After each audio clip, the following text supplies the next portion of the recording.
Hey everyone, my name is Junyan. You can call me Max. And so welcome to join our general principle data competition seminar. So we're going to give a summary, and we have a lot of professors give a very interesting talks about robotics, SLAM, a lot of different interesting topics you're going to listen to. Yeah. So let's firstly see what we are doing for the competition. So we're holding this general place position for ICRA. So this is our warm-up run.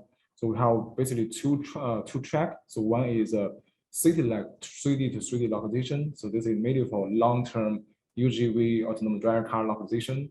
So secondly, we also have large-scale Turing UAV localization. So that's in flying from Pittsburgh to Ohio, 150 kilometers, and we want to achieve meter-level localization without any GPS. So this whole thing is going very well from our warm-on run. So in this case, you can see that for the two tracks, we have 4,426 summation wheel times and 100 participations and lots of submissions. So it's really active within the past several months, and it's very active and still in the future. So here we have also have very we have a bunch of very talented competitors. They really achieve very good results on different tracks. And later we also have 1 hour for them to share their feedbacks and also what they're thinking about the competition. And finally, for the ending of this kind of seminar, we also giving a claim what will be the second round and what will be the money feedback or what's the opportunity within these tracks. Yeah. So right now, I'll give time back to our professor. Let's see, Yimin Zhang. So Professor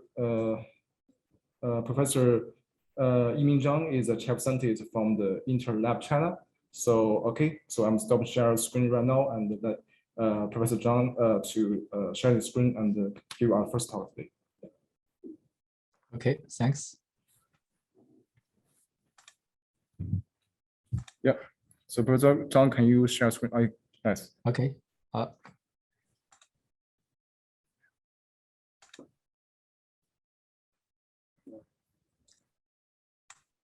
Okay, are we good? Okay. Thank you.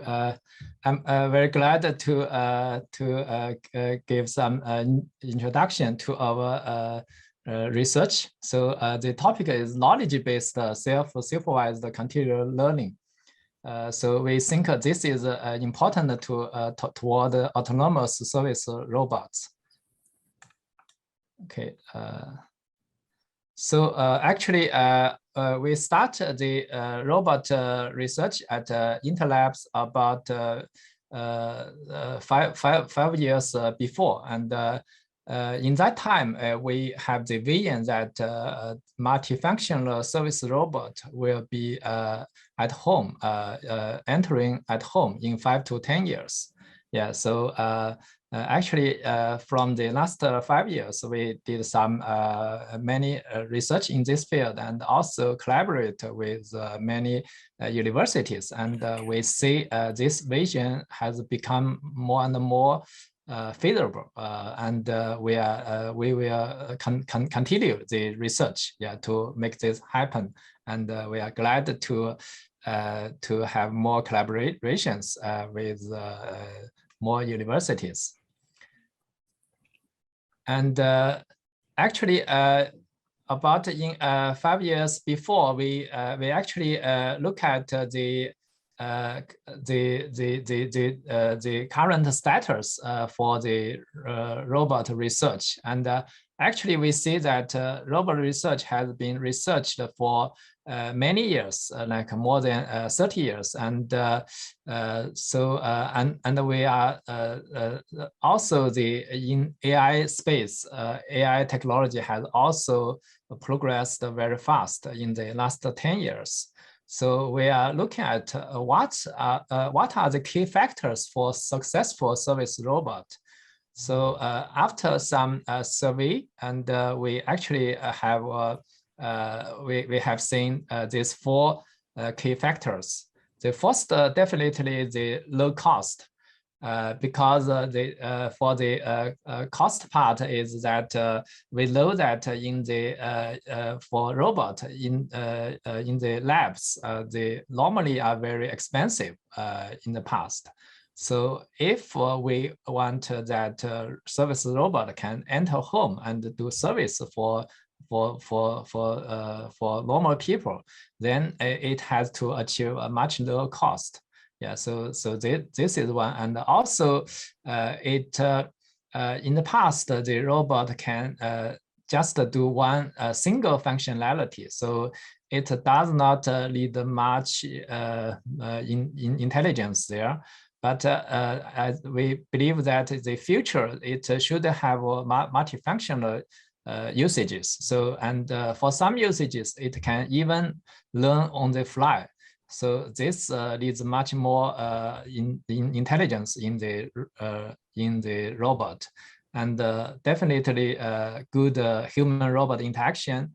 Usability is very important, and also the safety, because the robot can do manipulation, etc. And so if it's not managed well, then it may cause some safety issues to people.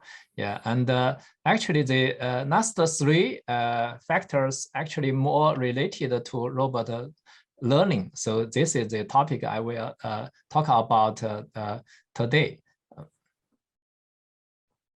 Yeah, for robot learning, actually, we can see that for robot learning, we know that there are two definitions. For narrow definition, it's manipulation related learning. So we know that in robot research field, many researchers have studied this for many years. And here we actually take a more extended definition. It's all learning problems in robot field, including perception, cognition, manipulation also. Yeah, so how to do robot learning? So actually, you may ask that because the faster progress of the AI, especially the deep learning methods in the last 10 years, seems a lot of there are a lot of progress in AI field. So is it easier for the robot learning now based on those mainstream data learning, deep learning methods, plus the big data we have we have owned in the past years. Actually, we still think that there are some issues for this because currently, although we have big data with manual annotation, and we also have very powerful deep learning methods to pre-train the model and to deploy. But actually, in the real applications, the situation is much more complex and needs more robust AI methods. Yeah, so here is some examples. We can show that for the state-of-the-art object detection. So in the left side, you can see that after year 2012, actually image-led competition actually start from image-led competition. The accuracy of many computer vision tasks has progressed very fast. For object detection, it's actually a classic application in computer vision. You can see that its accuracy in the VOC data has been increased from about 40% to nearly 100%. Yeah. So, but but because the problems in the real application in a robot side is more complex and needs more accuracy, you can still see that it will have some false alarms, etc. For these examples, and also in this page it showed more examples of the mistakes made by the state-of-the-art object detection. So actually you can see that one of the category, the person, is the actually in the COCO data sets, it actually has more than 800,000 instances data. So the size of the data is not small, but still you can see it still has some false alarms for this category. Yeah, so what's the issue behind this? So actually we did some analysis, and I think this is also common viewpoints held by many researchers. So why mainstream data learning method cannot solve the problem? So one of the most important reason for this is the non-tail effect. Non-tail effect is that for example, for the object detection, there are many objects. So for some objects, you have this data, and even in one object category, you still can divide it into many smaller subcategories. So for each subcategory, you still have not much data there. And more important is that even for one object instance, it will change its visual appearance and different viewpoint and different different environment, and also it will be impacted by background clutter. Yeah, so all these factors make it very difficult to collect big data for this problem. So so also the other factors is that current methods are not context aware. So sometimes if you don't have context information, it's very difficult to do the correct recognition. For example, in this image this is an elephant or table. Actually, this is not just based on the visual appearance, but you need more context information to make the decision on this. And also the third factor is the domain shift. Actually the appearance of objects and people and the environments are changing all the time. Yeah, so actually in this competition, the GPR competition, actually this is also one issue, make it more difficult.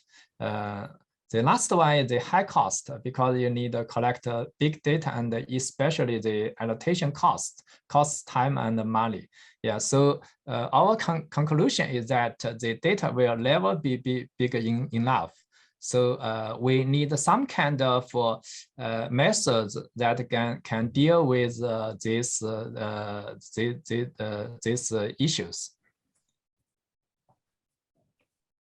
Yeah, so actually in our past 5 years, we actually did some research on adaptive robot interaction. So actually it includes adaptive person identification, object detection. So we did some work in these two fields, and also we did some work in 3D scene understanding and personalized knowledge graph. And in recent years, actually, we started to think about, because for adaptive object detection, it actually, we want that the system, the robot system, not just rely on a pre-trained model, but it can adapt the model on the fly when it's deployed on a real environment. So initially, this robot may not recognize, may not be very perfect to recognize this object, but after some time, like a few days or 1 week, the robot can recognize the object better. Yeah, so this is what we call it adaptive object detection. So, so in recent years, we think this actually is a continual learning problem. So actually, the system leads to continually improve its model after deployed to the environment. So this is what we call it continual learning. So actually, in recent 2 years, we actually shifted more research focus on to continual learning. So actually, but it's inspired from our previous research in the adaptive object detection, etc. And we also will expand our research to not just for the perception recognition problems. Also, we think like in manipulation related tasks, it also needs some kind of continual learning. Yeah, so how to solve the continual learning problem is actually in the past. I think in the past we don't have much state-of-the-art methods we can learn from. Yeah, so we believe is a new problem for the next generation artificial intelligence. Yeah, so so here I want to share you some key ideas from us on the continual learning, robot continual learning. So the first one is the more accurate context specific confidence estimation. So it's some kind of uncertainty estimation, but it's a little different because it is looking at how to find some data samples that you can recognize correctly with high confidence. So we are looking more at the high confidence part. Yeah, so because this one, why it is important is because when you do continual learning, you want to improve your model. So initially, normally your model is not very perfect. So it made mistakes in sometimes. So you want to have better self-inspection on where you are more likely to make mistakes, where you are more, you have better confidence. So if you can have such kind of self-inspection, you have a better confidence estimation, then you can find some good examples, data samples. Then from those data samples, you can use the second one, in situ learning. In situ learning means you can, in the local environment, the robot, because it can move, it can do interaction, it can move its viewpoint. So it can, from those good examples with high confidence, then it can learn, get more data samples in the local environment. So this idea is maybe is more easy to understand when you talk about object detection. So for example, for object detection, initially your model is not that perfect, but if you have very good confidence estimation, then you can find good samples in the local environment. And after you find one sample, then you can, move your, the robot can move to take more pictures or video for this object. So in that case, it can get more data. So some kind of data enhancement. And then after it get more good data sets with annotations, then it can train the model to further improve the model. So this can be like a loop. You can do it again and again. So which in this kind of ways, it can improve the accuracy.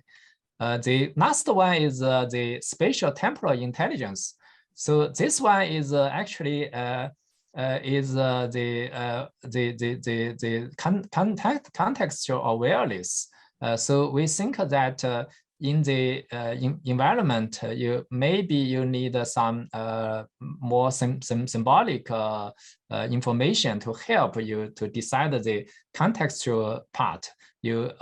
Sometimes you also need to store many information for the local environment. Then you can learn some patterns. From there, you can make more contextual aware the decision on your problem.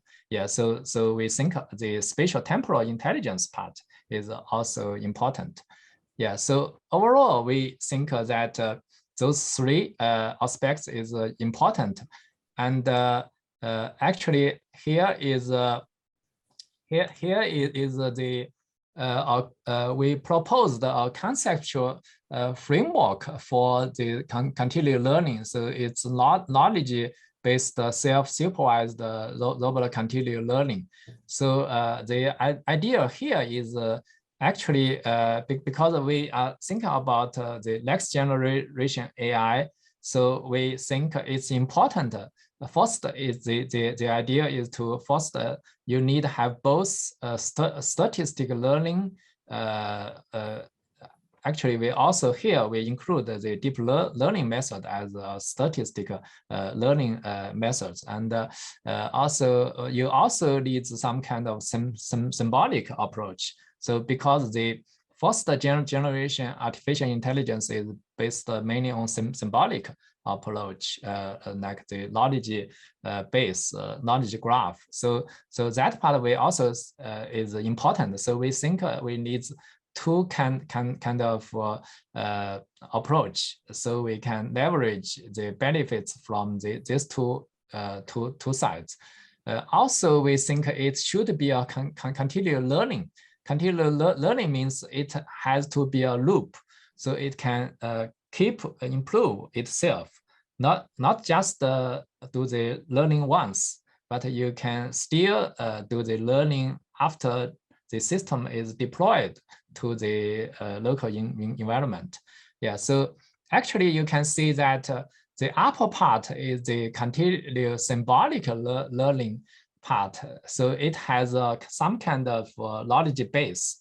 There you can actually you can get the local information, even like for example at home, you can record everything happened in the home, and also which object is in which place. You can record that kind of information, and from there you can also do some inference to get more patterns. And we also think the neuro-symbolic learning is a very important part here, because in the past, the learning is mainly in symbolic way, is more rule-based. And I think in recent years, because the neuro-symbolic approach actually is, it uses some kind of neural network based to do the learning. Actually should some promising is that it can do the learning more faster and more efficient. So we think this is good to combine with the knowledge base to do the continual learning, symbolic learning. The lower part actually is more related to the object detection, activity recognition, etc. perception problem. So for this problem, normally you have a model or initial model trained from your data sets. So for this one, because this model, we assume it's not perfect. So as I mentioned before, it will still make some mistakes. So here, the second step is that you need to build some kind of confidence estimation that can give very accurate confidence estimation, especially for those high confidence part. So if because the high confidence part is more important to find some good data samples. So this confidence estimation can be model-based or rule-based. So this is one of the important step. And then after that, after you find some good data samples with high confidence, you enhance that data and to get more data. Yeah, so for this, you can have some in service robot side. You can actually, because the robot can move in local environment.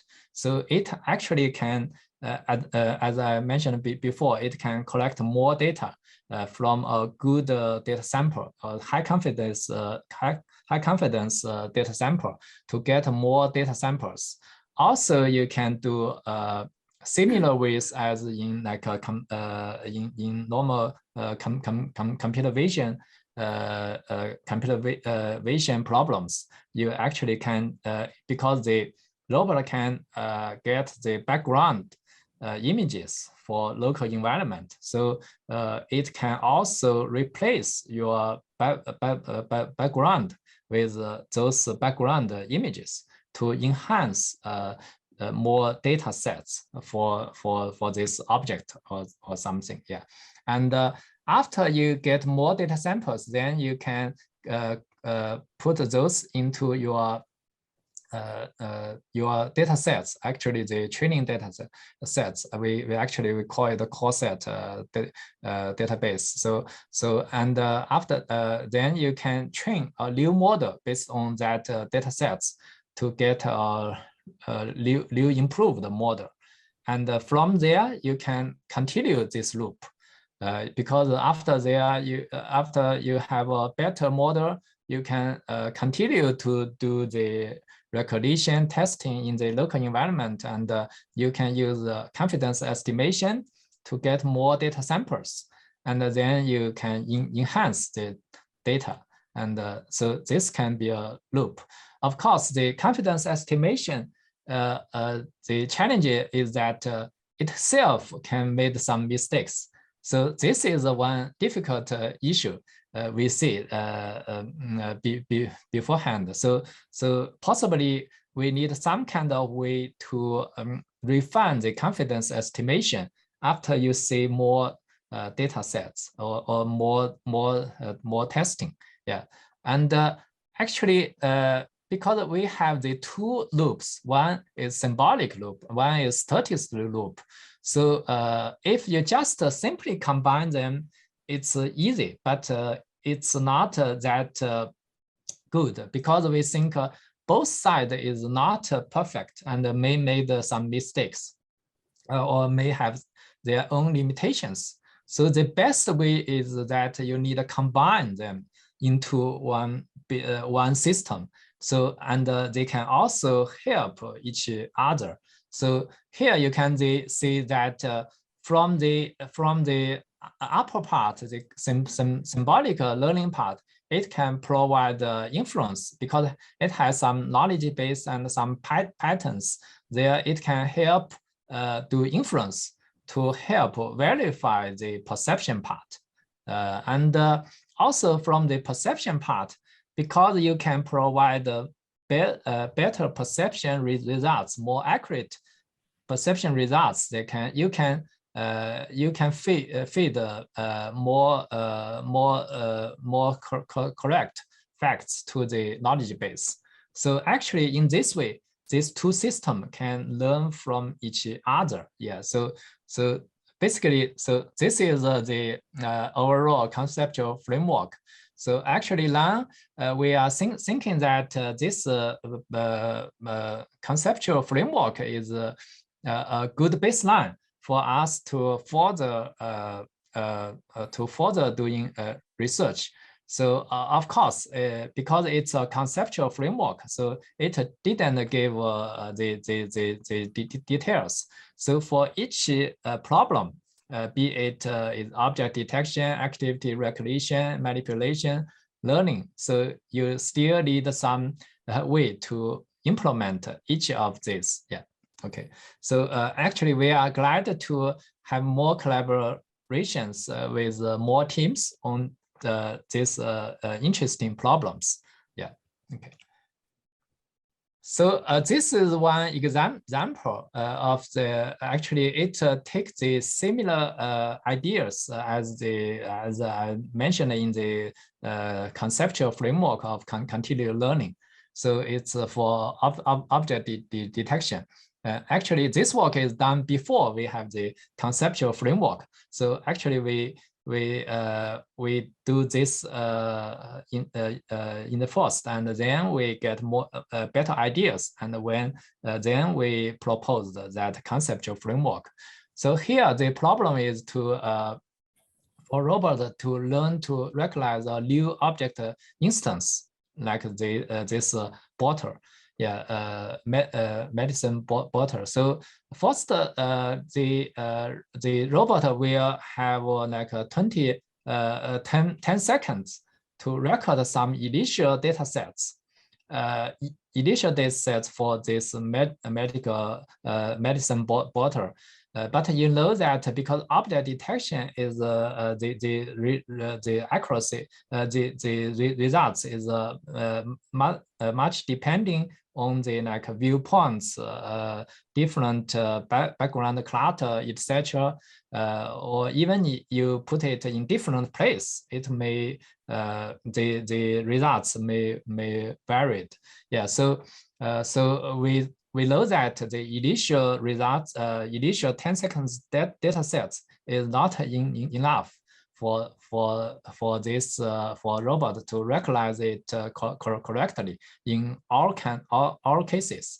Yeah. So in the second stage, actually the robot actually in our demo in our labs room, and it's a home like environment, and so the robot will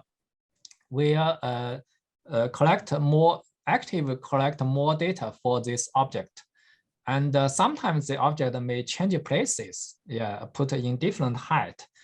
So the robot will continuously record more data sets, and then because also the third stage is the robot needs to select some data and label those data, because when the robot collect the data, sometimes it's not the correct object. So it leads to select those good examples. So here, actually, we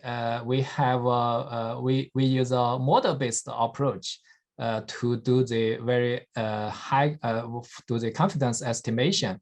So this model actually is has two models there. One has a high recall, one has the high precision. So combined these two models, we can achieve very high recall and high precision. So it is a very strict model. So initially, it can only recognize the object. Those are very similar to the 10 seconds data sets. It's but it still can add some more data sets with more a little more different viewpoints. Those viewpoints is still near to those previous viewpoints. So it continues add more and more data sets to this to the training data sets. So after some time, it can get better and better accuracy.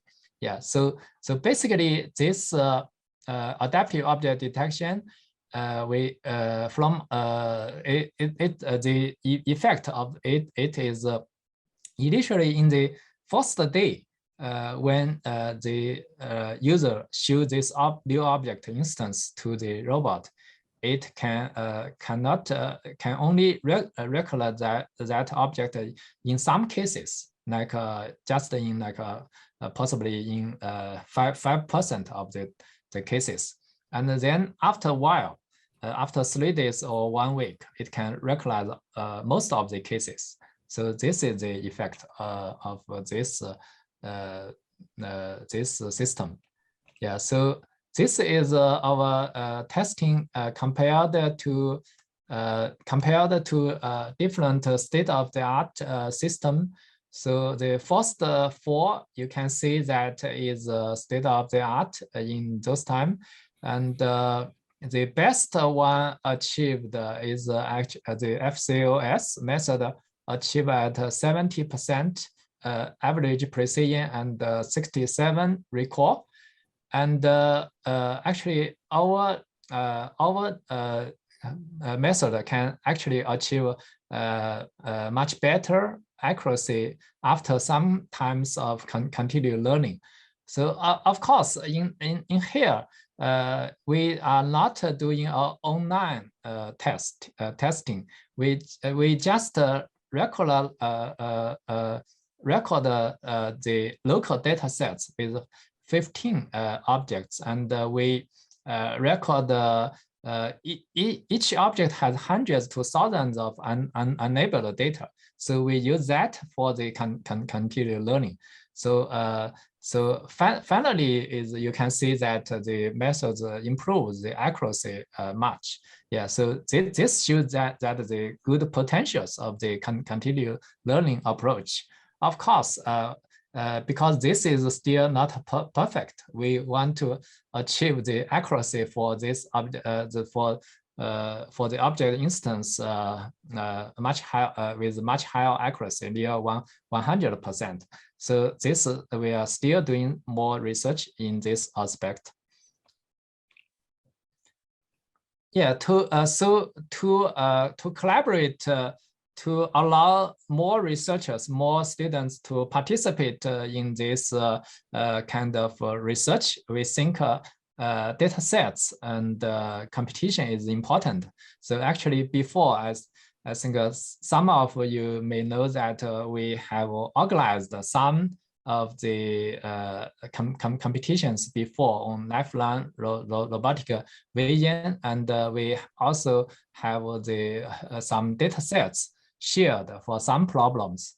One is for object level object recognition benchmark, the open knowledge object. So here for this data set is more supervised continual learning. Supervised continual learning means that all the data sets is manually have manual annotation. So it's a supervised learning problem. So the focus here is more on the to solve the problem of catastrophic forgetting problems. That means when you learn a new task, you may forget the previous learned ones. Yeah. So such kind of supervised continual learning system leads to incrementally learn the new object models without forgetting previous learned ones. Yeah, and the second data set is for the scene recognition. It's the open knowledge scene. And we are glad to also participate in this great general place recognition to collaborate with CMU.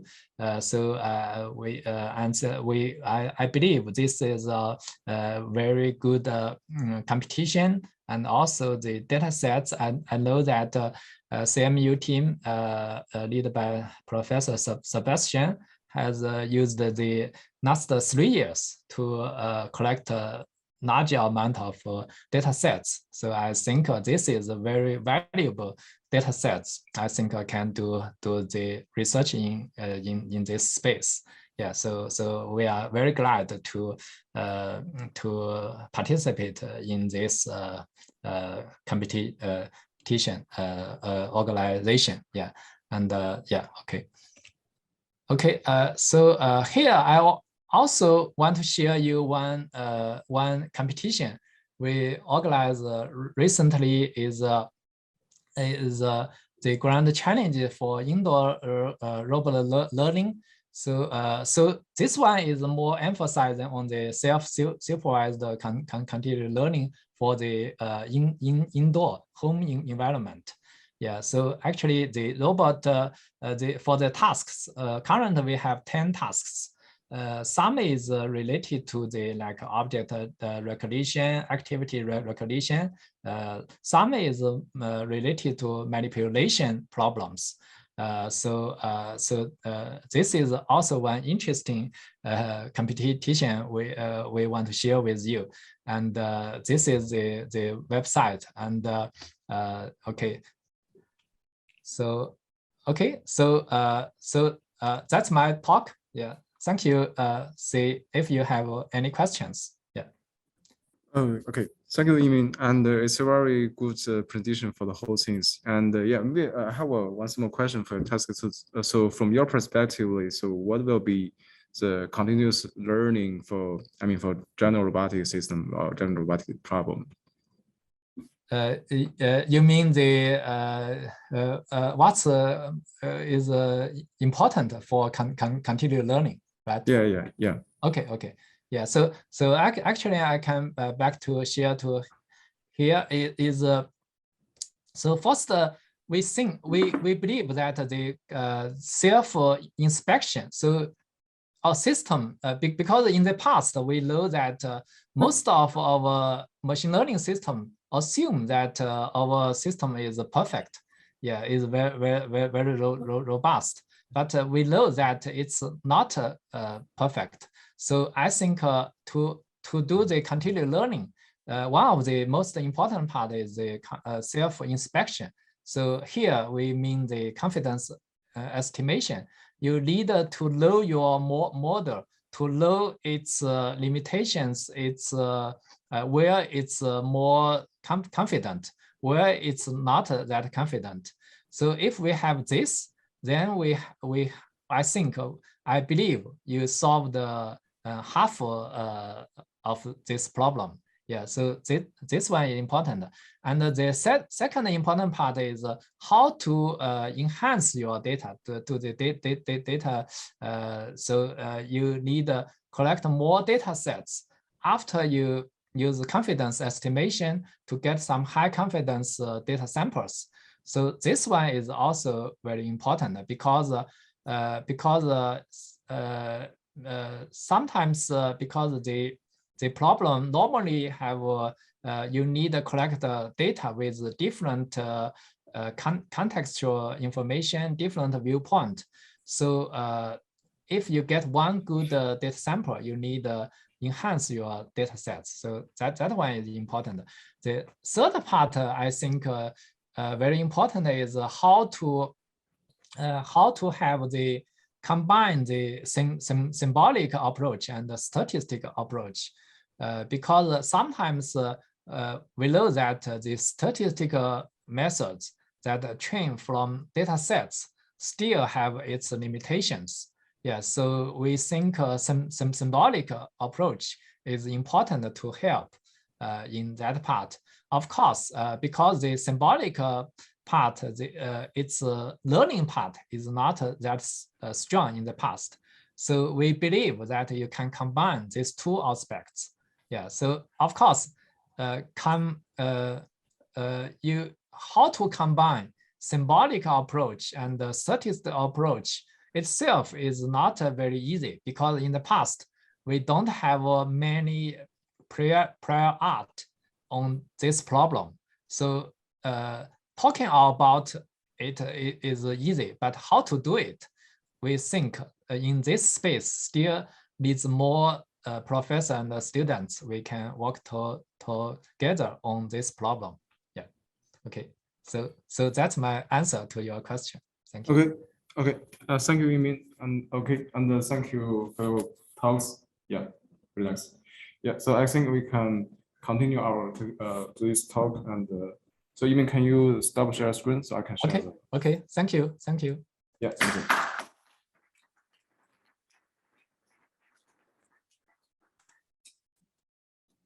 Okay. So I think our next talk is going to our Professor Luca Carlone, and Carlone have very impressive works for SLAM, including Kimura VAO. I think you guys all noticed. So right now, give the time to Luca Carlone. Yeah, perfect.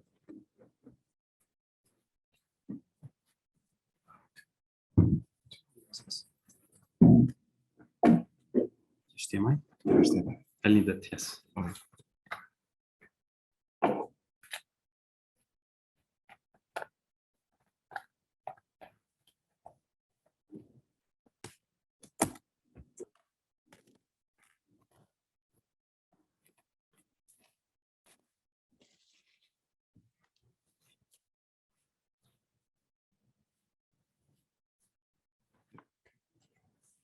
Should I share screen?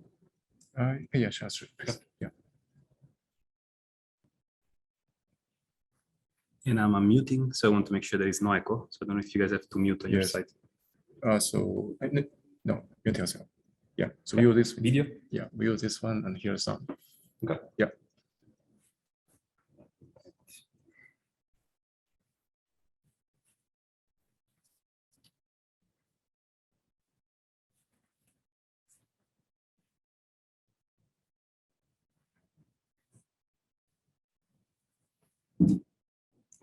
Right, folks. It's a great pleasure to be here to give this presentation today. I'm Luca Carlone, an associate professor at MIT, and today I want to tell you about challenges and opportunities for place recognition, in particular when thinking about 3D scene understanding.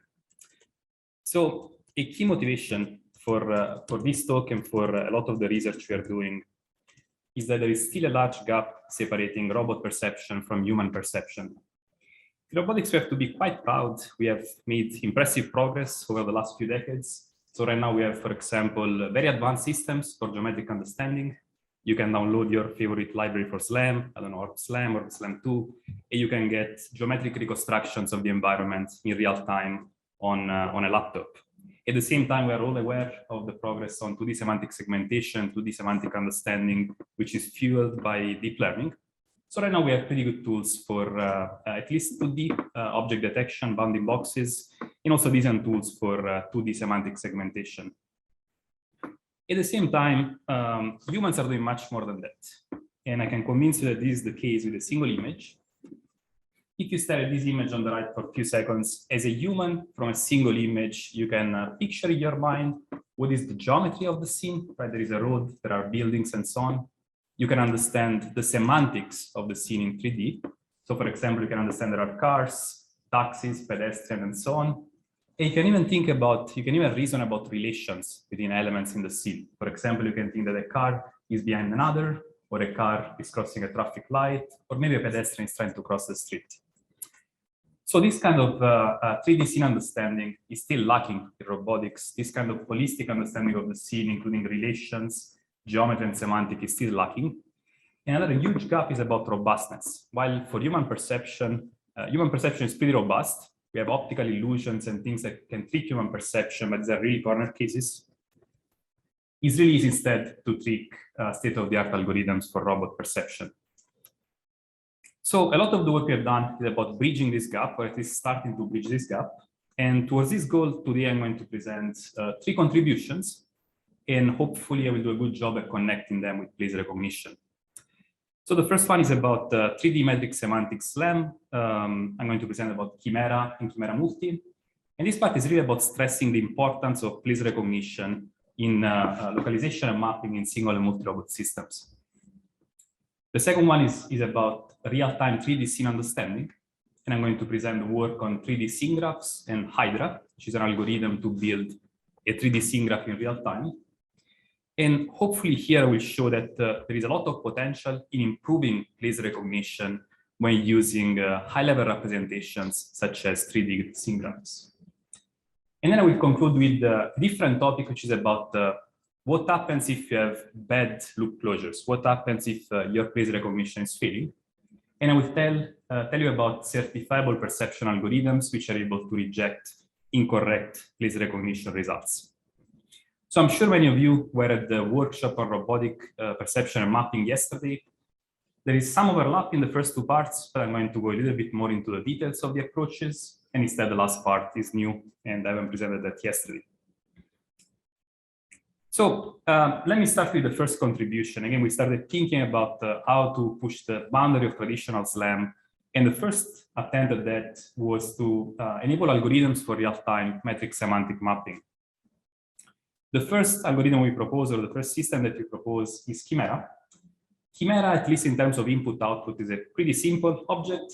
Chimera is going to take standard images and inertial measurement units data, and it's going to produce a 3D metric semantic reconstruction as the one that you see in the video. So what you see in the video is a 3D mesh being created by the robot in real time, and the 3D mesh is labeled with some semantic label. I don't know, gray is the ground, green are the chairs, yellow are the cubicles, and so on. So next I want to tell you, probably the most important bit here is that Chimera is open source, so you can go on GitHub and try it for yourself. But what I want to do in the next 2 or 3 slides is to tell you about the building blocks of Chimera. So the building blocks are the ones that you see on the left here. Chimera is taking sensor data, again, from a standard visual inertial sensor. It's going to run some VIO, visual inertial odometry.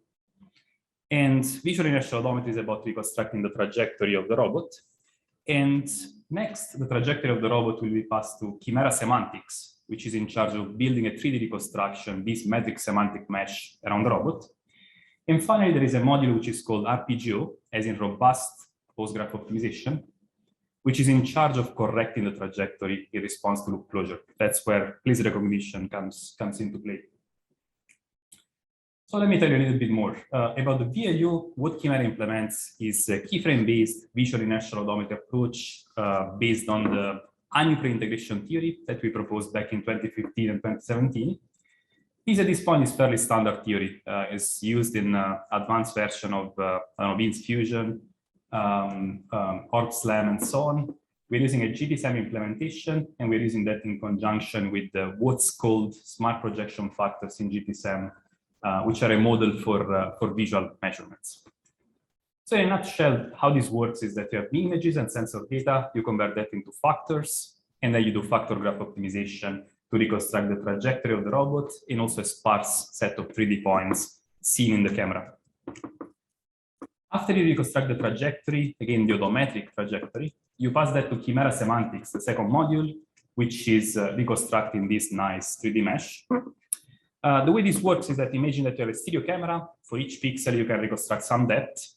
This will essentially, Chimera Semantics will integrate each depth measurement into a volumetric map. That's fairly standard, it's based on box blocks. But on top of that, what we'll do is that also will integrate the semantics of the corresponding voxels. So at the end, you get first a volumetric representation with some geometric and semantic information.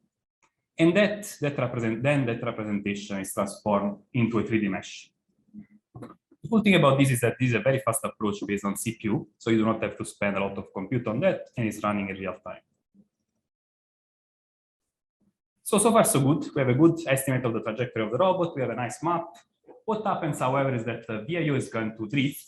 So if you start here, the robot is moving around, the trajectory will get worse and worse over time because you have drift in odometry. So of course, you want to use some place recognition. You want to establish some loop closures. And these loop closures, which are shown you as dashed segments in the figure, are going to allow you to correct the trajectory. So just for those of you, for many of you in this audience, this will be simple. We're adopting a very simple face recognition approach based on bag of words and Orbi features that's standard in many SLAM libraries.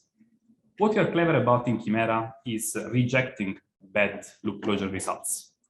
So if you are not careful about rejecting bad loop closure results, you get a lot of bad loop closures in blue. And if you do Postgraph optimization, you get a very messy trajectory. What we do instead is to implement outlier rejection schemes, which are able to select the correct loop closures and reject the others as incorrect. I'm going to tell you about this in the final part of the presentation. We've been testing and extending Chimera also to a multi-robot setup. And we got what is called Chimera Multi, which is a distributed metric semantic multi-robot SLAM approach. This work in collaboration with people at MIT, John Howe, as well as people at the Army Research Lab. So what you see here is that we have 3 robots. The robots are exploring the environment, and when they meet, they have this distributed loop closure detection. They run some distributed protocol in order to build an overall metric semantic mesh. So again, this is a mesh of an outdoor environment, is quite large scale. You can barely see the trajectories of the robots in yellow at some point. They're not super visible, but the map is labeled with semantic labels, which are, I don't know, building, grass, dirt, and so on. So let me tell you a little bit what's inside Chimera Multi. What I'm going to show here is the architecture that each robot in the Chimera Multi system is going to implement. And on purpose, we're thinking about the architecture each robot is implementing, because the system is designed to be pretty much plug and play. Each robot is implementing its own thing, and then is communicating with the others to implement mapping in a very distributed way. So this is one of the robots in the team. We get some sensor data, typically like an IMU, and either like a stereo image, stereo camera, or a depth sensor. The robot will run Chimera VIO to estimate the odometric trajectory, and Chimera semantics to build a 3D mesh. That's pretty much the same as the single robot case. But the unique thing is that the robot will have some interface, communication interface with the other robots, such that whenever another robot is in the communication range, they will initialize a protocol for distributed loop closure detection, followed by a protocol for distributed postgraph optimization. So let me tell you a little bit more. Imagine that you have 2 robots, robot alpha and robot beta. The robots will do a keyframe-based approach. So we'll have essentially keyframes. For each keyframe, you can compute the descriptors, let's say a bag of word descriptor. Whenever the 2 robots are within communication range, they will not send images, they will just send the descriptors for the bag of words. And for example, robot alpha is sending the descriptors to robot beta.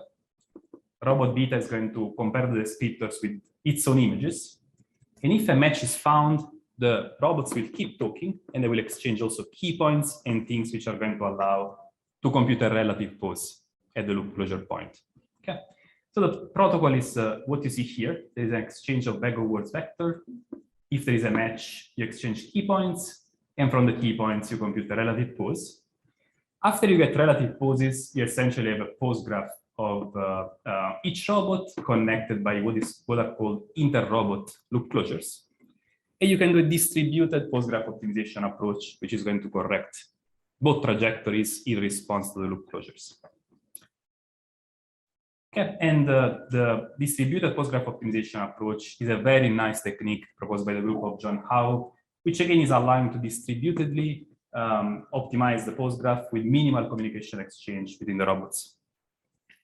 The result in practice is something like this. So you will have 3 robots here shown in different color. The robots will have quite a large odometric drift because again, like, we just have VIO.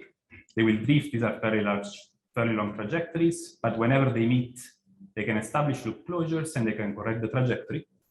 And you can see that the more the robots are meeting each other and the more the experiment goes on, the more the trajectory gets corrected. And eventually the trajectory is going to match pretty well the satellite map, which I show in the background. And remember that here the robots have no idea about map. They have no prior knowledge before starting the experiment. They do not have GPS, of course. Something that I mentioned yesterday, and I'm not going to talk about that today, is that in Chimera, we also have what is called a postgraph and mesh optimization. So not only the robots can optimize trajectories, but they can also optimize a 3D mesh. So in these experiments, you can see the robots building a local 3D mesh. And when they're meeting each other, they are, again, using these distributed protocols to optimize both their own trajectory and the 3D mesh. And the result, I think, is going to be a mesh which gets better and better over time. While this experiment completes, maybe I can show you a few statistics. So the statistics here are about error, communication, and runtime. You can see that we have a bunch of data sets with 3 robots. The length of the trajectories of each robot is pretty long, hundreds of meters. So we're talking about kilometers trajectories. And you can see a comparison between Chimera VIO, which is just doing visual inertial odometry. And the VIO, of course, is going to drift over time. So we'll have errors We do not have the best PIO system out there, I have to admit. So you see that we'll have errors in the order of tens of meters over hundreds of meters trajectory. But whenever you start enabling loop closure and place recognition, you can get to Chimera Mufti, which is dropping the error to centimeters. Of course, as long as you have loop closures, right? There are scenarios in which you do not have loop closures, you cannot do much about that. I'm also comparing here a centralized approach against Chimera Mufti. Centralized approach is the case in which you collect all the data at the base station, you solve a global Postgraph optimization problem. So that's the golden standard, the best accuracy you can get. And I'm just showing that in general, Chimera Mufti, which is a distributed protocol, will get pretty close to the centralized setup. The second table is showing what is the advantage of a distributed protocol compared to a case in which you have a centralized system and you have to collect all the data at a central station, and that will require a lot of megabytes of computation of communication. In Chimera Mufti, because of the distributed protocol, you can save a lot of communication. So the drop, depending on what you compare against, can be from 2x to 10x. And finally, the runtime is pretty good. You pay a little bit of the price because when you do a distributed protocol, you have to communicate more frequently and it takes a little bit longer for the algorithms to converge. But if you're clever about stopping condition, you can solve problems in a matter of few seconds. And these are very large problems. If you see the number of poses and the number of edges in the Postgraph, these are very large problems you are solving. Okay. So hopefully this mention, like, I talked a little bit more about Chimera and Chimera Mufti, and you saw how crucial is the place recognition module in these two systems. Next, I want to take a step further and talk about 3D scene graphs and HYDRA. And hopefully I will connect these as well with some place recognition. I will provide initial ideas and initial results. I believe there is much more to be done there. So hopefully by now you know what is a 3D scene graph, but just for the sake of it, 3D scene graph is a new map representation for robotics. It's a hierarchical map representation in which you are modeling a 3D environment as a graph, in which at the bottom of this graph, in the lowest layer of this graph, you have a metric semantic mesh. That's exactly the one produced by Chimera. But if you go up in the hierarchy of this scene graph, you abstract away the low-level geometry into high-level semantic concepts. For example, objects and agents, places and structures, rooms, buildings, and so on. And in here, objects and agents is clear, rooms and buildings are clear. Just to clarify, structures, you can think about structures as ceiling, floor, walls in the indoor environment. Places instead are a topological map of the environment. So this is a very dense graph that you see here. And the property is that each node of the graph is an obstacle-free location. So it's a place the robot can traverse, can go to. And the edges in this graph correspond to traversability. If there is an edge between two nodes in the graph, the robot can go from one to the other without hitting an obstacle. So a little bit more formally, a 3D scene graph is a directed graph where nodes are spatial concepts, which is pretty much everything that lives in 3D, and edges represent relations within these concepts. For example, I don't know, agent I is in room J at some time t. The reason why I like this model is that, first of all, it captures relations, which is some of the motivations we start from in bridging what robots are capable of doing with what humans are doing. The second thing is that I believe this is a pretty unified representation. It's unifying metric and topological maps. And indeed, what you see at the bottom is a metric map, it's a dense metric map. Layer 2 is a landmark-based map of objects, and layer 3 is a topological map. So you have in a single model all the map representations that are commonly used in robotics. And of course, a robot with this kind of representation is now able to understand rooms, objects, and so on. So we'll be able to perform, it will be like a smarter robot which is able to understand and execute complex instructions by human. So we started approaching this idea of creating scene graphs from sensor data. And the first attempt at doing this is what is called Chimera DSG, Chimera Dynamic Scene Graphs. Now you know about Chimera, so let me tell you a little bit how this works instead. So you get sensor data. Sensor data is always the same, IMU, stereo camera, or RGBD, if you prefer. And the first step towards building the scene graph is to just apply Chimera and build a metric semantic mesh. That's going to be the layer 1 of the scene graph. After you have the mesh, what you can do is that you can do some Euclidean clustering, right? Since the mesh is color-coded by different objects, you can do some Euclidean clustering of the objects and get a bounding box. If you're lucky and you also have a CAD model for the object, for example, you have a CAD model for chairs, you can also try to register the CAD model to the mesh, and you can get a little bit of a better 3D construction. So that is going to be layer 2. On top of that, what we do is to reconstruct the layer of places and rooms. To do that, we use a volumetric representation, which is built inside Chimera to compute what is called a generalized Voronoi diagram. That essentially is computing a skeleton of the 3D map, and it's sampling this skeleton to get a graph of places. On top of that, we take this graph and we cluster it into different rooms. And in Chimera DSG, there is also this other aspect which is fairly unique. On top of just mapping static things, we also distinguish things that are dynamic, and in particular humans. And we avoid including the humans as part of the static map. And we instead detect and track humans moving in the environment in front of the camera using a combination of deep learning. So GraphCMR is estimating dense meshes of humans from camera images. It's work from the group of Kostas Stanlidis. And on top of that, we do tracking of the humans using robust Postgraph optimization. Yeah, so with Chimera DSG, we're already able to reconstruct fairly large-scale indoor scenes as this office building that you see here, in which you get, again, the mesh, the objects, the places, and so on. And this is layer 2, in which you see the objects, constellation of objects, and you see also the agents, the humans moving around in the reconstruction. The unfortunate thing about Chimera DSG is that it's not really real time. It's fully automatic. You have to wait at the end of the draw spec or the end of the run. You have to wait for around 30 minutes to get the reconstruction, which is not great. And there are a couple of robust and runtime bottlenecks, computational bottlenecks, which are due to the fact that to compute places and rooms, we process this big volumetric representation, which is not ideal. Volumetric representations are going to get large for very large scale environments, so it's not very scalable. And also, the robots during real operation is going to do loop closures and place recognition. And for Chimera DSG, every time there is a loop closure and there is a correction in the trajectory, you will need to rebuild the scene graph, which is not really ideal. So yesterday I told you that we made good progress towards going beyond Chimera DSG and developing the first approach to reconstruct a 3D scene graph in real time.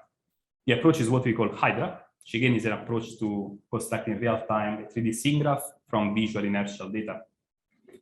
So what Hydra is doing is, as the robot is moving around, is exploring a completely unknown environment. The robot is building a metric semantic mesh, is estimating a postgraph of its own trajectory, is estimating the location of objects, is segmenting the environment into different places, again, the topological map, is clustering places into rooms, and then rooms into buildings. There are several insights behind Hydra. A couple of them that I want to mention is that compared to the previous work, we really realized that the extraction of the graph of places does not require computing a big volumetric map and doing offline processing over the big volumetric map. But the places can be computed as a byproduct of the integration of the mesh. Okay? So pretty much on the fly, as you integrate these rays to get the volumetric map and the mesh, you can get for free the graph of places. So we move from something that takes to 10 minutes or so for Chimera DSG to something that runs in milliseconds now. It was pretty cool. For the rooms, similarly, in our original proposal, we're using the volumetric map to segment different rooms. And instead, we realized that we can do some clever graph theoretic approach on the graph of places. And if you choose the right features at the nodes of the graph of places, we can do a great job actually segmenting rooms from the graph of places. And in general, we realized that we can do all these. We can do the construction of a 3D scene graph without really building a big voxel-based representation. Okay, so what Hydra does is to build a volumetric representation in a radius of 8 to 10 meters around the robot, but will never build a volumetric representation of the entire scene, which is not going to fly if you have a very large scale environment. So let me tell you about a feature that is connected to the topic of this workshop, and I didn't have time to cover yesterday. So now that you have Hydra, something becomes pretty apparent, right? So Hydra is going, the robot implementing Hydra is going around, is understanding objects, semantics, places, rooms, and so on. So this creates a huge opportunity for place recognition, right? Not only the robot is going to collect images, so we'll have access to visual features supporting traditional visual place recognition, but the robot can also knows about objects in the environment, therefore can start asking questions such as, for place recognition, am I looking at the same objects at this location compared to another location? So we can inform place recognition with information about objects. We can even inform place recognition with information about the topology of the environment. For example, if you watch the video, this is the part in which I'm showing the objects, but in a second, you're going to see also what I was calling the generalized Voronoi diagram, which you see is capturing the topology of the environment.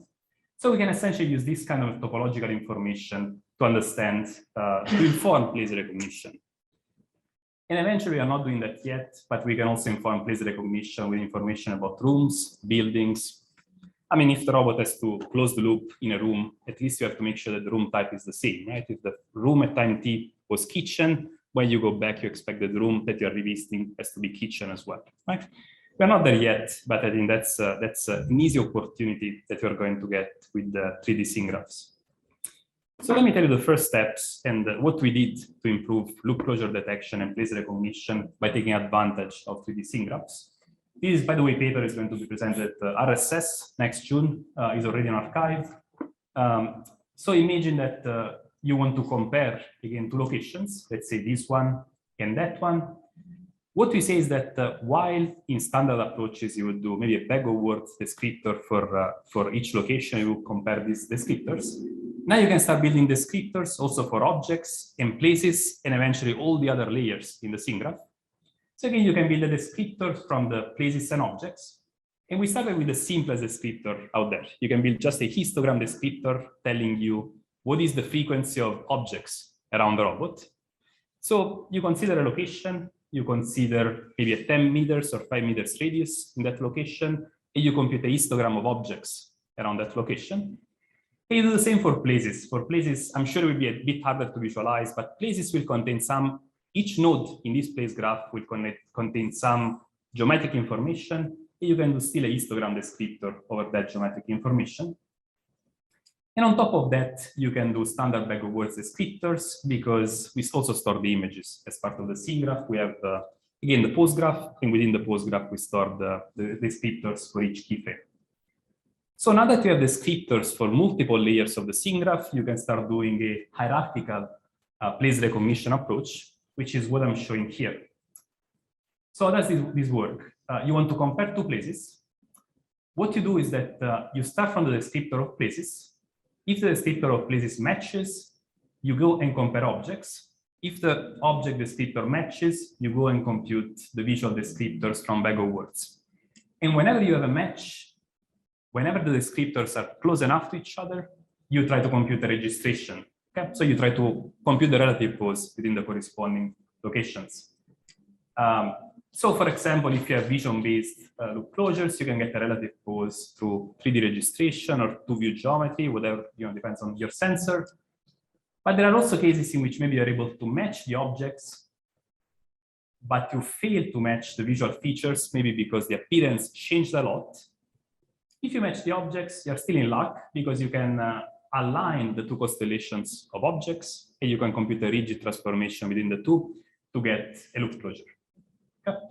So again, very simple ideas, but we already show that with this early stage idea about using 3D scene graphs to build hierarchical descriptors, we can do much better than visual loop closures. The results here, just to talk about quantitative results, here I'm showing the number of detected loop closures against the translation and rotation errors for the loop closures we detect.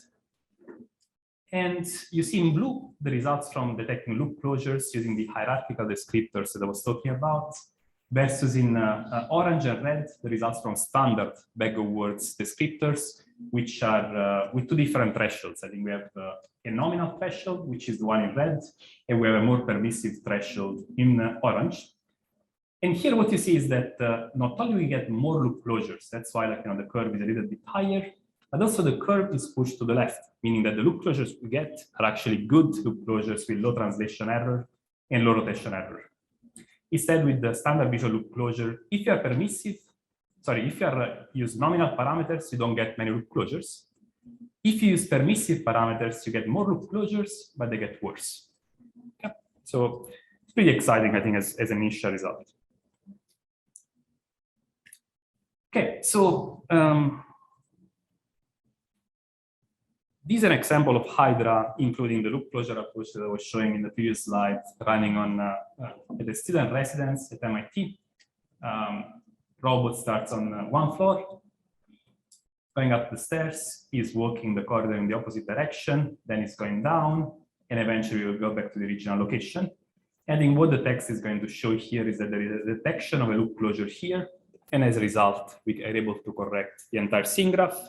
And indeed, the paper is also proposing a nice idea for 3D scene graph optimization, in which we convert the scene graph into a factor graph, and we can optimize the shape of the factor graph in a single optimization run.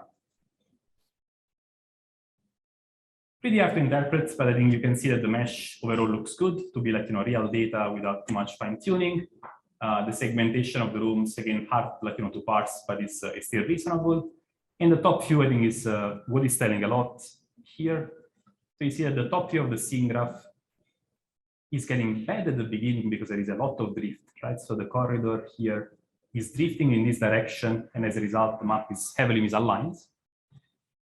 But if you have patience and you get to the loop closure part, again, you can see that the map is a little bit messy.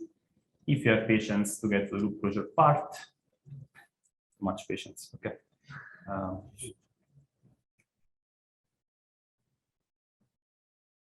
Yeah, so you see the map is messy, again, it's real data, visual odometry. But if you get to the loop closure part, you can do this huge correction, and you would see that the two floors will align with each other, and the geometric reconstruction will be actually pretty good. So the reason why I'm excited about Hydra is not only because you are able to show these on data sets and so on, but also because we believe that it's within reach to test these techniques on real robots. So here we have initial tests done at MIT with the Unity A1 robot. It's a pretty cool platform if you haven't seen it. And again, the A1 is collecting images, is using some off-the-shelf network for 2D segmentation, and using these inputs is applying Chimera and Hydra to build a 3D scene graph. And you see that this is probably the first test that we have done, but Hydra is doing a decent job, considering this is all real data running on the robot. He's reconstructing the geometry in a way that makes sense. He's reconstructing nicely the trajectory, segmenting rooms, buildings, and so on. And eventually we'll do a pretty large reconstruction. Yeah.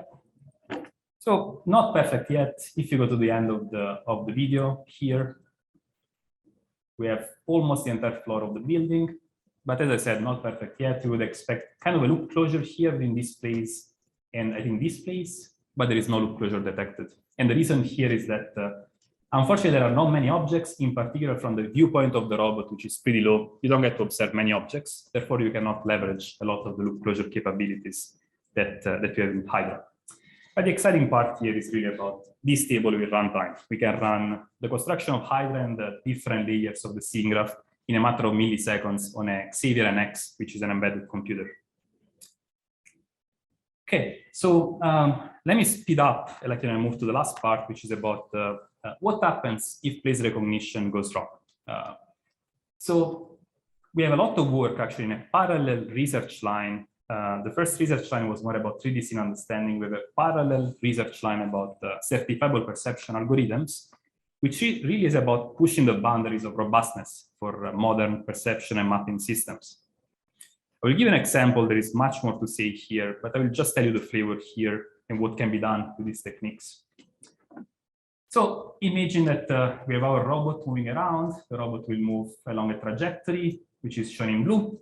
We can form a postgraph, and through place recognition, we can have loop closures, right? These are the ones in red. the place recognition workshop or challenge. You're all familiar with the issues here. Place recognition can fail because of perceptual aliasing or other challenges on the visual side. There may be two places which look reasonably close appearance-wise, but they're different places.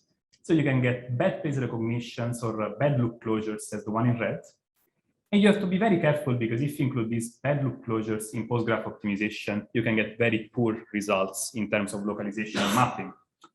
So if you do not have outliers, if you do not have bad loop closures, you can get standard benchmarking data set and do a decent job at reconstructing the trajectory. If you have 5 bad loop closures over thousands of measurements in the Postgraph, the trajectory is already messy, is already quite distorted. If you get 20 loop closures which are incorrect, again over thousands of measurements, the trajectory is completely destroyed, right? So a small fraction of outliers is really going to make the difference for your trajectory reconstruction. Why is that the case? Well, for Postgraph optimization, you're going to solve an optimization problem in which you want to figure out a variable x, the trajectory of the robot, given measurements y, which are the odometry and loop closures. And if you have a measurement, let's say a loop closure, which is very bad, we'll have a very large residual because the residual will go quadratically in the, or the term here will go quadratically in the error that you commit for a measurement. Therefore, what happens is that measurements with very large errors will dominate the cost. So, estimation with outliers, we do not have to discover that in robotics there is a lot of history about that. We just have to read some books about robust estimation. And what people in robust estimation will tell you is that if you want to get robustness to outliers, you do not have to use a quadratic cost, because again, a quadratic cost will amplify the effect of measurements with large errors. You have to rather use a robust loss function. So you have to switch the quadratic cost with a robust loss function. And we also give a catalog of robust loss functions that you can use. The intuition is always the same. You want measurements with large errors to have less influence over the cost function. So instead of growing quadratically, maybe they can be flat, or they can grow linearly if you want. And these are different loss functions that you can use to gain robustness to outliers.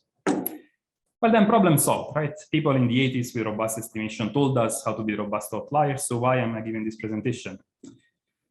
Well, the issue is that for common choices of robust loss functions, let's say that I pick this robust loss function, which is what is called a truncated least squares or truncated quadratic cost function. If I choose that and many other loss functions, I get a very difficult optimization problem to solve. Okay, let me play this again. So the optimization problem, I'm visualizing that in 1D, is probably 1,000 dimensional instead optimization problem. So that's just for the sake of example. The optimization problem will become non-convex. Non-convex, for those of you who are not familiar with optimization, means that the optimization problem will have multiple valleys. And if you're able to get to the bottom, to the smallest point in the optimization, you get a nice reconstruction of the trajectory. If you get stuck, you will have a messy reconstruction of the trajectory. So while people in estimation, robust estimation, told us how to formulate the optimization problem, there is still a big challenge about how to solve it, really, how to get the global minimum of this optimization problem. Plenty of good approaches out there with some limitation. The state of the art is a combination of using local solvers and also different approaches based on consistency checking, consensus maximization, which is more on the computer vision side, ransack. Local solvers, think about gradient descent. You start from a point and you go down. Powerful approaches, but they're easily stuck in local minima. So if you start the approach here, we'll get stuck into a poor minima. In similar approach like ransack, consensus maximization, some of them are heuristics that are not really scaling to large number of outliers. Some do not even apply to Postgraph optimization.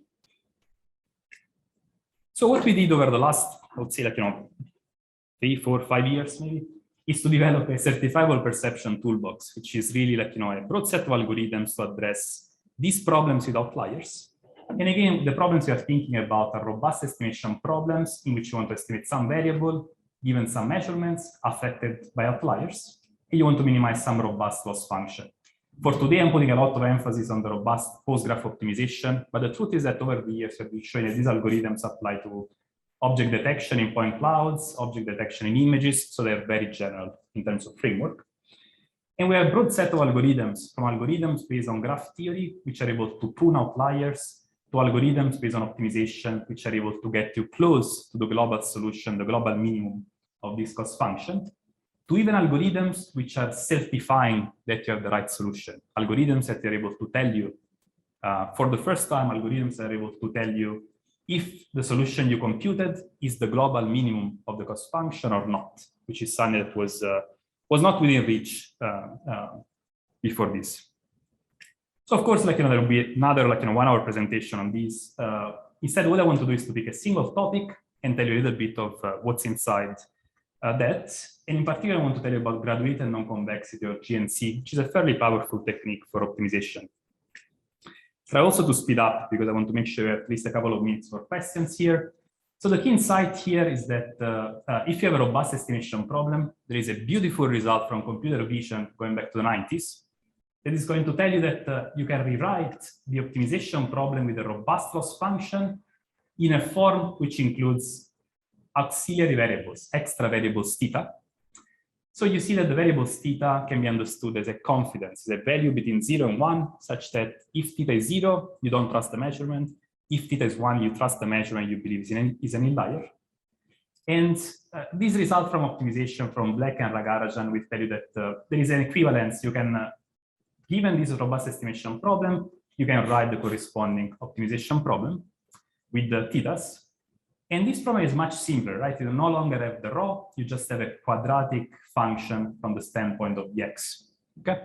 And there is another penalty on the theta, which really depends on the choice of rho, but it's something that you can write and only influences theta. Just to give you an example, if you have a quadratic loss function, you can write the rho as a minimum between a quadratic loss and a constant loss. And the resulting conversion into what is called an outlier process is this one, in which, again, you don't need to understand all the math. The intuition is that the theta will just switch between the quadratic region and the flat region. Let's read the role of the theta. So why this is cool? Well, besides being a beautiful result, it suggests a very easy approach to solve the optimization problem. You can just apply an alternation scheme, right? You can optimize over theta, and then fix theta, you can optimize over x, and you can keep alternating between the optimization of the two. The reason why this is convenient is that if you fix the theta, you get just a quadratic problem, which is very well understood. You have a very fast solver, for example, in GTSM to solve that. So fix theta is very easy to solve for the x. And if you fix x, it's also very easy to optimize for the theta. Theta actually can be computed in closed form, fix the x. Unfortunately, this is a very simple computational idea, but it still gets stuck in local minima. This alternation is too sudden, you get stuck in bad solutions. So in one slide, I will tell you what is the idea of graduated non-convexity. The idea is to apply still this alternating scheme, but instead of starting to apply that to the original cost function, which is again non-convex, is a very difficult cost function to optimize, you start instead, don't worry about the text, look at the figure, you start with a convex approximation. So this is well behaved and is much easier to optimize. And then at each iteration, you increase the amount of non-convexity. And for each iteration, you just apply this alternation scheme over theta and x. The more you increase the non-convexity, the more you approach the original cost function. So again, you want to optimize a very difficult function. You start with a convex approximation. You apply this alternation scheme over x and theta, increase the non-convexity, alternate, and you keep going until you reach the original cost function. Last visualization here, you can imagine that you want to optimize a very difficult cost. You start with a convex approximation, and the more you iterate GNC, the more you approach the original cost function. So in a nutshell, this is a way to get much better convergence in these optimization problems. So the reassuring news here is that GNC is actually able to converge in few iterations. So what I'm going to show here is a robust Postgraph optimization problem. That's the initial guess and the corresponding reconstruction. And you're going to see here the number of iterations for the algorithm. So you can see that after maybe 8 or 9 iterations, I will replay that again maybe. After 8 or 9 iterations, we are already able to reconstruct a nice trajectory, reject these loop closures in red, and get a nice 3D reconstruction. On top of that, we have a bunch of quantitative results showing, for example, error for increasing number of outliers. You see that GNC, again, graduated non-convexity, has a small error even for 90% of outliers. Means that you do a poor job at place recognition, you fail 90% of the time, but the technique is still able to figure out what is the 10% of loop closures which are correct. And again, there are great approaches out there. We do better on DCS, dynamic covariance scaling, pairwise consistency maximization. They are not really able to get up to 90%. Graduated non-convexity for this specific problem turns out to work pretty well. Runtime is not bad, actually, if you compare a bunch of techniques. GNC, which is the red one, I think here, has constant runtime for increasing number of outliers. And the runtime, if you have 8 iterations, is 8 times the runtime of standard Postgraph optimization. So it's like, in the order of seconds, like, 1 or 2 seconds. It's not too bad, but it's not as fast as just doing standard Postgraph optimization. Other good news, we have a pretty efficient implementation of GNC in GTSAM. And our collaborators at MATLAB also decided to implement this approach in MATLAB. So I think there is a function in the navigation toolbox of MATLAB to run GNC at this point. So let me finish here. I really hope we'll have at least time for 1 or 2 questions. But today I presented a bunch of things. I presented the work on real-time metric semantic mapping, including Chimera and Chimera Multi. I extended that to the idea of scene graphs and Hydra, which is an approach to build 3D scene graphs in real time. And then I told that in the background of all these systems, there are some carefully designed algorithms, which we call certifiable perception algorithms, which are able to estimate quantities in the presence of a large amount of outliers. And I will wrap up here saying that this is really cool work by the students who are doing the heavy lifting here, thanking the sponsors supporting the research, and thanking you for your attention.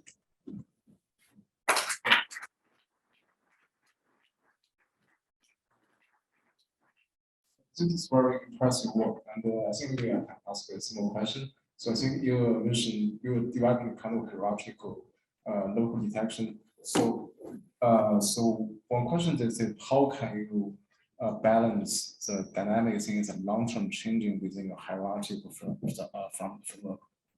I think it's a great thing. Like, we're starting to think about that, and the question is again about how to reason over dynamic things, leveraging the hierarchy of the scene graph.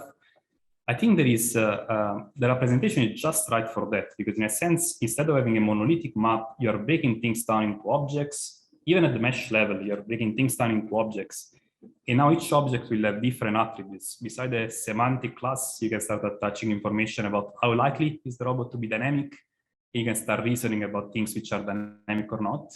And we also believe there is some opportunity for the certifiable algorithms inferring, like, what's moving and what's not. In a sense that, you can associate 2 things with a factor which is a robust factor. But if these 2 things are moving, the certifiable algorithms can detect that as an outlier. So there is also some connection with the idea of certifiable algorithms that I was discussing in the last part of the presentation. Oh, thank you. Is there questions? Yeah, thanks for sharing the graduated approach. That's pretty cool. Can you share a bit about how to tune, like how fast you should get into the detail of your function? So I can imagine if you are too quick, then you will still stuck in some local meaning. I think what you're asking is how many steps do you need to go from the convex approximation to the non-convex one?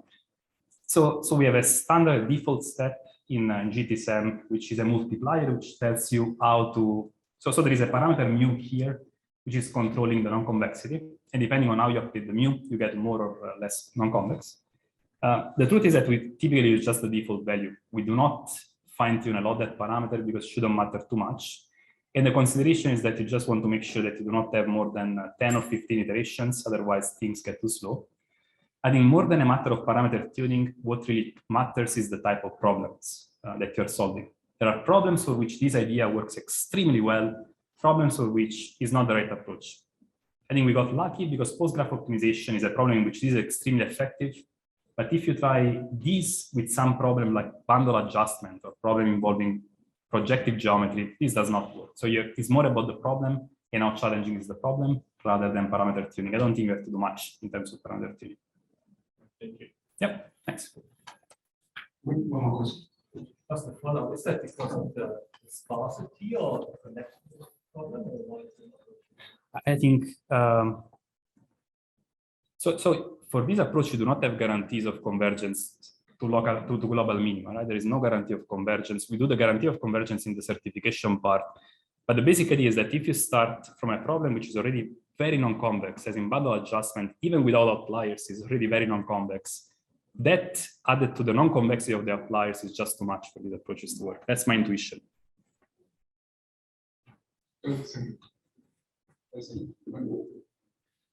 So a question regarding ICRA, when you have similar rooms for the production section, how do you deal in terms of objects? Say you have 2 bedrooms and you detect a bed each. Basically, you only have the segmentation, right? It's a bed. It might have the same shape. And let's say that that works, it should fail. So then you go back to aligning with ICP or so the beds, then they will align, but you're in the wrong bedroom. And basically, how do you get from basically instance versus segmentation problem? I think that's not just Hydra. I think it's a general problem. I mean, you're doomed to have perceptual aliasing, right? If you go from this room to the next one, they're going to look alike. And that's the reason why, like, we put so much effort on the certifiable algorithms. In that case, the odometry and information about the postgraph is going to tell you that even though, like, these rooms are looking similar, they're looking the same, according to your trajectory, it's not possible that they're the same room. So I'm not saying that, you have to apply, either you have to get better loop closures or you have to reject them. Eventually you have to do both. All right, but you're mostly reasoning then from your trajectory rather than saying you have to measure 10 objects or something like that. Basically, putting thresholds on your histogram. But I'm assuming that you have in mind, like, 2 rooms with exactly the same objects, exactly the same appearance. In this case, then you have a chance. Not more like every bedroom will have a bed, right? So more like would you basically try to do it via thresholds? In the sense of, if I don't know, 7 out of 10 match, like 70%, which is just a number, but like 70% of the objects match, you probably can do ICP on them? Or would you say, no, I always have to read via the trajectory as well? we do a threshold. I think you're talking about more. Okay, you're talking about this hierarchical comparison. I cannot get there. Like, yeah, let's see. Yeah, so due to the time, so we have one more questions. Yeah, we have thresholds, and there, I don't think it's the most elegant one, so there is much more work to be done there. I don't think we have the most elegant approach. Thank you. Yeah. Sharing those informations. I have a really high-level question. It seems to me that right now we are relying on things like representing the world using measures, point clouds, graphs, and doing everything and formulate everything in as optimization problems. I think it's easier for human being to be able to program something and run something on computer, and maybe contribute somehow, communicate some ideas between the human beings. But in order to achieve human level of performance, do you think, based on your knowledge in the future, is there any other better options for representing the world and representing the problem? Yeah, the question of representations is a tough one. We don't even know, like, what's the we know about grid cells and things like in the human brain, but we don't know too much about the representation for humans. I cannot tell that these are, like, the representation. They are just a powerful representation for the task that typically a robot has to do: manipulation, navigation, and so on. So my take is that they're quite powerful. I don't know if you would come up with something better eventually. The opportunity there is to maybe infuse something more, which is learning-based, some learned representation in the scene graph, both at the level of low-level geometry, for example, using neural rendering, like, neural approaches for SDFs, or even at the top levels. Maybe instead of fixing the layers to rooms and so on, we can have a neural network figure out what is the right abstraction for a given task. Yeah, that's what I have. Thank you. Thank you, and MetaSLAM for long presentation, and thank you so much.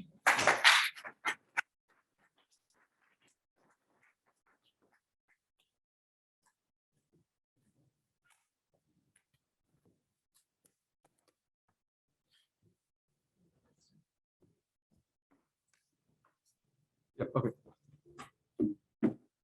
So I think we can move on to our the talks for our the master competitors. So let me share screen here. Yeah. So let me repeat again. So we have two tracks. One is the UJV localization, and one is the UAV localization. So right now, I think we're going to starting from the UJV one. So it's the first the winner of the competitor is from the Nanjing University. So can you hear me? Hello. Hello. Okay, great. So I'm going to stop the screen here. So okay, we are roughly so once around the time, so we have several talks, and so you can share screen here to talk. Yeah. Okay.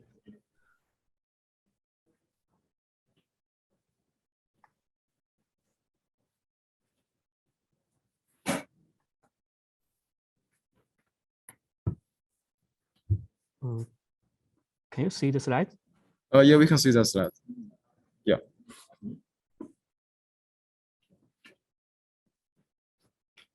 Yeah, you can tell right now. Yeah. Oh. Good morning, everyone. My name is Linan Chen, a candidate PhD student now.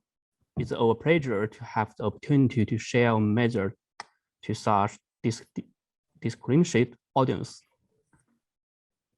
My advertisers are Professor Jing Xie and Professor Milford Ren, and we are all from Nanjing University of Science and Technology of China. We thank the competition organizers for allowing us to participate in such a meaningful competition. Our presentation mainly contains 4 sections. Firstly, current measure. Secondly, data analysis. Thirdly, our implementation, and finally, the results of our model. We would now like to move on to section 1, the current work. There are a lot of point cloud place recognition works. The dataset that this works using is Oxford robot car dataset, which is introduced in PointNet WeLight.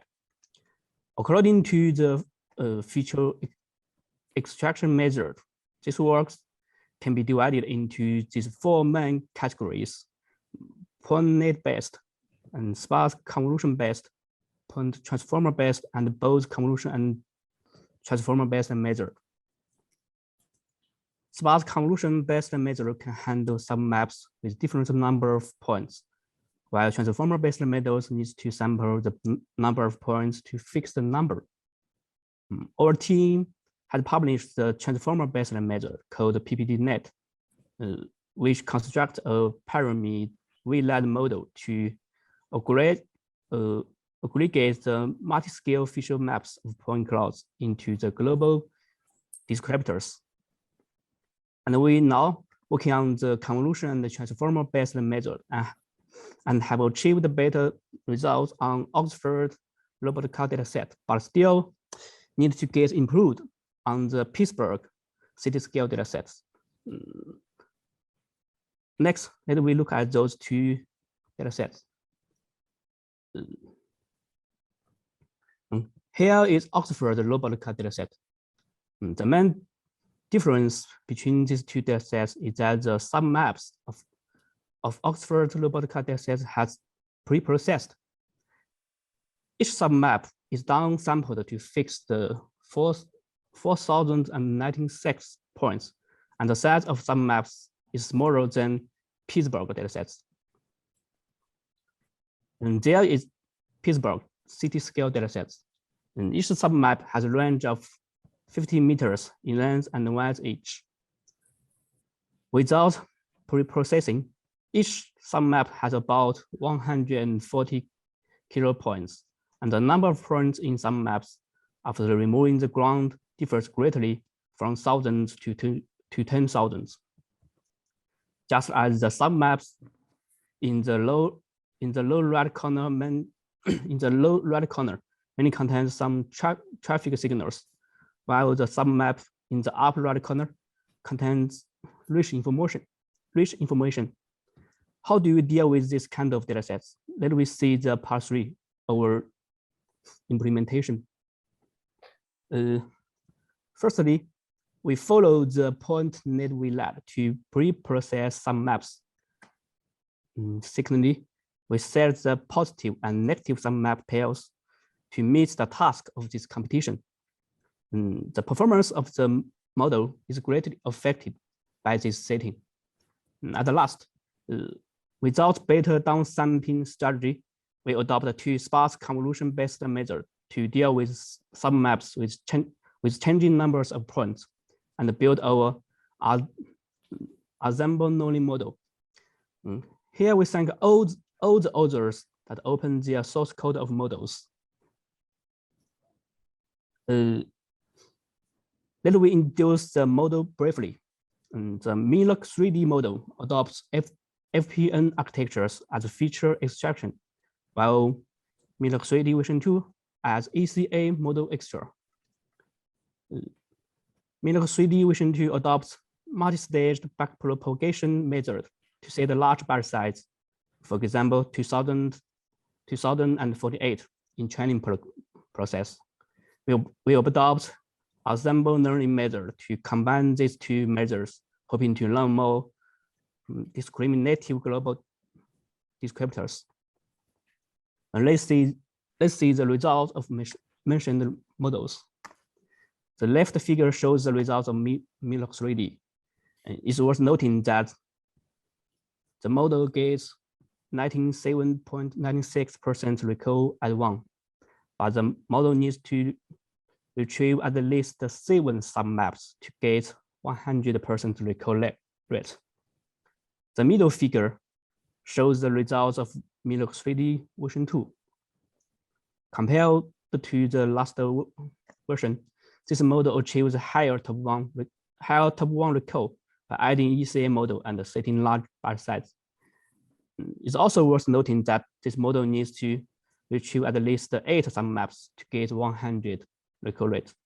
The right figure shows our model results. We adopt ensemble learning method to make these two models complement to each other and obtain more stable and discriminative global descriptors. As shown in the figure, the model are not only obtain best recall at 1, but also needs to retrieve only 3 submaps to achieve 100 recall rate.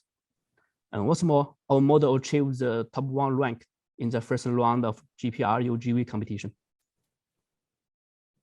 And here is the visualization of failure retrieval cases on validation dataset. The first column is a query submap, and the others are top 5 retrieve submaps. The closer the numbers on the submap represent, the closer the distance between query and the retrieval results. Obviously, the red and green box need to reverse. In the future work, additional constraints need to added between the two submaps at a different distance, rather than just considering that they are whether positive and negative submap pairs. And this is the end of my presentation. I hope that my presentation today will help you in the second round competition. And thank you very much for watching. Okay, thank you. Okay, thank you so much. So yeah, so next I will welcome Kawasha from Conceptual University Technology, and he's the author of LOGG 3D Net. So Kawasha, can you hear us? Or we can share screen right now.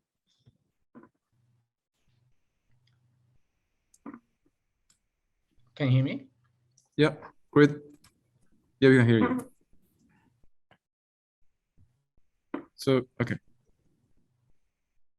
Can you see the screen as well? Yeah, we can see that screen.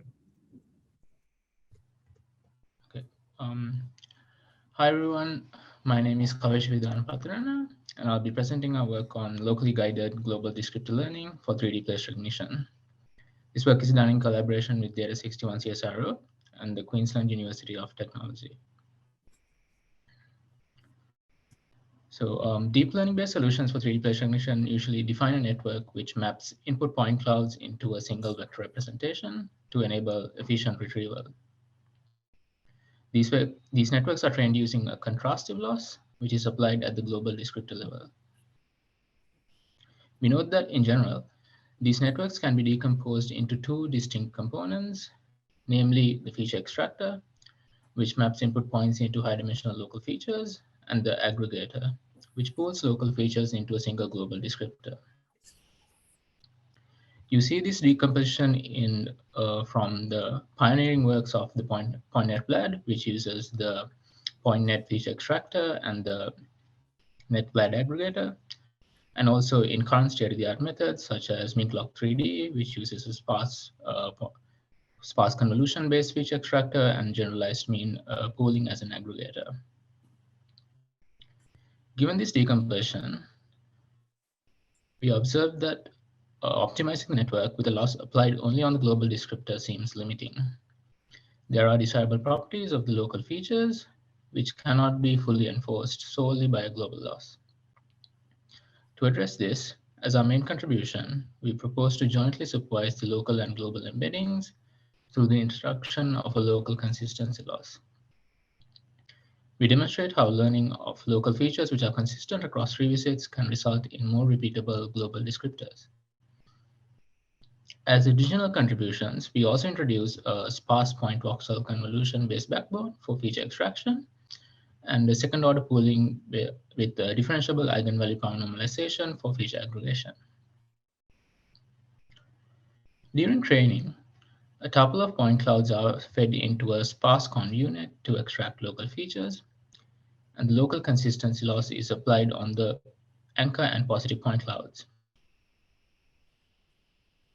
Local features are aggregated using second-order pooling to obtain the global descriptor, and the final loss is the combination of the local consistency loss with the scene-level loss. When applying the local consistency loss, we first align the anchor and positive point clouds using ground truth geolocation and estimate point correspondences using radius-based nearest neighbor search. We then minimize the distance between features of corresponding points and vice versa. For this, we use the pointwise hardest contrastive loss proposed by Choi et al.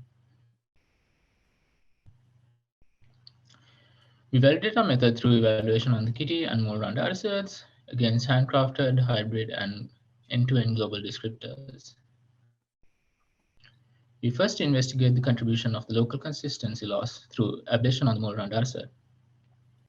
The inclusion of the local consistency loss gives a consistent and significant improvement, resulting in a 61% increase in mean F1 max when combined with the equal weights. This demonstrates that enforcing the consistency of local features leads to an overall increase in the performance of the global descriptors. We also compare our method against other state-of-the-art methods. On these datasets, and you can see that our method obtains consistently high performance across all sequences, even in the challenging sequences of KT02 and Moore-Round DCC3, where other methods remain brittle. A qualitative performance visualization of our method shows the accuracy of the top one retrieved candidates. On Moore-Round DCC3, our method successfully recognizes challenging reverse revisits with multi-lane translation offsets, indicating its invariance to viewpoint.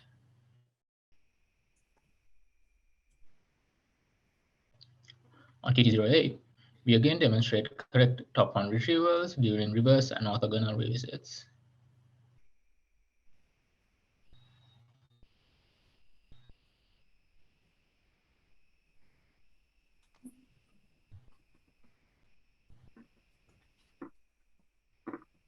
In adapting our method to the UGV challenge, there were several things we had to take into account. Looking at the dataset properties, the point clouds provided are accumulated submaps as opposed to the single scans that you get in the Kitty or Moore-Round datasets, meaning there is no increase in point sparsity with the distance from the center. Also, the intensity returns are not provided. On the test set, we see that point clouds are point clouds provided are not sequential, meaning that we can't use temporal descriptors such as our previous work locus. And also we can't use temporal matching methods such as MetaSLAM. Additionally, because the database and query splits are unknown, we are not able to use re-ranking methods to refine our retrievals. And finally, due to the use of a fixed similarity metric, popular methods such as scan context and its variants, which require their own similarity metrics, are not usable. This means that the performance on this dataset, on this test set, is solely dependent on the expressive power of the network and the discriminativeness of the learned descriptors. And luckily, our method log3dnet was not adversely affected by these settings. So adapting log3d to the UGB challenge was quite straightforward. The only changes that were needed were setting some dataset specific hyperparameters. First, we did voxel downsampling of 0.5 meters and the removal of points below 1.8, minus 1.8 meters to reduce the number of input points to address memory issues. During training, we sampled positive point cloud pairs as those within 10 meters and negatives as those at least 20 meters apart. We used one change in architecture, which was to increase the dimension of local embeddings from 16 to 32 to increase the representation power. And finally, we used an additional regularization to address overfitting. For this, we used random occlusion of sectors of 30 degrees with 30% probability. Moving on to the results, we were able to finish second place with a score of 0.994. And we should note that we are tied for second place, even though we have got a slightly lower top 1 recall. We assume that this is because our top 2 recall is 100%. And to the best of our knowledge, our method is the only one to achieve 100% recall at the top 2 level. We also carry out a qualitative evaluation on the UGB dataset.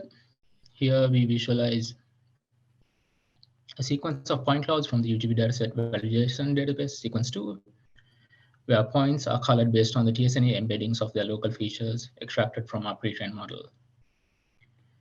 We see that points of local regions remain the same color between frames, indicating that their local features are consistent.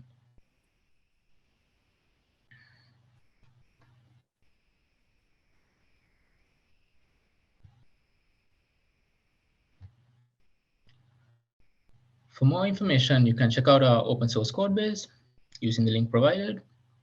And also you can join our paper presentation at ICRA, at the ICRA localization 1 session happening later today at 4:20 p.m.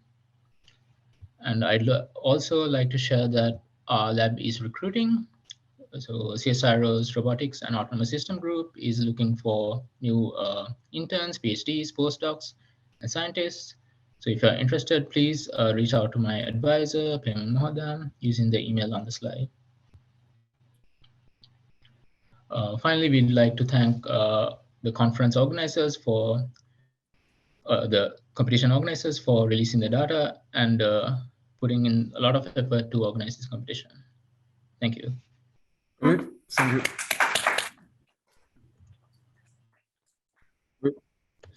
Thank you. I think we can move on. So, yeah. Okay. So next, let's welcome Professor Jesky Kowalski from Warsaw University of Technology, and he's the author. He also the author of MinkLog3D, which is the first competitors. What it based on. So, Professor, can you hear us? Yeah. Hello. Yeah, I'm with you. So. Thank you for the invitation. Okay.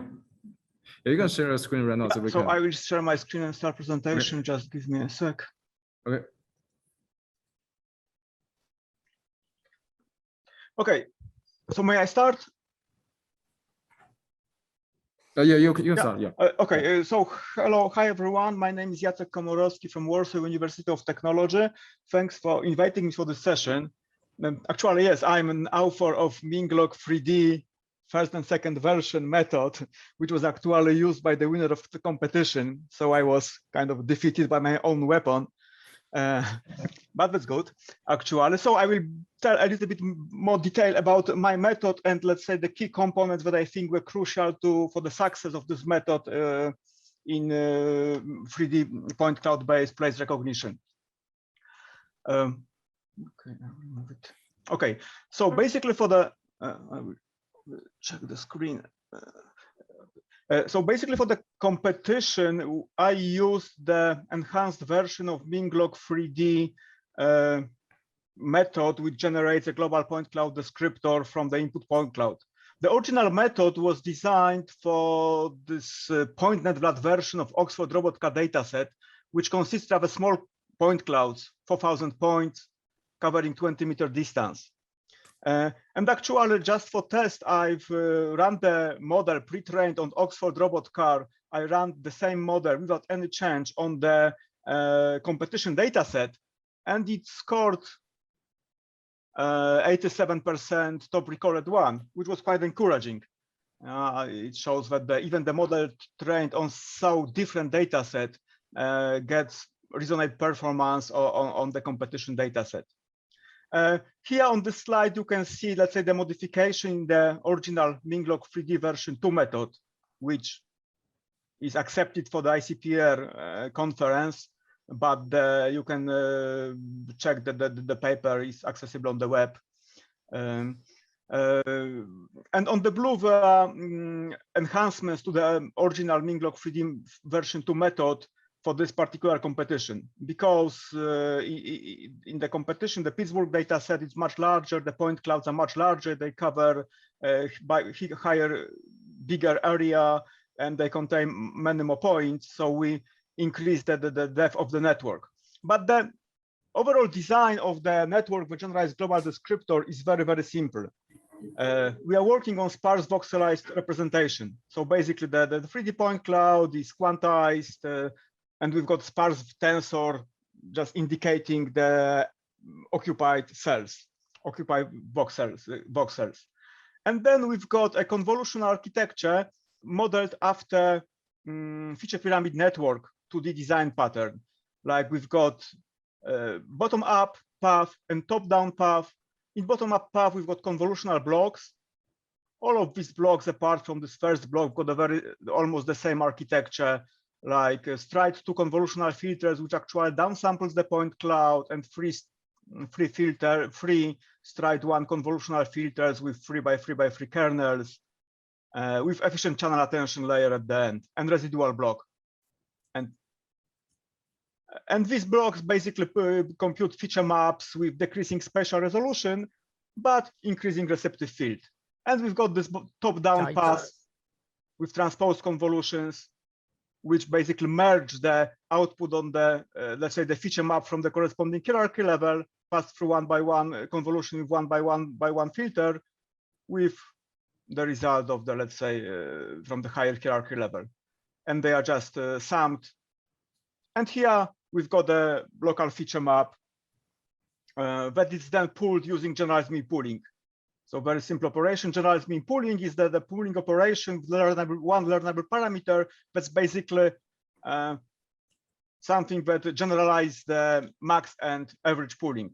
You can interpret this as the operation that is between the max pooling and average pooling with the learnable parameter that controls, let's say, how much max pooling, how much average pooling we are doing. And then we've got at the end the global descriptor, the compute. So the architecture of the solution is really simple. The key, let's say, power is in the way we train this, and basically is the learning method and the loss function. And this enhanced architecture, let's say, coupled together with the improved training procedure, gave us a score 0.449, 98.9 top recorded one. It's to say that the second place ex aequo with the previous speaker for the competition. And let's say, what about the training of the this loss function? Because prior methods mostly used simple loss function like a triplet loss or contrastive loss. Often for this point cloud-based place recognition, the modification of the variant of triplet loss called quadruplet loss function was used, where you've got a query element, one positive one, and two negative elements. But here we use the variant of ranking-based loss, specifically variant of a smooth average precision loss, which was recently proposed. And this because, let's say, triplet loss, frequently used to train place recognition methods, is kind of an approximation of the, let's say, it's kind of a surrogate loss. It's not the real criteria used for evaluating the place recognition methods is the recall or average precision. So that the better results should be achieved by directly optimizing our, let's say, the same function that's used in the evaluation of the method. Unfortunately, the metrics like recall or average precision are not differentiable, but recently a number of methods was proposed that presents a smooth approximation of ranking-based losses like average precision or average recall. And we use this variant of smooth average precision loss with some small modification to make it computationally more efficient, which computes the smooth approximation of average precision. So basically the aim is to make, for each query element, the aim is to make the positives to have higher ranking, positives showing, let's say, the same thing as on the query, to have higher ranking than negatives. And this is basically optimized during the training. One drawback of using ranking-based losses is that it requires really large batch sizes. Yeah, we need to have batch sizes comparable in size to the size of the evaluation set, like thousands of elements maybe. And with huge point clouds that are in the competition data set, well, we can, from a single GPU, we can process at one time maybe 3 or 4 point clouds, not more. So what to do with this? Well, we used multi-stage byte propagation. Also, this technique was recently, well, theoretically it's well known, but it was recently proposed in this paper. And we implemented this technique, which, let's say, has very simple implementation in PyTorch, and basically it splits the loss propagation into 3 steps. Like first, we pass elements, point clouds, through our one by one, through our net with gradient computation disabled to compute descriptors, stage 1, until when we have all descriptors without the gradient. We use these descriptors to compute. We enable the gradient computation now, compute the loss based on the all descriptors value, and backpropagate the loss. And this gives us the gradient of the loss with respect to descriptors. It's stage 2. And in stage 3, we again push the training elements one by one through the net, compute descriptors, this time with gradient computation enabled. And we use chain rule, basically knowing the gradient of the loss with respect to descriptors. In stage 2, we use chain rule to compute the gradient of the loss with respect to network weights. And this, yeah, and then we do the optimization step. So it increases the training time maybe twice, but allows us to process very large batches, like thousands of point clouds in one step, and compute this average precision loss, which is based on 1,000 point clouds. And the third improvement that improved the score was the following. Point clouds in the data set have got the coverage like 50 by 50 meters. And this true precision threshold when computing the evaluation score, recall at 1, I was not able to find what it was, but I suppose it was rather small, like 5 meters. So if the 2 point clouds have a difference in position more than 5 meters, they should have different global descriptors, very different global descriptors. But if we, let's say, use regular Cartesian coordinates, and we've got this small translation in the point clouds, the local descriptors computed for these areas, for these 2 point clouds, will be the same. Yeah, and thus the global descriptors computed for these 2 point clouds also will tend to be the same if they are separated, I don't know, by 10 meters, for example, but this part will be the same. We don't want to do this. Yeah, we want, let's say, descriptors of the local descriptors in point clouds that are separated by larger distance to be different. And we want also rotational invariance. So what to do? Well, simple solution, use cylindrical coordinates. This provides rotational. Sorry, Professor, just so the time is a little tight, so you can. Okay, so yeah, so basically, just to 1 minute to finish. So we trained our model on the raw data, no ground plate removal, no die sampling, large batch size. Loss, we use this truncated smooth average precision. With voxel size for cylindrical coordinates like 0.8 degree, 15 centimeters by 15 centimeters, 256 descriptor.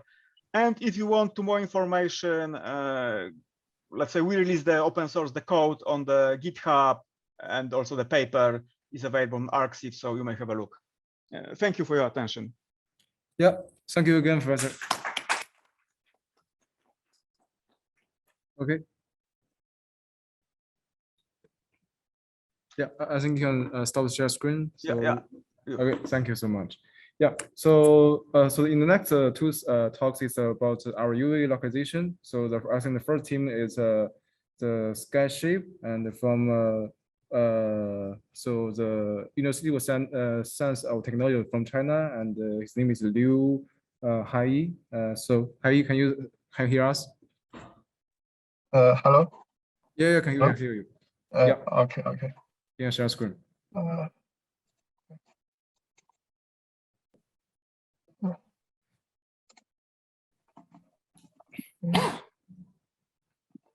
you see my screen? Yeah, we can see that. Yeah. Okay. So hello everyone. I'm glad to share my solution here. My name is Liu Hai, and my friend name is Liu Minghao. We are first-year math student at the University of Science and Technology of China. We got the third place in this competition. Honestly, this ranking is beyond our expectation because we only use a very simple method. Yeah, first we see this task as a place recognition task, and the position of the query image is estimated using the position of the visually most similar image, which is obtained by querying the reference image. And because of this, we need a descriptor that will represent an image. In this way, we can easily compare the similarity between images. So to get the final descriptors, we use net VLAD as our method, and which is a convolutional neural network architecture that is trained for place recognition in an end-to-end manner. And the net VLAD use convolutional neural network to extract image local feature and then push extracted features into the net VLAD layer to get the final descriptors. And the net VLAD layer is inspired by vector of locally aggregated descriptors, which is an algorithm that allows user to aggregate local descriptors into a compact global representation, and the VLAD stores the sum of residuals for each real word, and the net VLAD design a trainable generalized VLAD layer, so they can make the VLAD pooling differentiable, and we can train it end-to-end in an end-to-end manner. And for training, we use the same triplet margin loss as the net VLAD. We're given a triplet input, which is QPN, where Q is query images and P is a set of potential positives. And in our case, we only use the ground truth match image and as positive. And N is a set of definite negatives. In our case, we chose negatives based on geographically distance. So the triplet loss optimize makes the distance from the query to the positive example smaller and the distance to the negative example larger. So here is the method we use for the best submission. We made only one change on net VLAD. We changed the network structure from VGG16 to ResNet 18 with pre-trained on ImageNet. and we got the 71% top 5 recall. Yeah, that's only way. That is all we did. Yeah, we use the network LED and change the backbone, and this is a simple and brutal solution. Yeah, we only use the ResNet 18 as our backbone, which is smaller than current mainstream models. We want to try some big models, but due to time and equipment, we didn't try it. And we only use the query image, the reference image, and their corresponding UTM coordinates. And yeah, for future work on this computation, we think we need to consider how to use the data in offsite reference to improve the feature extraction capability of the model, and the feature dimension extracted by network LED is too large, not suitable for some memory sensitive tasks. And that's all. Finally, I want to thank this computation again, and hope I can learn more from this conference. Thank you. Okay, thank you, Hai, and really thank you your techniques. Okay, great. So let's come into our final talker for the competitors. So it's from Beijing Institute of Technology, and his title name is Natively Led with Double Tribute Loss. His name is Chen Guangyan. Hey, Guangyan, can you hear us? Hello, can you hear me? Yeah, we can hear you. You can present. Okay, thank you.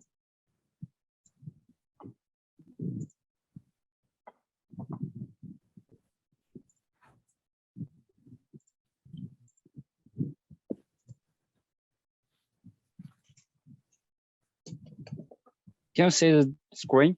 Yeah, we can see the screen. Yeah. Okay, thank you. Okay, hello everyone. We are very honored to be here to report our competition results. I'm Shilin Zhe, and my teammate Chen Guangyan will report later. First, our presentation is divided into 5 parts. I will report first 2 parts. Okay, first, the data set of this competition is provided with query and reference images, and the difference between queries and references includes geolocalization, lighting conditions, and viewpoint, owing to the differences in shooting time and equipment. The competition requires the model to extract a descriptor for each image and to match the query and the reference image in descriptor feature space. Specifically, the ground truth matching pairs have the nearest distance in the geometry space. So we need to accomplish an image retrieval mission. And first, the common framework of image retrieval contains a backbone network and an aggregation network. The aggregation network is the main module to aggregate the feature to the descriptor. As a classical model, NetVLOD encodes the relative distribution of local feature to be a global feature representation, and it is beneficial for modeling the local geographical pattern relationship of the aerial image. Besides, we can say patch NetVLOD and DELG. These methods make full use of local information to re-rank the preliminary retrieval results. And however, these 2 methods are not suitable for our mission of generating one single descriptor. So, and this can be set as a future work. So in conclusion, in general, our framework of method is shown in the figure, containing pre-processing, backbone network, aggregation network, and PCA module. We begin the pipeline begin with rotating and normalizing the input images to pre-process the data. Then conventional ResNet 18 is adopted as a backbone network, and the NetVLOD aggregation network is utilized to obtain the initial descriptor. Then the PCA is introduced to obtain a compact representation with 4,096 dimensions. Finally, the triplet loss is introduced to optimize the descriptor. Then, by simply training on our network on the training set and testing on the validation set, the results show that the network can identify the reference images near the query image. However, the network has difficulty in precisely locating the nearest reference images. So we analysis that the unsatisfactory performance is owing to three follow aspects. First, convolution leads to information loss at the edge of the image, which prevents the model from extracting discriminative descriptors when distinct characteristics appear at the edge. The second, the networks focus on different regions for adjacent images. And third, the network focus on regions that do not contain key geographic features. Since information loss in convolution in ResNet, we pad the images and atop the reflect padding mode in the ResNet feature extraction. Then the subsequent part will be introduced by my teammate Chen Guangyan. Thank you for a detailed introduction of Shilinzhe. The follow-up content will be reported by me. The heat maps of agent reference are shown in the figure, which shows that the former focus on the building below, while the later focus on the building above. Furthermore, the figure on the right shows that the distribution of the attentive regions are ambiguous, which prevents the model from extracting discriminative descriptors. We analyze that what caused the area of interest to blur and change because triplet loss on queries and reference optimize the group with the identical reference independently. To address this issue, the triplet loss on reference is introduced to establish connections. With the double triplet loss, we alleviate the defects. The figure on the left shows that the agent's reference have similar attentive regions. And the figure on the right shows that the interest area is more concentrated and representative. With the above improvement, we achieve first place with 93% in recall 5 and 30% in recall 1. The table shows that the double triplet loss improved the recall significantly. The figure below shows that our method precisely identified the nearest reference. The quantitative analysis between our loss and triplet loss is shown in the figure, which demonstrates that our network trained with our loss not only locates the correct reference and differentiates the reference nearby. In comparison, the network trained with triplet loss struggled to distinguish this similar reference. To intuitively compare triplet loss and our loss, the heat maps of the descriptor are shown in the figure, which clearly indicates that the network trained with our loss identifies the representative characteristics precisely and comprehensively. In summary, we provide a framework for UAV-based place recognition tasks, which can be extended to other similar tasks. Moreover, we establish connections with double triplet loss to enable the network to identify the representative characteristics and improve the generalization, ultimately improving the recall significantly. Finally, our method achieved the best performance in this competition so far. In the future, we will test the framework on public data sets of other related tasks and improve the loss function to enhance its training efficiency on hard examples and further improve recall. At the end of the report, we are very grateful to the organizers for holding these meaningful competitions and providing us with the opportunity to report at ICRA. And furthermore, we are grateful to the teachers who have provided us with a lot of help. Last, thanks to the authors of these papers. Thank you for listening. Okay, thank you so much, Guangyan. Yeah, it's a very nice talk. And also, we're really interested, prefer for your next round, so you also have much more interesting results. Yeah, thank you guys. Okay, so I can finally make a summary for our morning some presentations. Okay. Okay. Good. So I think this is our morning presentation. So right now we in this afternoon we're giving more talks from Professor Michael Milford and Junyan Zhu, and also Yimin Zhang and Sebastian for more detail about the SLAM and exploration and the domain transfer different technology. And we'll be back from 1 p.m. today. And yeah, thank you guys. Yeah.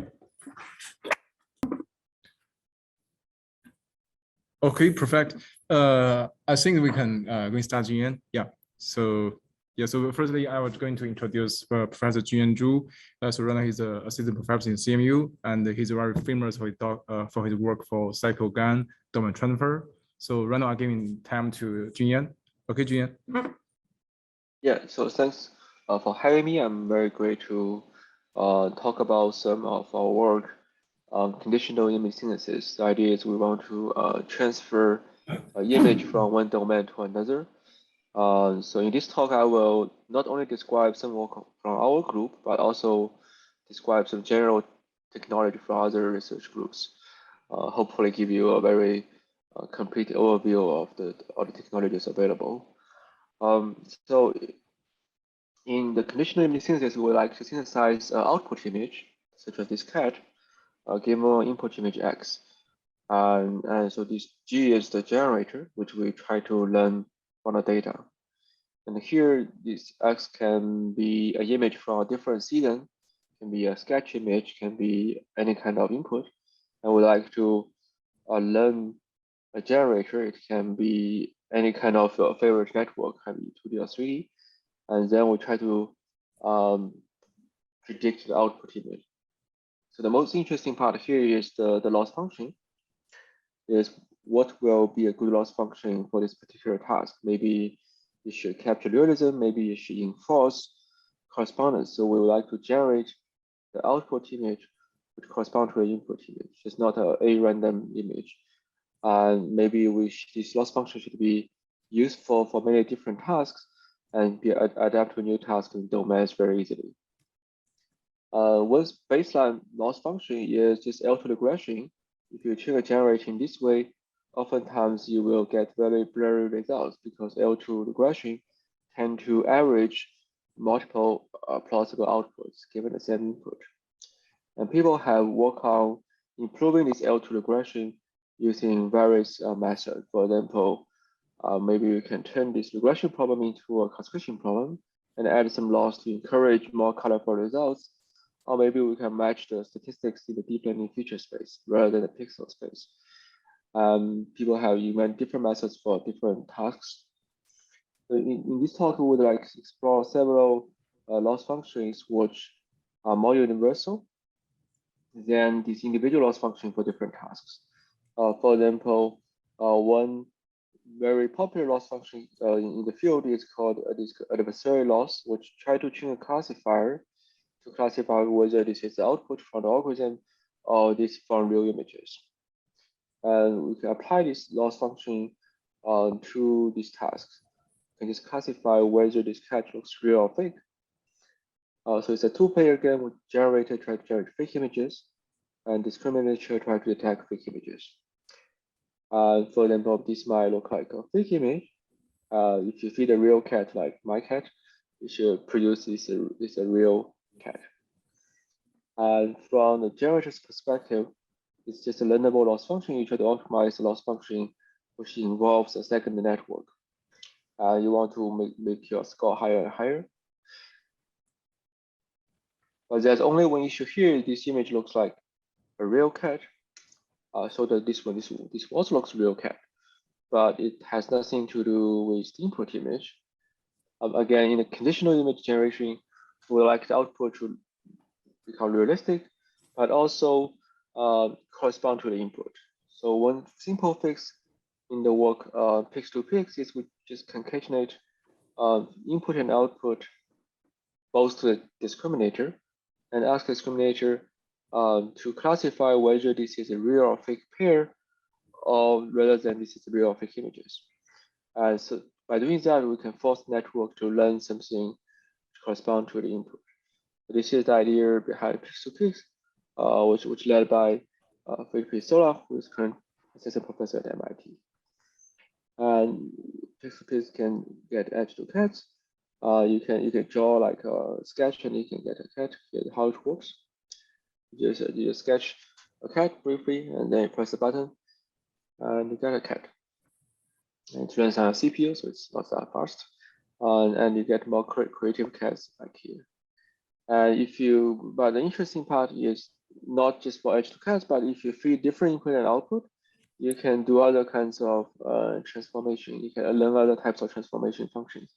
For example, here you feed black and white images input, and you can get colorized output images without a single line of change of code.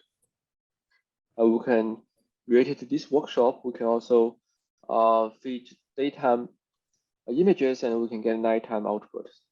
The model was trained on more than 100 webcam photo sequences. If you would like to synthesize multiple results, we can also extend pix-to-pix in different ways. There's one way is from this paper called multi-agent diverse scans. The idea is we can just train 2 generators, so each generates different modes. We can have multiple generators. Maybe they can share some weights, and we can train the discriminator to classify whether this image is real or this is from one of the generators. So it's like a k+1 classification tasks. So this is one proposal from these papers. And but what issue here is it's not very scalable because you may have combinatorial combination of factors. Right? Maybe you have 4 different seasons. Maybe you have like 10 different weathers. So maybe you have like daytime, nighttime.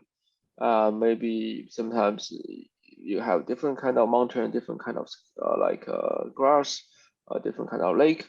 So it can be combinatorial. So you need a lot of generator to cover all the modes. Secondly, it's not very continuous because you can't interpret between different seasons. You can only generate one kind of seasons. So one thing to make it more continuous is to concatenate or to feed these random latent vectors, which ideally capture seasons like time and all kinds of factors in a continuous way. We can feed this image Z and try to generate image, and then we have an encoder which can decode the Z. And the same thing here, if we feed the image X, and then we get an encoder, we should be able to construct this image X. It's more like a relation autoencoder with some adversary loss. And so and in the test time, we can sample different Z's, and we can get different images. So of course, we need an encoder to make sure that this code, this image listen to the code. So if the image listen to the code, later we can encode it and construct a Z.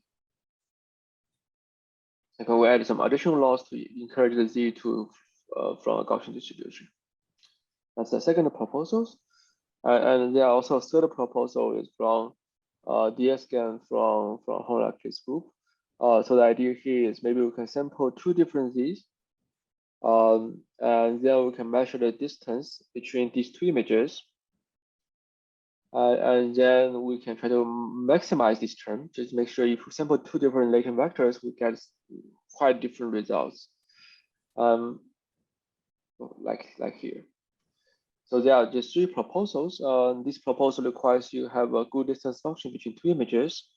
And the previous proposal requires you to train an encoder network. So there's some pros and cons. But based on this encoder-based method, we apply it at a higher resolution and build a Gaussian system. Now the idea here is we can draw a semantic label map, and then we can produce the output images in real time at a very high resolution. And once we have done that, we can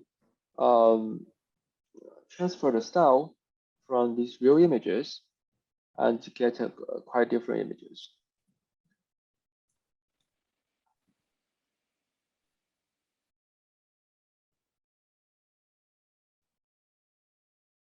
And then you can transfer the style. So this can generate like landscape images in different seasons and styles.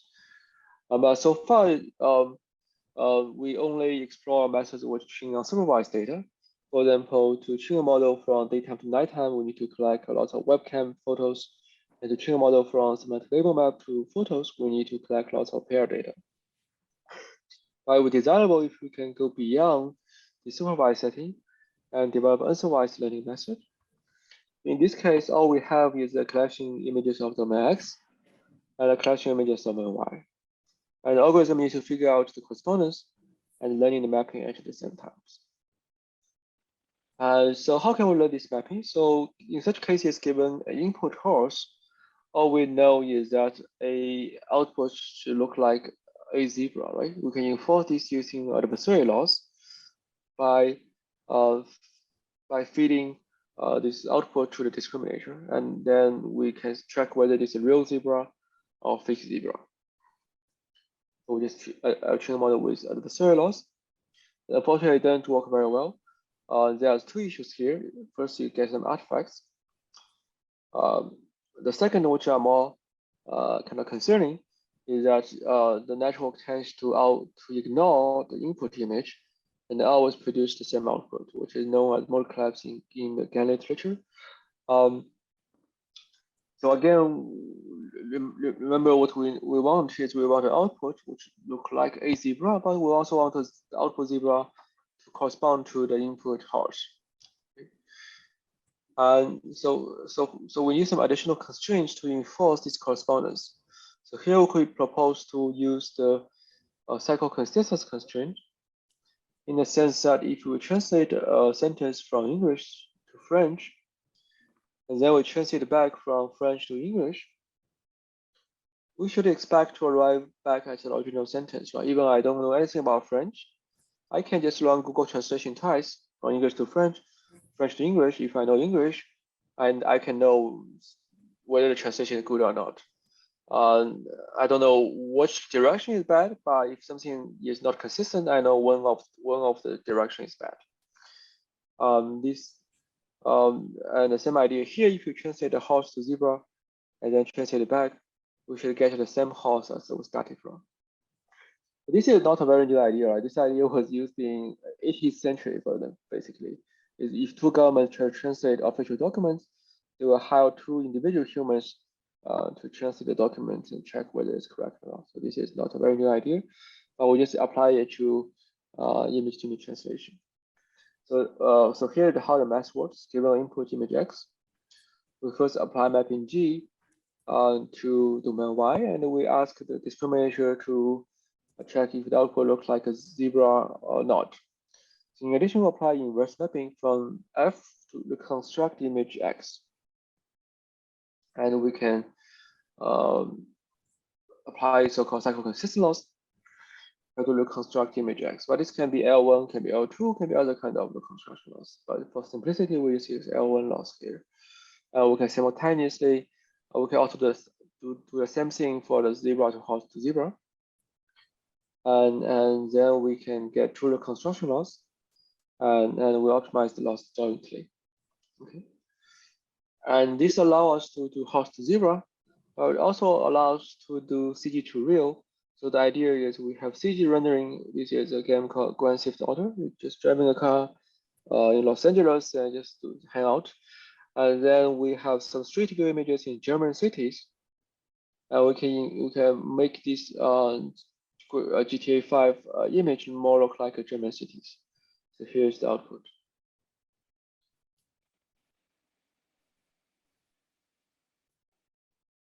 It turns out this CG to real button is not only interesting, very useful for computer graphics applications, but also very useful for single recognition, like place recognition. So the idea here is it's very easy to collect labels, like especially these dense labels for computer graphics rendered imagery, because you are the one who render these images to know whether this is a car or this is a road, right? So you don't need to label them, you just need to render them. But the issue here is if you train a model on the CG data and test on the real images, it will not work very well. You get 47.4 in terms of the class-weighted accuracy. But you can just train a model on cyclogen-less images, and then you test it, and it works much better. And then you can, it's kind of compatible, it's kind of compatible with the state of method at that time. This was pretty in 2018. But you can always apply, you can always combine the feature level domain adaptation plus the pixel level domain adaptation. You can also link it jointly to get the best of the two worlds. Okay. But we can also use it for more like other tasks like style transfer. Here we transfer an image from these photo taking palettes to these cloud styles, and we can train separate models for different artistic styles. Here UQE is the art style from Japan. Okay. So since we're talking about style transfer, we should go to this very interesting topic about this entanglement in terms of style and content. In some sense, this is a content image, this is a real image. You can render this image in different style, which depicts roughly the same content. If you choose a different scene, and you can look at different content. So this is the idea of style and content separation, which is proposed first by George Tenenbaum and Milford in 1997. So in this case, if you interpret cycle gain in terms of style and content separation, so that the third loss is try to capture the style difference, okay? Try to capture whether this is from domain A or domain B, and you try to change the style. Cycle consistently try to preserve the content, because if you can reconstruct it out, you can go back to the original domain. It means you don't lose the content during the translation. And there are lots of different methods to achieve the same computational purposes with some pros and cons. I will talk about several methods from other groups to try to address the same thing. For example, the one idea is called SimGAN, which was a CPR paper in 2017. So the idea here is they say, I would like to, every single paper uses adversarial loss to change the style, but to preserve content, people use different methods. One thing they did is they say, I want my output image to stay close to my input images. Just L1 or L2 pixel-based losses. This is my content loss. This method works surprisingly well if your output and input looks very similar to each other. Or maybe your output is noisy data and your input is clean data, but they don't change the color a lot. Like if you translate a green apple to red apple, this method will not work because green apple and red apple looks quite different in the L1 space. So, but this method works pretty well if your input and output are just the difference is only some noise, Gaussian noise or white noise. Okay. And maybe you can improve this reconstruction loss by using a deep learning feature loss like perceptual loss. So the idea here, you want to preserve the content in deep learning feature space. And you can, if you kill this F, it's just this previous loss, but if you add an F, you try to, maybe your F is a face embedding network. Then you want to preserve the output in face embedding space. So this assumes you have access to a function which works for both input and output domains. Okay. And so this go back to, but this all are very just kind of deep learning version of this older idea of style and content separation, which in the case in the original paper they propose 3 tasks. The first task is if you can you can you can learn a model from some font styles, and your classifier need to adapt to can still work for the new domains. They call it classification task. In the modern language, it's more like called domain adaptation. And they also name a second task is called extrapolation. Is if you can see these fonts, and then I give you a bunch of new fonts, but I don't give you A and B in the new style, and then you should be able to predict A and B, but you have to see pair C and pair D. This is, I will call it image-to-image translation, paired image-to-image translation. And they also have a so-called translation task idea here is if I give you a bunch of F and G and H, but I don't give you corresponding C and D and E, whether you can render F, A, B, C, D, E in this new style, and whether you can render F and G, H in the old style. I will call it unpaired image-to-image translation.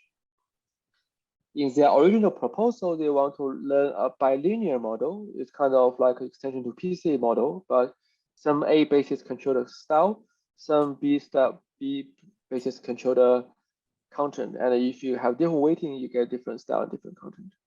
That's a bilinear model, which only works kind of on MNIST kind of data.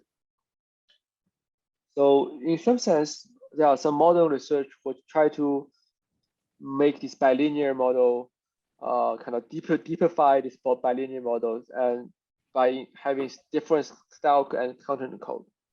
So this is a serious work from NVIDIA and led by Yimin Liu at NVIDIA.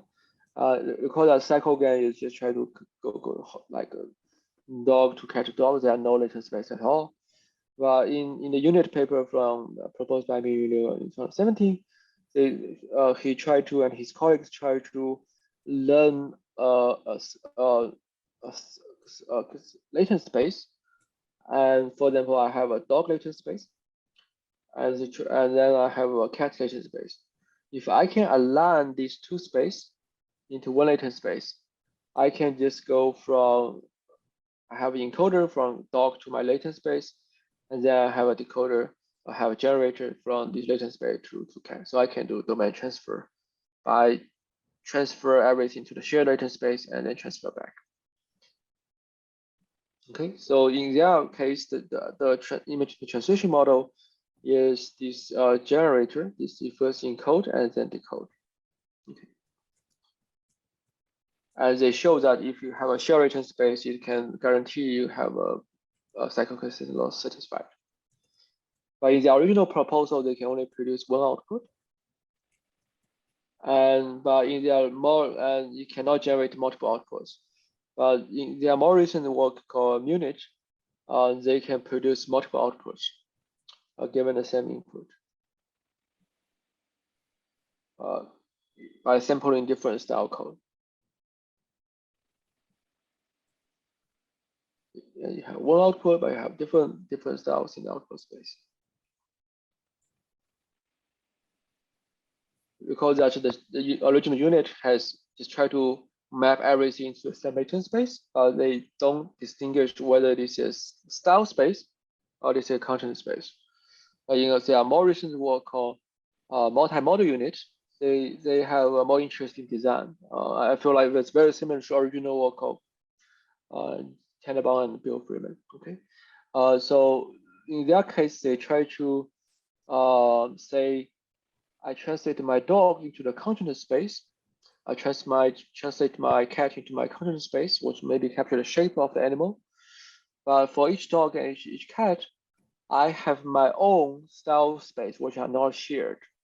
Maybe this captured my dog's like fur, my dog's breed.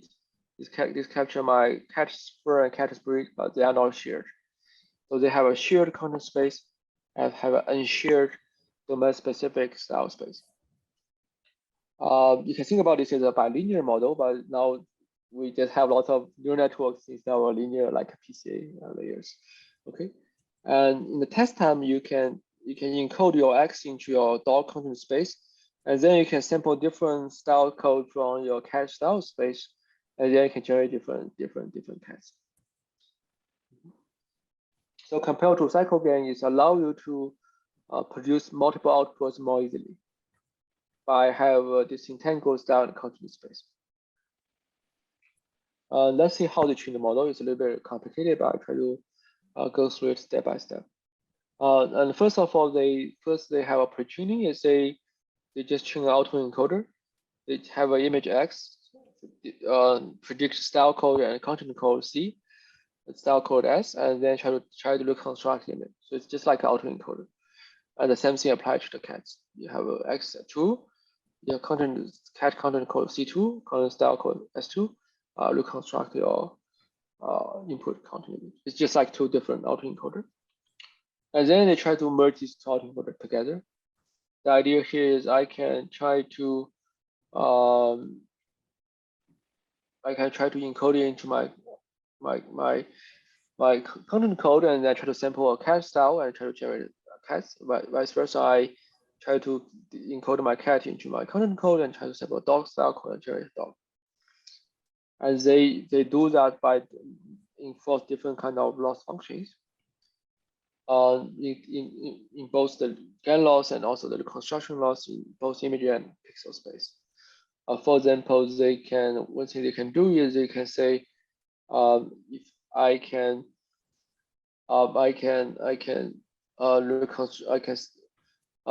reconstruct an input image, but now I can say is I have a content image, and then I then generate a style image, and then I run this, I generate output, and then I compute the content and style again, and my new content should be very close to my original content, right? My style should be very close to my original style, because this is the style and content I feed through networks. And they also have a GAN loss, which is basically saying this should look like cat, this should look like a dog. They also use more recent networks such as adaptive instance normalization. Yes, you can feed you can conditional your features on a style image. This style image can control the batch norm statistics. So this can control affect every feature maps uniformly. Okay. And they apply this adaptive instance normalization to every single layer. These have different names in different literature, and in the visual language is called like film. But the idea here is you want to adapt the same style to every single feature location, so you can affect the image globally. This is your batch norm, and now you predict the beta and gamma using an MLP layer from the style code, and this can affect every single feature locations. And here are some results. And they can also apply it to more like the daytime to nighttime and to different seasons. And the good thing about these methods is they can generate different kind of outputs given the same inputs. Here is the summer to winter, but they can produce different kind of winter season, whether it's a big snow or small snow. Okay. But these methods become more and more expensive now, because it requires lots of encoder. First of all, it requires 2 generators for each domains. It also requires lots of encoders, and their loss function become more and more complicated now. And so in the following our presenter work, we try to simplify this pipeline, try to make it more lightweight. Again, in the sample consistent loss, we try to infer this consistency so that you will not generate other outputs. And in a unity, try to produce multiple outputs given the same input. But there are different ways. In this case, content means different parts of the objects, and the style sometimes it can mean different domains, whether it is a zebra domain or horse domain. But sometimes it means the in-domain variations, whether this is a brown horse or like a white horse. And all we want to know is whether the output is correspond to the input, right? And then, but we go through all these reconstruction laws, which are very expensive to compute. One thing we have been working on is maybe we can have discriminators who ask this is a real or fake zebra. And one thing we can do is we can also look at the output patch of the zebra head and the horse head. And maybe all we want to know is we want to force these two patches to stay closer and closer than the other patches from a random sample locations to be far away. So what we all want corresponding images should have very high similarity. These two patches have very high similarity. And then these other locations patches should have very low similarity to the zebra head. So one thing we can do is instead of computing all these reconstruction laws like this style latent reconstruction laws, content like image laws, like content laws, so many different losses, and maybe we can just enforce it directly. So idea here is we can just compute a dot product of the zebra head and the horse head and try to make it higher. And we can compute dot product between my zebra head and other horse parts and try to make it lower. And we add a temperature tau, which is using contrastive learning. And then we try to map this to 1 and all the other to 0 and through a softmax. So this is the idea of like inference loss or contrastive loss, which are widely used in self-supervised learning literature such as MoCo and Sinclair. But here, the difference here is in the MoCo and Sinclair, they produce this pair by augmenting the data in different ways and say these are positive pairs and all the rest are negative pairs. And here it's different because our pairs are generated by output and input through a generator. So what we enforce is we say the patch in the same location of input and output is the same pair and different location is different pair. So we are using the same loss function, but the big difference is we construct the pairs differently. We construct a pair using our generator rather than using handcraft augmentation functions. And now we can do it for different patches, but this patch can have different scales. So in practice, what we do is we can extract features using the first part of the generator called G encoder, and then we can enforce these laws on different scales in the feature space.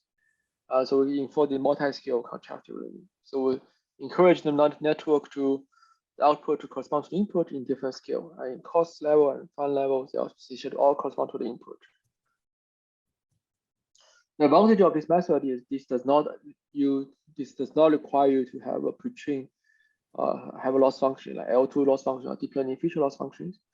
Also, this does not involve a second network, right? For example, in lots of domain transfer tasks, domain adaptation, you only care about CG to real, right? You don't care about real to CG. You don't care about it, and so you don't need to train real to CG models if you only care about CG to real. So this can reduce your memory consumption by half. This allows you to train a segmentation model jointly with your image-to-image translation model together, which is very hard to do in the cyclogram Scala case, with the cyclogram consumes lots of memory in addition to training a segmentation model. And so one thing we found is, in this case, the internal patches often works better than the external patches. By internal patch, we mean you can sample patches just within the images. External patches means you can also sample negative patches from other images. But the issue here is sometimes if you are unlucky, you sample a random patch, you might sample also a house head, and you treat house head as negative patches, it will hurt your performance. So the safest thing you can do is just sample patches from internal patches. It's also easier for training because you can do all the contrast learning within a single image.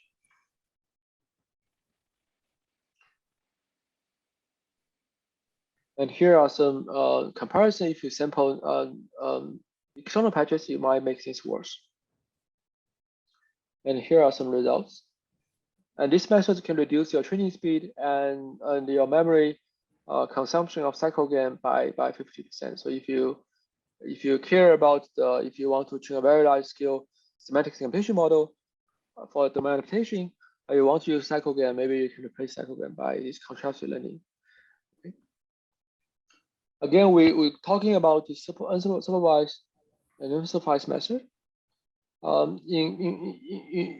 I do actually prefer, many people call it supervised and supervised. I do like to call it paired and unpaired, because it's not like fully unsupervised, because you still need to train a model from winter to summer, train a model from a horse to zebra. You need to label these images. Either this is a horse image or zebra images, or either this is a winter image or summer images. So it's not like truly supervised, unsupervised. Maybe it's unsupervised in terms of the dense correspondence, but it's supervised in terms of the domain labels. So you still need to label it. But if you call it paired and pairs, then that's more precise description. But many people like to call it supervised and unsupervised. And then people invented a term called truly unsupervised, which I will describe how to learn a model. And how can we learn this image-to-image translation model without having access to domain labels, whether this is a winter or summer, like CG to real, horse to zebra, day to night, you all need labels to text labels. So we would like to learn a model given only a collection of images, but we don't know whether this is a summer church images or winter church images or daytime church images, nighttime church images. We don't know anything from it. We just have a collection of unlabeled images. But one thing we can still know is this idea of instance discrimination. What you are using contrastive learning is that we know these two patches are from the same image or not. It's very similar to this contrastive learning which we just discussed. So we still know, this is our training signal, we still know whether these two patches are from the same image or not. But if you ask humans, these two patches, are they from the same image or not? Maybe not. Right? This answer is no. And maybe how about these two? Maybe yes, right? So if you could club sample, because these two patches share some very similar low-level statistics, and you can learn these statistics from just looking at a bunch of unlabeled data set. Okay, maybe no, right? So this doesn't look like from the same church. Okay. Or maybe we can train a model to force it to be yes. So this is before, and we can translate our images so that the answer is yes. And this is our training signal for conditional image synthesis. We can train a model to enforce my output image and to have the same statistics as a reference image. I can force it to look the same. So here's how the training looks like. So again, we have an autoencoder, which we kind of borrow the idea of Munich papers, has all the style and content separation. And then we have kind of like a style code or texture code, and we have a content code which captures the layout of these buildings. And now we can, again, just like Munich, you first of all need to train autoencoder, just encoder into structure and texture code, and decoder to the images. And then you can this is our structure code, this is our texture code, and then we have a second image. It also has its own structure code and style code, right? And then we can do a thing called swap, right? So that's why we call swapping autoencoder. And so we can use the first image's structure code and feed it with the second image style code, and we can get a new image. And to synthesize this image, we can do this kind of whether these two patches are from the same image or not. So we can train a discriminator to classify whether the two patches are from the same image or not from the same images. So we can have generic patches, and we can compare this patch with all the patches from these kind of reference images, and we can train a discriminator to classify whether this is from this distribution or not.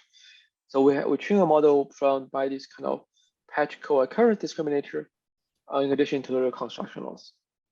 And this will allow us to transfer the style from one image to another images. So if you have nighttime images, you can transfer nighttime images to this image as well. And I will show a few results.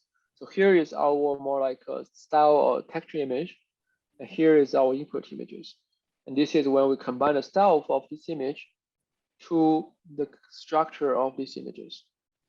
and the same thing here, and you can see here the results, and this is how we can do kind of image-to-image translation or conditional image generation without using domain labels. And by that, I would like to thank you for your attention, and I'm happy to answer any questions.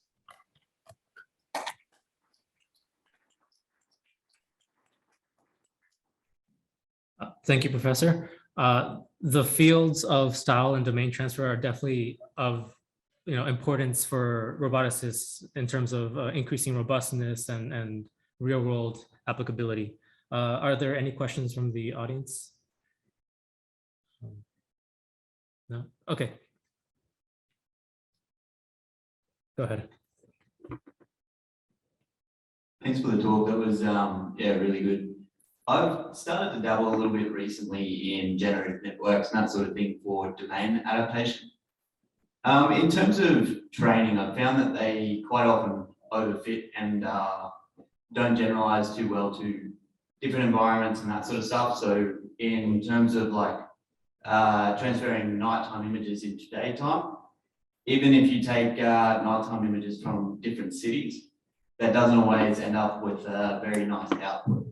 Do you think that's just a product of training data, or do these type of networks need to overfit in order to produce nice results? Your question is about the overfitting issue in this kind of image pixel space domain transfer. Is that correct? Yeah. Yes, I think so. Yeah. Okay. Okay. So yeah, I think that's a really great question. I feel like oftentimes the system are not that smart. For example, if you transform a horse to zebra, and it might just learn 3 concepts, like whether this is horse skin or like skies, or maybe it's grass or it's mountain. So, but it will not work very well on any other category. If you feed an elephant or feed other, or if you put a horse into the build inside the room, it will not work that well. Yeah, so there are a bunch of issues in this kind of overfitting issues. One way to combat that might be you train a model on more domains, and that might make things work better. And also, I feel like one thing is, if your test domain has a different like camera pose differences, it's quite hard to make it work. If your training and test have different camera pose parameters. So I do think it learns very simple concepts. If you want to generalize better, you have to increase your input training domains variations. Otherwise, you will just try to learn very, very simple concept and make it work on the training set. Yeah. Thank you. There are a bunch of methods which works on called few shot domain transfer, which they only require a few images to fine-tune their model. It's called like few shot unit, maybe few shot unit. You only need a few images to make it work for a new domain. So there are also active research on that. You may want to have a look at that. Yeah.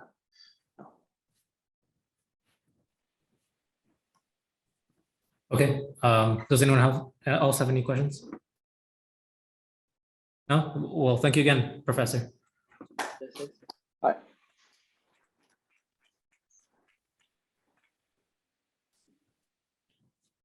All right.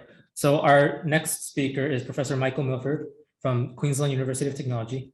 His research spans navigation and perception tasks, and his work has been very influential, especially in VPR for past 10 years. So now I will give the time to Professor. All right, how do you want me to connect my? Do you have the Zoom link? No. Okay. Perhaps we can. You need me to zoom in and then also connect that, or just zoom in and share this? Just give us 1 sec while we get set up. So zoom in and share the screen. Okay, wait, was the zoom in an email? Yes, from Max. From who? Peng Yin.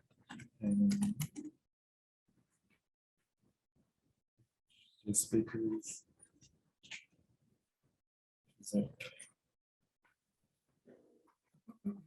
And then just share my screen? Yes. Okay.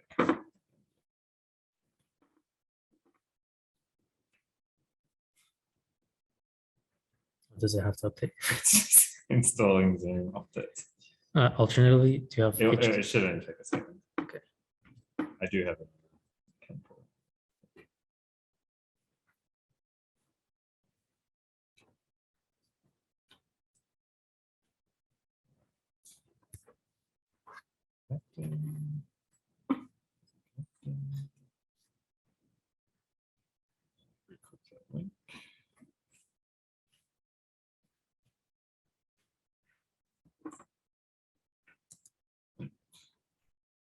You want my audio or not? No. So just share my screen. Yes. Awesome.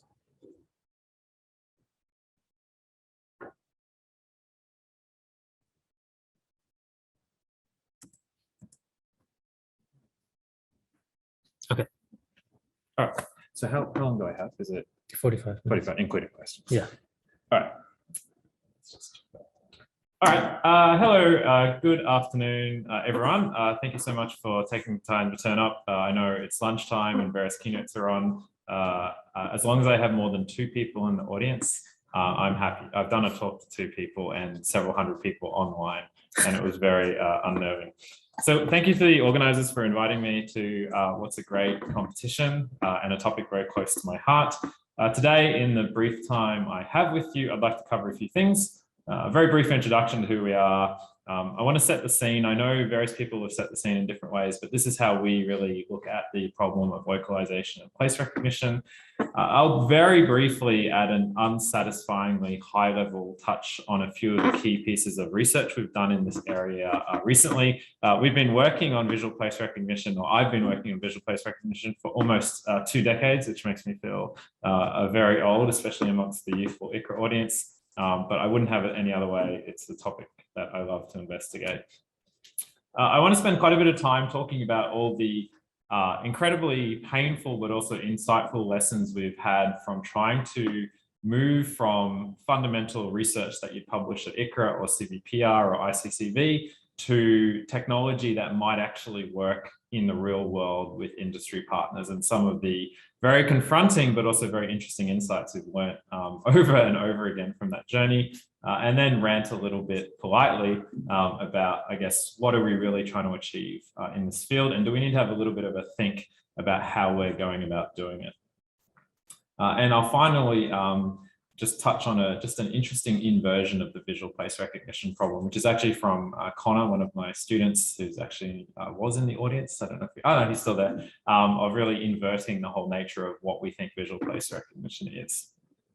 So I come from the QT Centre for Robotics in Brisbane, Australia. I'm a joint director there. We are a large research centre, over 100 researchers.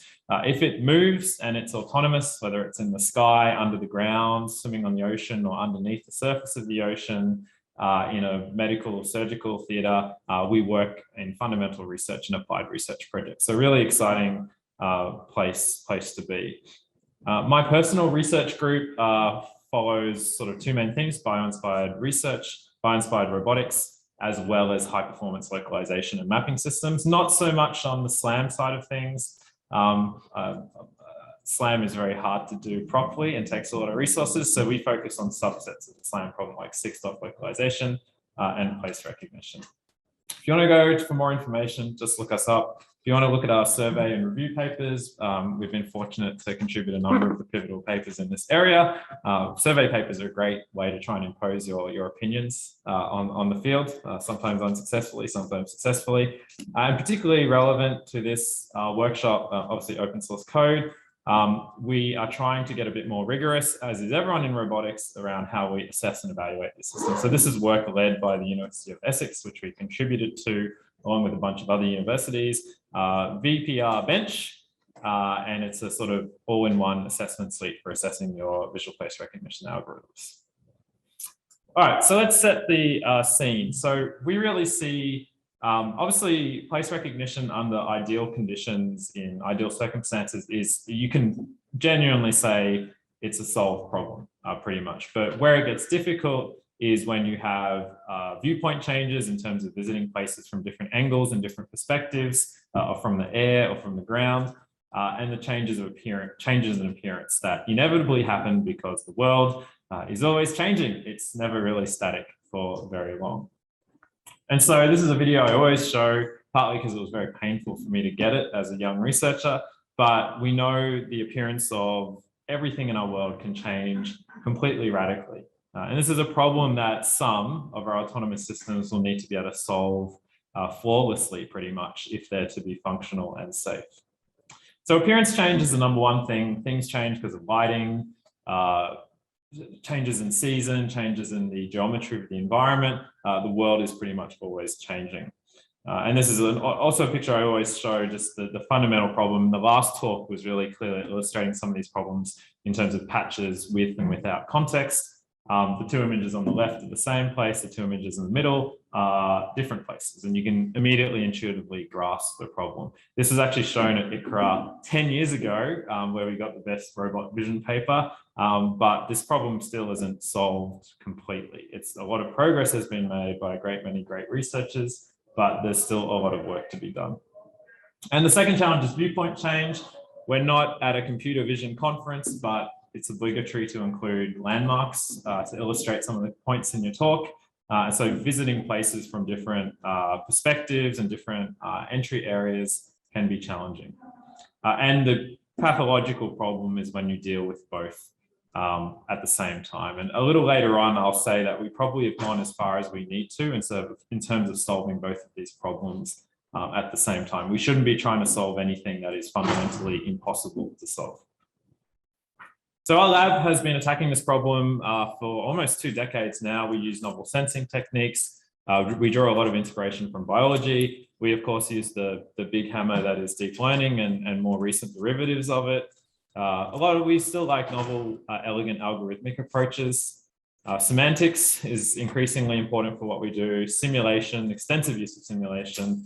And more recently, the use of some basic physics has been in our toolbox for attacking this problem. In one sort of slide, this was some of the early work we did, which was just very lightweight temporal filtering of basic place recognition algorithms. It was called SequenceSLAM, and we could match under a very limited set of circumstances that these places are visually the same, but using quite a long sequence of data. And we've continued that theme of work of really pushing the boundaries. This is, I don't know how many times it's been seen today, but this is obviously the Oxford Robot Card data set, which has been a great service to the community. So we were able to get to the point where we could match sequences of images across day-night cycles from cars traveling in the opposite direction using a limited field of view camera. And so that's almost as extreme a viewpoint challenge as you can get, and almost as extreme an appearance challenge as you can get. The performance was not great, but it did work. And then that was the point at which we said, okay, I don't think it's worth pushing this much further, because at some point this problem is actually genuinely unsolvable. Most recently, we've been sort of jumping on the conventional 6 degree of freedom localization wagon. It's been interesting. We're relatively new to this field. We've been only working in it in depth for about 3 years. Most of our work was in topological place recognition. And it's simultaneously inspiring how sophisticated some of these methods are, and then how incredibly primitive some other aspects of how people solve these problems are. So it's been really, really an interesting journey, learning all the current state-of-the-art pipelines, and then contributing our own sort of advances on top of those. NetVLAD has probably also been mentioned a lot today. So we came up with a system called Patch NetVLAD, which is exactly what it says on the box. So we know you've already heard about VLAD quite a few times today. The key two additions here were that we did that process at what we call a locally global area. So basically using large patches within the image to perform this process. That generates a lot of spurious matches, of course. And so then we had a basic spatial scoring or geometric verification system, which basically filtered those bad matches out. And with that, we were able to very, very, very temporarily have pretty much close to or at state-of-the-art performance. It is depressing how quickly you fall behind after a year in the computer vision community, but it was glorious while it lasted. And you could do all sorts of cool things with this. So this system was pretty computationally intensive. but we were able to come up with approximate versions of some of the more computationally intensive parts of our system. This is your typical performance versus compute graph. So performance is on the vertical axis, recall at 1, and higher is better. And seconds per query is on the horizontal axis. So being to the left is better. It's less computationally intensive. And so you can see we have a whole bunch, and we literally tried a bunch of different approximation methods. We have a whole bunch of methods that are sort of 1 or 2 orders of magnitude faster than the vanilla method, while not giving up a whole heap of compute. The other thing that's worth mentioning is if you have a domain where you've got an autonomous vehicle or a drone and filtering is feasible, then you by all means would use one of the cheaper methods and just chuck some sort of filter on top of it, because your performance would then get close to 100%. Some qualitative results just showing sort of matching performance. We're still not satisfied with our understanding of why these methods work so well most of the time and why they fail in certain circumstances. We've always had this problem going back to when we were using FabMap, for example, from the Oxford group, getting an intuition about exactly why the failure cases fail while so many other challenging image matches work is, I think, still an important thing for the community to get a hand on. I just noticed those slide numbers. Don't freak out about the slide numbers. They're copy and pasted from a number of other presentations. They're not accurate. And PatchNetVAD is open sourced. I think we've fixed most of the bugs in it, but if you find any other things you want to complain about, Stephen, the lead author, would love to hear about it. Just log a fault. Some brief highlights of some other recent research that we've been doing or been collaborating on. One of the things that is being debated at this conference is whether handcrafted pre-processing is dead and everything should just be learning-based.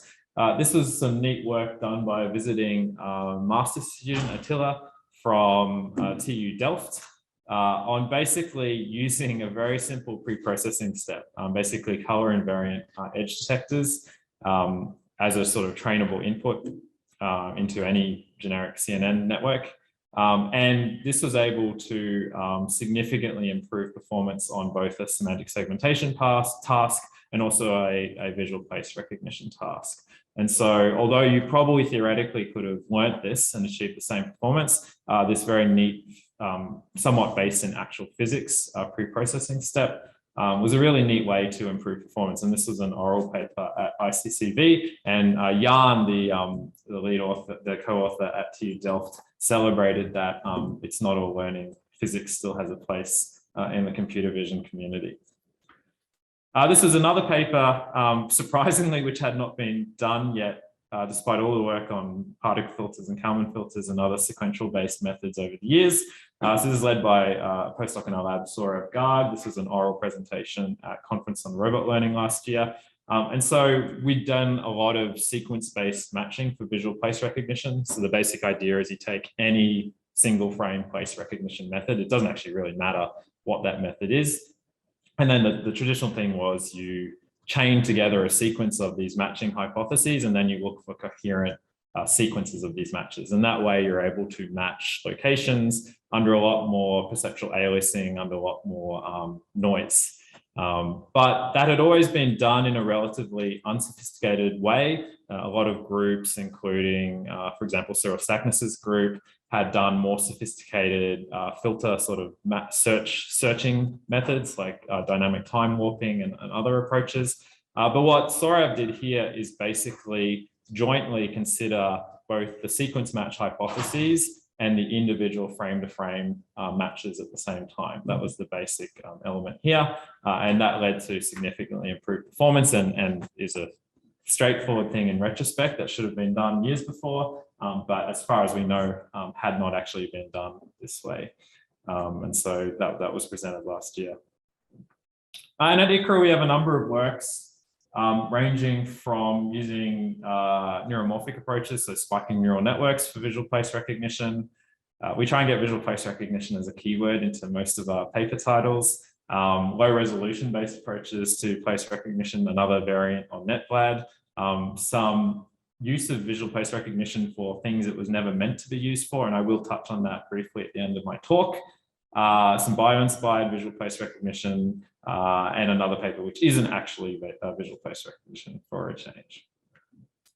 All right, so that's the first part of my talk. I feel obligated to cover some of the cool work that the amazing researchers we get to work with are doing.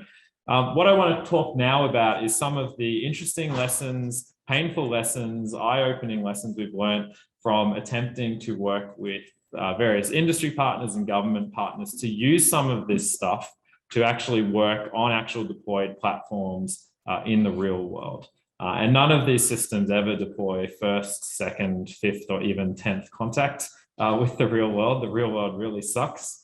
But it is really interesting what you have to do in order to make these systems work. So we work in a lot of applied areas across a wide range of domains. The 2 or 3 areas I'll talk about now will be mainly autonomous vehicles related, 1 in the mining domain, and 2 in the on-road autonomous vehicle domain. All right, so this is the first project. This is a project we've completed relatively recently. One of the success stories for autonomous vehicles beyond pilot trials, beyond pilot studies, where these actually are in enduring deployment on a day-to-day basis, saving companies lots of money and making them commercially viable, is in mining. And so companies like Caterpillar, Komatsu, and a number of others have had these autonomous load haul dump trucks and now above ground trucks working in mines, sometimes for more than a decade, I think a couple of decades now. And these vehicles they work pretty well, they're autonomous, but they're not perfect. And so the project we were brought on to do was to create 2 vision-based and vision and LiDAR-based positioning systems for these vehicles. One, a precise positioning system that would enable better autonomy or higher speed autonomy. Another was what you call a coarse topological place recognition system that gave you your position to within a couple of meters. That's not good for autonomy, but it's very good for tracking the vehicle's location, basically inventory tracking of where your fleet is located underground. So this is what it looks like under really nice conditions from the cabin of one of these load haul dump trucks. The environment's very interesting. It's geometrically very alias. The structure of these side stoves, I think they're called, is very similar, and everything looks pretty similar in terms of textures. But is actually, the textures are all unique. It looks bland to our human eye. And these are some of the pathologically difficult perception problems you face with a camera. So clear images are the top 2 left images, but it's very dark underground. You have some lighting, but not enough. There's water occasionally, there's dust in the air. The vehicle is constantly picking up dust and then reversing over its own dust clouds. So that makes things interesting. Every now and then, although we didn't encounter this, rocks will smash $50,000 sensors on the truck. And glare from lights from other vehicles is also a problem, and from the infrastructure. And these vehicles are quite big. They're 10, 20, 30 tons. That sensor rig that you see here is seen on the vehicle there. It's about this big. So these are really big scale, cool robot toys, I guess you'd say. And they get very dusty and dirty after a short time in the mine site, adding to the challenge. So this is a system we created. This is the more accurate positioning system we created. So this is it doing a 5 to 10 kilometer journey, 600 meters deep underground through a spiral network of tunnels, and then throughout the mine site. And so we ran a number of trials on 4 different underground mine sites all throughout Australia. And this is using a combination of vision and LiDAR. And this is, especially for the traditional SLAM people, this is about 95% heavily engineered traditional SLAM systems that wouldn't have been novel 20 years ago, and then 5 or 10% of relatively new stuff, because that's what really actually works in the real world. And there was all sorts of interesting things. So this is, a lot of these things are obvious in retrospect, but in this context, for the task of what the robot needs to do, not all errors are created equal. And so if you've got a heavy 30-ton vehicle moving at 20, 30, 40 kilometers an hour down, 10, 20, 30 miles per hour, whatever the speed conversion is, down a long, narrow tunnel, different types of positioning error have varying significance. So in the middle of the tunnel, lateral error is really important because you don't want your 30-ton vehicle bouncing off the walls at speed. That's a bad thing. But exactly how far you are along a ½ kilometer or 1 mile long tunnel doesn't matter until you get close to a decision point or a turn. And so the varying significance of different types of positional error now enables you to create a localization system that is more or higher performance for the bespoke critical needs of the specific situation. And that's lucky because anyone who's worked with multiple sensing modalities knows that not all sensors are equal, and they definitely don't all have equal errors. So in this sort of environment, obviously depending on which particular type of localization system you're using, different sensors give you different sort of positional distributions. And so a LiDAR sensor or any sort of range sensor will localize you very nicely relative to the walls on either side, assuming it's got a sufficient field of view. But it won't necessarily, especially in long tunnels that are geometrically ambiguous, it won't necessarily give you very good positioning information along the length of the tunnel. And then the camera, depending on how you're using it, tends to be complementary. So it will give you better longitudinal localization, perhaps by using textures off the ceiling or the roof ceiling or the walls or the floor. But its lateral positioning information, depending on how you use it, may not be quite as good as that explicitly given to you by the range sensor. And so sensor fusion makes sense because the sensors do different things, and the different sensors have different utilities for these different types of errors that you are trying to minimize or that you don't care about. And so this is a very interesting example, and all application domains have this, where the domain has very specific requirements of what your system needs to do. And by tailoring a system to only solve those requirements really well, you can achieve way more performance than taking a generic state-of-the-art 6-DoF SLAM system and just plonking it on the platform. And we did that, of course, with all the open source systems, and they all broke pretty much instantly in this environment. Another example, this is work with the government. So we were looking at how automated vehicle technology would work on Australian roads and the use of high definition maps, which most, but not all companies, notably Tesla, are using as a key component of their autonomy offering. And so I won't go into any details, this is a big project, but basically we were running line detection algorithms, positioning estimation systems, and sign recognition and traffic light algorithms on Australian roads using state-of-the-art systems, state-of-the-art open source systems. And what this is here is basically a performance graph showing the use of high definition maps. And so the blue line for each of these categories, so at the bottom axis, you have different things we're trying to do, traffic light matches, for example, with different parameters. The blue line is the ground truth oracle. That's how many of that traffic lights should have been detected throughout the whole data set.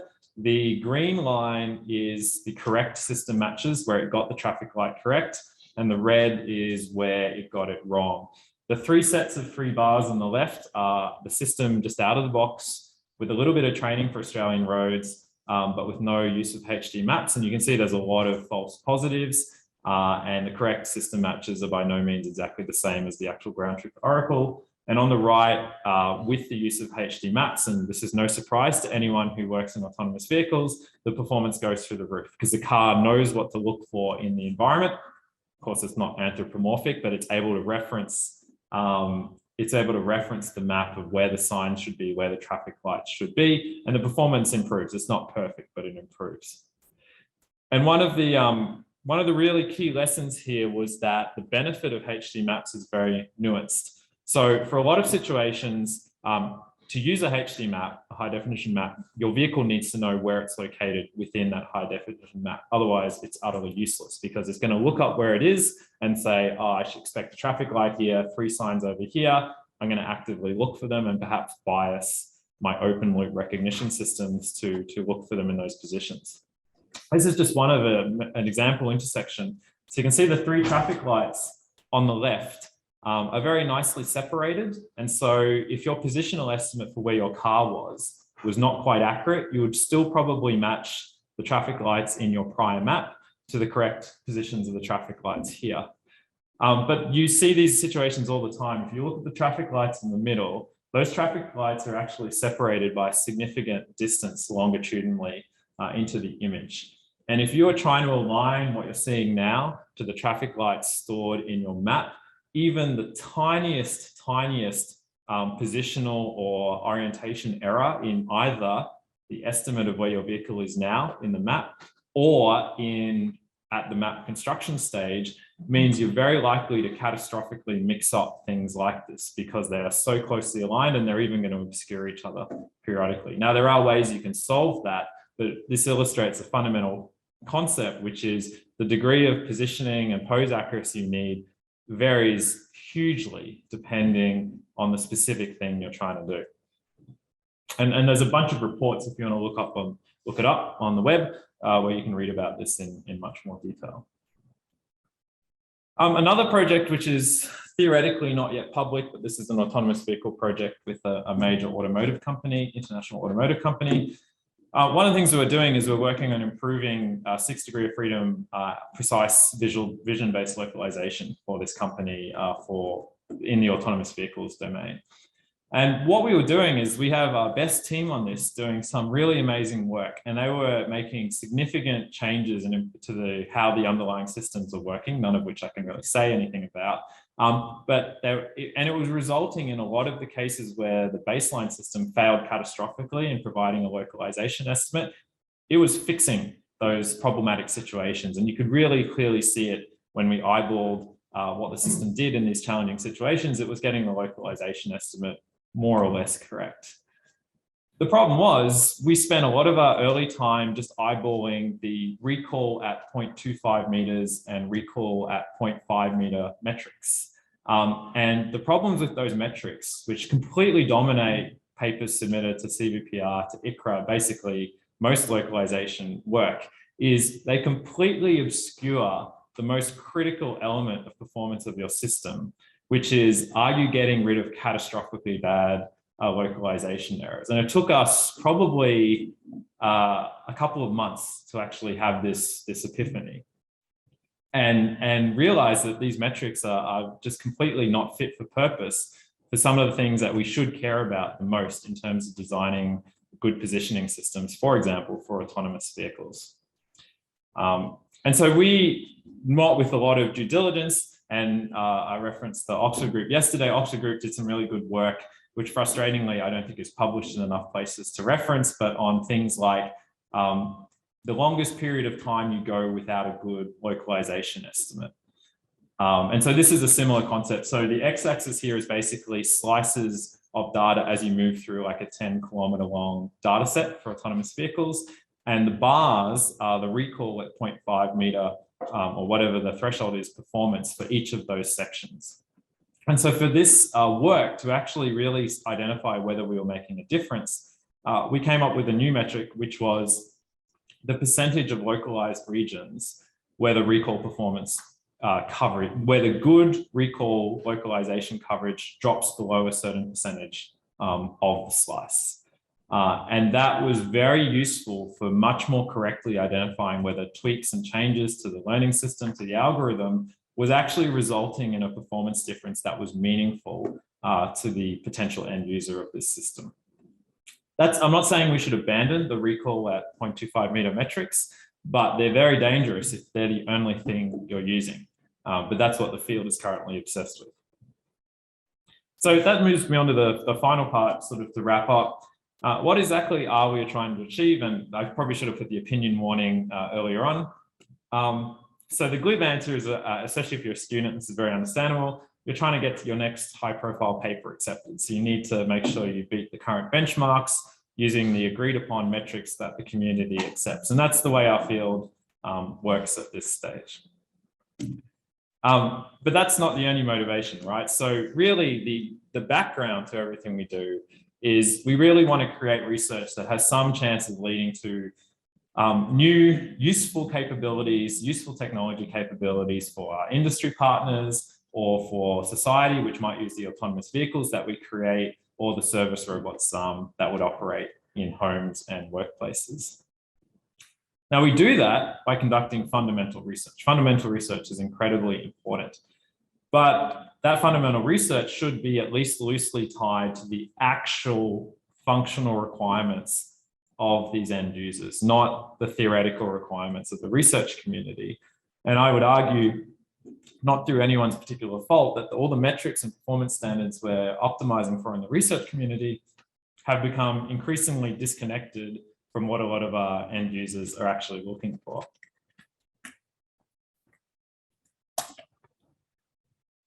And the performance metrics, because you can't just say, well, I'll deploy the localization system on my autonomous vehicle and I'll see if it crashes.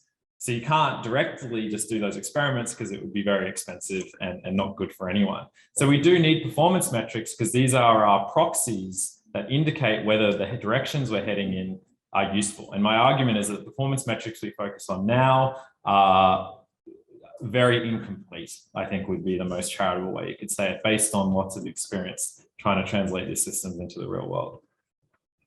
So what functionality is actually needed? This is domain specific, right? It depends whether you're doing augmented reality or whether you're creating an autonomous vehicle or a drone that can fly through narrow gaps. The requirements vary significantly.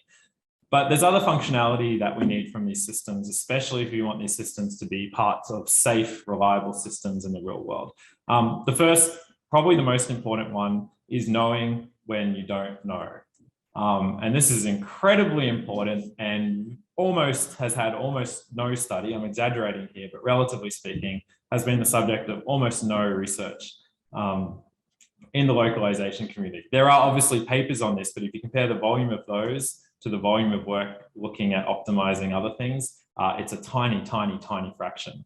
And then the other one I mentioned before, worst case performance. In many scenarios, worst case performance statistics is far more important to your end user than best case performance. Things like positioning integrity is a very well understood phenomenon in aerospace, for example. So there are very established standards for the integrity of positioning systems because if you get it wrong, 2 planes hit each other and 700 people die. But it is arguably just as important, and autonomous vehicles are starting to get some progress here. But in the research field, this is pretty much a foreign concept for most of the research we do. And this was our group as well. I'm not trying to pick anyone else. We were just as much involved in this as everyone else. This is a patronizingly simple example, but I give it anyway. System 1 is a positioning system that works really well 99.9% of the time, but it doesn't have any introspection or self-diagnosis capability. So when that 0.1% of the time it fails, it doesn't know that it's failing. System 2 is really good 99% of the time, and of that remaining 1% of the time, 99% of that remaining time, it knows it's failing and it can report that it's in trouble. So system 1 is bad because unknowingly you'll make really bad position-based decisions 0.1% of the time.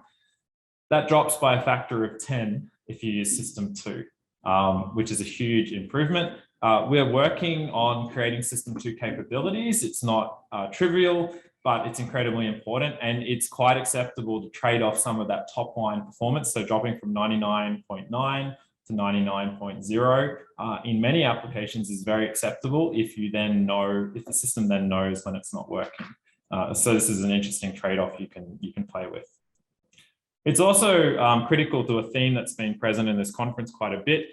We are getting much more mature in our thinking that full autonomy and full automation will be relevant for some domains, but in a lot of other domains, it really will be semi-supervised autonomy, collaborative autonomy. This is going to be the bread and butter of a lot of robotics deployments in the near future. And knowing when you don't know is critical. Because if the robot doesn't know when to flag it's in trouble, it requires the human operator to be vigilant 100% of the time. And we know from autonomous vehicle that is just fundamentally not a compatible thing for humans watching a robot. So I talked about, it'd be interesting to see how this plays out. So this is autonomous vehicles. Everyone talks about how humans drive and how they work out where they are and how that is different to current typical HD map multi-sensor based solutions for positioning on autonomous vehicles. Some people say we should be making these the same. Some people say these should be very different. But it'll be interesting to see what localization metrics will actually best continue to advance progress in this area. And will this gap between the two systems, will it increase, decrease, or maintain? That's an interesting question to think about. This is basically the same points as before, but the key point is mapping and positioning is never the end purpose. It is a means to an end to enable a higher level functionality of your system. Unless maybe you're playing a geocaching game, in which case positioning is the main purpose. And just finally to wrap up, I just want to talk briefly, preview some work that Connor, one of the PhD students in our group, is doing of really using visual place recognition for something that it is very clearly not meant to do, which was an interesting sort of idea that we had together. And he'll present this on Thursday in the semantic scene understanding workshop. So the problem we set out for ourselves and relating to some of the work you've seen before was semantic segmentation using vision in really challenging situations. So on nighttime images, in the snow, in the rain, and so forth. And we know that out of the box, semantic segmentation algorithms have a fit and fail catastrophically. There's lots of existing solutions. These are very clever. There's style transfer, fine tuning, domain adaptation. All of these solutions have significant practical limitations like requiring labeled data or requiring multiple traverses or even a single traverse from the environment you're going to deploy the robot into. And so we were trying to come up with an alternative to this, which has its own limitations, let's be clear, but does things in a very different way. So this is the approach. It was a visual place recognition approach. So you have a query image. This is what your car or your robot sees at the moment, and you're trying to do semantic segmentation on it. What you do is you maintain a Goliath, mammoth, 10 million, 10 billion image database of just places in the world, not places from where you're deployed now. It doesn't have to be from that location, just images from the world. You run visual place recognition on the query and this massive reference place pool, knowing that this is fundamentally an impossible question because the place that that query image is from does not exist in that database. So you're telling it to do something impossible. So what does the system do? It gives you a ranked list of what it would normally say are the most likely places to be the same place. And so it's similar places in a ranked list. We restrict this search to finding similar places obtained under nice, sunny, idealistic daytime conditions where semantic segmentation works beautifully well. We do the semantic segmentation on all of these similar places. It works perfectly. You could use the ground truth if they had one, but you don't need it. And then we use that as, I guess, a bias to influence the open loop semantic segmentation we do on the challenging query image, and we blend it all together and we get a resultant segmentation out. So we're telling the place recognition system to do something impossible and then using the results of it trying its best.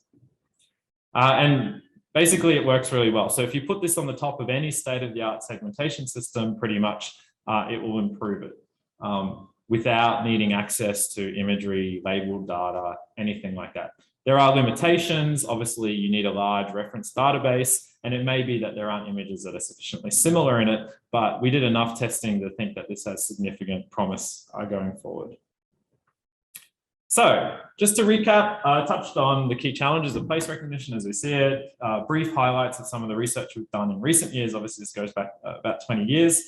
Talked about some of the problems and insights we've learned from going from fundamental research to industrial applied projects, and then a little bit of a polite rant at the end about, I guess, what exactly we're trying to do in the localization and place recognition field, and then a nice little example of inverting the whole nature of what place recognition is meant to do to achieve useful outcomes in other related domains. Just a plug, because everyone gets to plug, we have a big new major project with a bunch of postdocs, large number of PhDs, engineers, etc., trying to create a ubiquitous alternative to GPS that will be deployed everywhere in the world. This is running for the next 5 years. We're recruiting students for it, researchers for it, happy to collaborate. It has cybersecurity aspects, bio-inspired aspects, machine learning aspects, and commercialization aspects to it. So if that's something that's interesting to you, please get in touch. We're always hiring. I think we have about 20 funded PhD positions open at the moment, which we're desperately trying to fill. So if you know anyone or you hear anyone at the conference who's looking for a PhD, please reach out. And we live in, I picked a day when everything looks really nice. This is where we work, in that building. So it's a lovely place to work.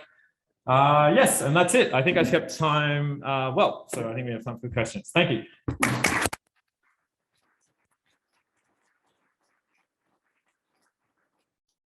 Thank you, Professor. That was an amazing talk. Does anyone in the audience have any questions? Go ahead and approach the microphone.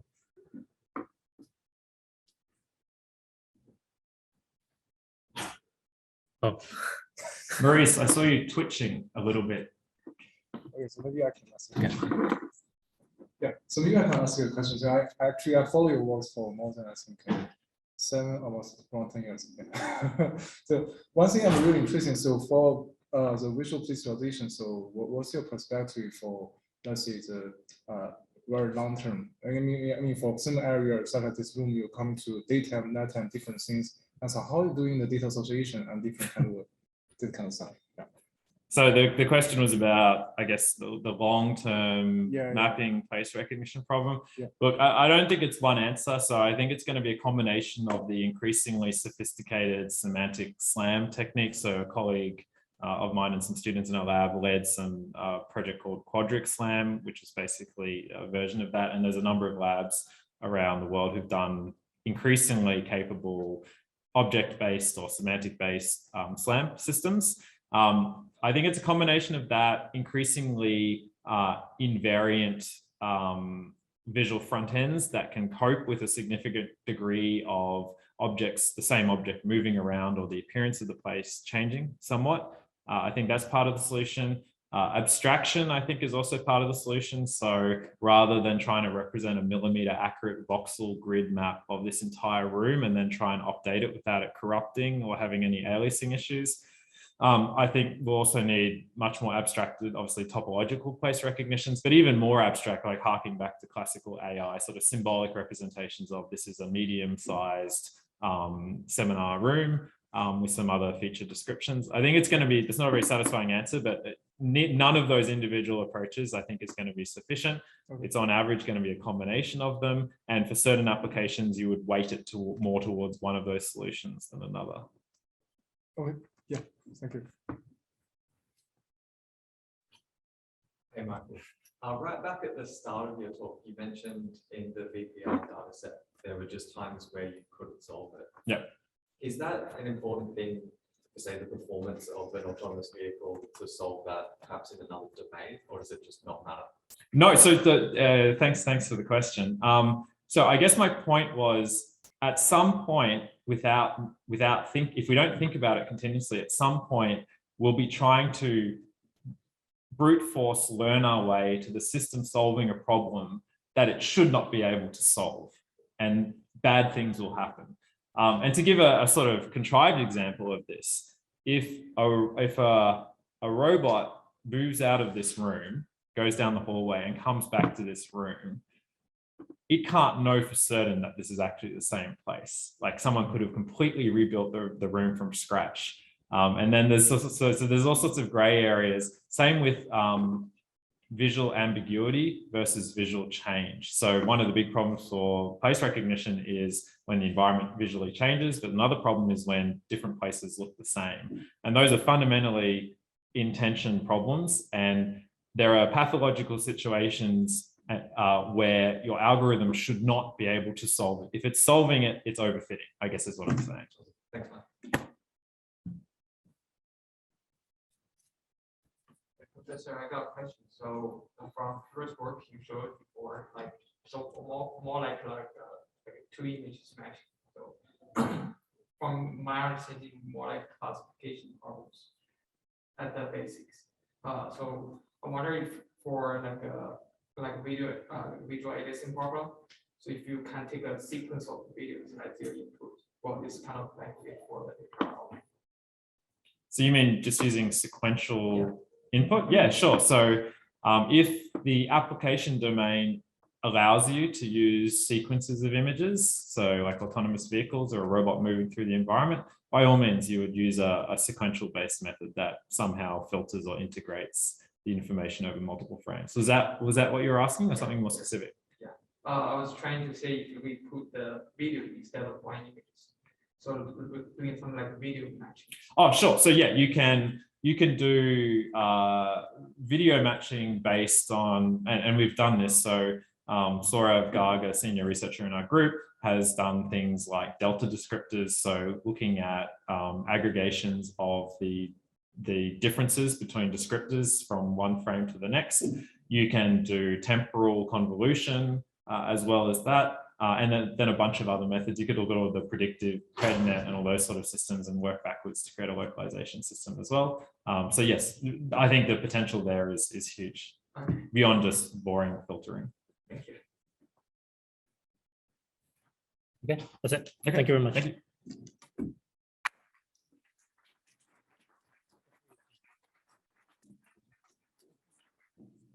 I have to unshare. Yes. So our next speaker is second-year PhD student Chao Kao, who will be filling in for Professor Yimin Zhang. He will be presenting on an autonomous navigation platform. Yeah. Okay. Do I just share? Yes, just share screen.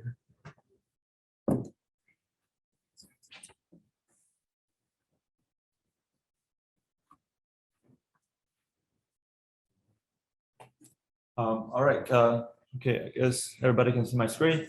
So my name is Chao. Apparently, I'm not G. G is my advisor. I'm a second-year PhD from CMU, working with Yimin Zhang and Howie. And then this talk, I'm going to talk about our autonomous navigation development environment. Just a little bit of the heads up. This will be like a little bit different than the rest of the talks, as in it's in the sense as we're not going to talk about the localization or SLAM in general, but rather we're going to talk about autonomy of the robot. And then I hear you ask, how is this related? Well, I guess to that, I think it's like related in two ways. So just to echo Michael's point, localization or SLAM in general is not like the ultimate goal. It's like, I think, so like a cornerstone to enable higher level autonomy or autonomous navigation system. And here we're trying to ask or answer the question of what next. Assuming if we have already addressed or solved the problem of localization or SLAM, then what can you do with it? And then the second part of it is how do we kind of use the simulation or use autonomy in the simulation to help with generate a large set of data to tackle the problem of like the different viewpoints or different appearance of the environments. So I hope that I can answer this talk and kind of answer the two questions. And also I will have a little live demo towards the end of the talk. So stick with me. So as we all know that the recent development has really proceeded a lot in the area of like rather structured environments like those in the factories and also on the road. But then still it's very challenging to do autonomous navigation in unstructured environments. For example, the DARPA subterranean challenge, as you can see here, the robots are doing a lot of tasks in such a challenging unstructured environments. And then also it's a very difficult task to kind of build such a system. Because first of all, there are a lot of modules to be developed. And then the second thing is the integration and also the synergy between the modules are really important for everything to work together. As we can see here, there are a lot of like modules, including the perception, planning, and coordination that needs to happen for the system to work. So our goal is to fill the need to support development of such an autonomous mobile robot system.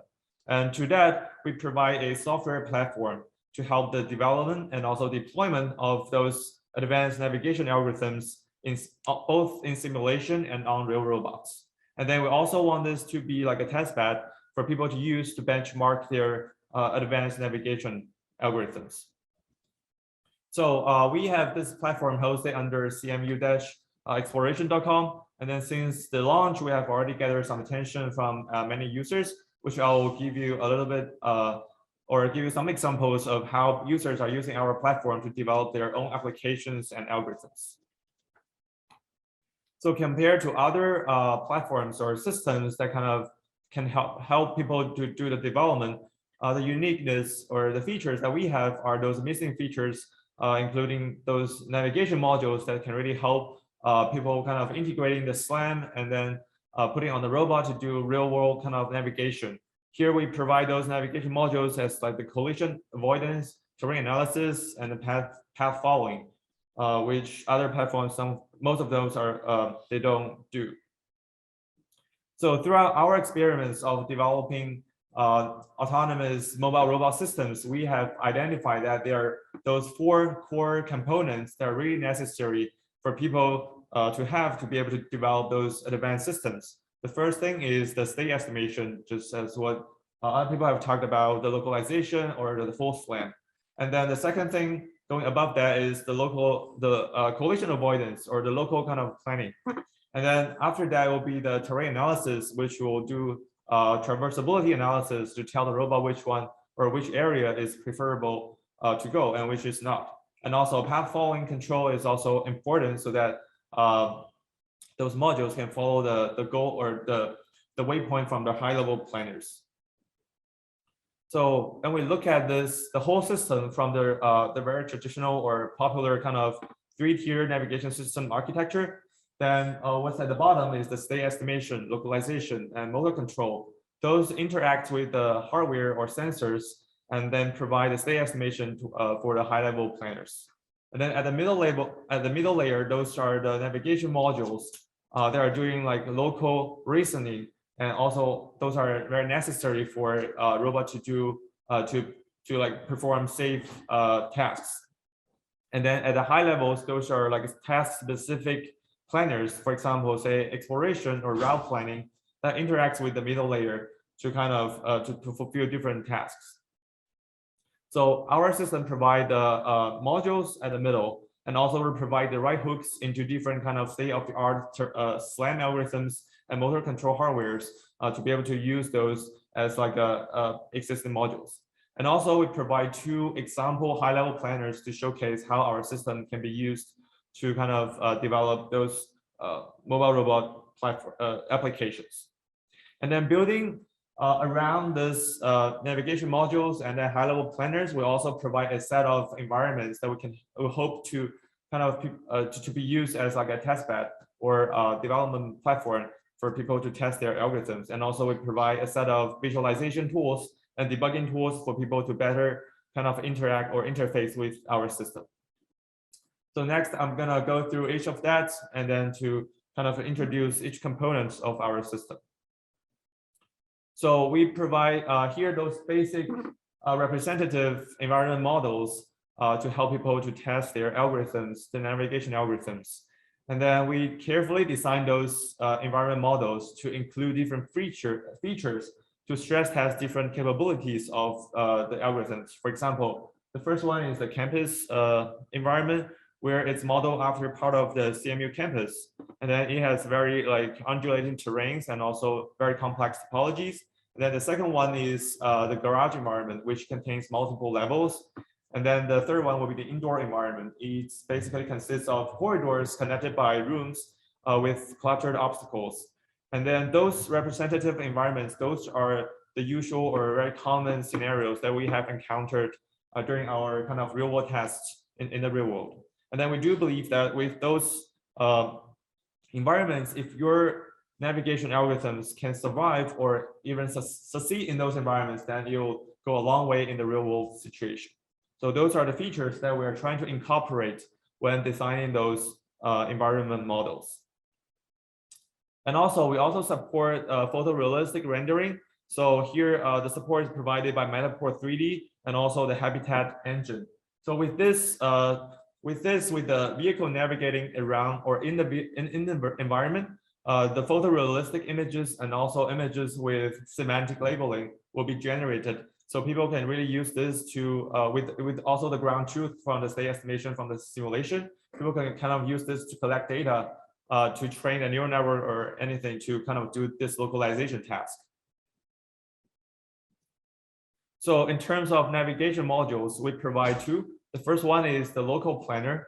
It should be used for collision avoidance and also waypoint following. So it's like it's used as a motion primitive library to do very fast collision check. And then among all those collision free paths, it will choose the one that maximizes the probability of reaching the goal points sent from the high level planners. And as you can see here, those yellow curves, those are the collision free paths. And then I'm gonna go into a little bit deeper on this. So basically, we're estimating the probability of original goal points, and this can be done in two parts. The first part is to estimate the probability of for the robot to reaching the sensor, what we call the sensor frontier, which is just the boundary of the sensor. And then this can be estimated with either prior map or with the motion primitive library and also with Monte Carlo sampling to really estimate the probability. And then outside that, outside the sensor frontier, the probability of original goal can be then estimated based on either prior map or other kind of reasoning. And the second module is the terrain analysis. So the idea is that we want to classify the local map into like different categories of, say, traversable or non-traversable. Here in this case, the red points are non-traversable areas, and also the green points are traversable areas. And then the way that we are doing this is we kind of discretize the entire kind of local map into different cells, and then within different cell we kind of compute the height differences within different local region, and then use that to kind of label each point on the map to tell if it's traversable or not. And also we provide a set of visualization tools. Here you can show, you can see that the explored areas shown in the blue, and also the overall map shown in the white is visualized, and also different metrics for navigation, say the exploration efficiency or the traveling distance over time, and also the algorithm runtime is like kind of displayed in real time for people to monitor the performance of their algorithms. And also we have provided a set of debugging or interfacing kind of tools. People can use like a joystick, what we call like a smart joystick, to interact with our navigation modules, which I will show you guys in the later demo. And then our platform supports mostly the differential drive platforms. It can also be used for omnidirectional platforms like those with omni wheels or even Light-Gate robots. But currently we don't support the car-like robot with those like Ackerman kind of kinematics. For that, we need the local planner needs to be adapted with mechanisms to do with the 3-point turning to be able to work with that platform. So with that, with this platform, we have developed 2 high-level planners, and then also we evaluate those planners in our platforms, and then we gotten like publishable results from that. Which the first one is the TARE exploration planner. It's used for exploring unknown environments, and then the second one is the route planning, which is for kind of planning a route for a robot to go from point A to point B in an unknown environment, which will be shown with the simulation video. So this TARE exploration algorithm, this is the work that's been done to kind of enable a robot to be able to navigate in an unknown environment to build a map of the environment. And this is done in a hierarchy in 2 levels. The first level, the planner will kind of build a low resolution map, and then in the local level, it will build like a high resolution map. The idea is that we want to concentrate the computation near the robot so that we can kind of deal with large scale map and also be efficient at the same time. And this paper won the Best Paper Award and also Best System Paper Award in the RSS.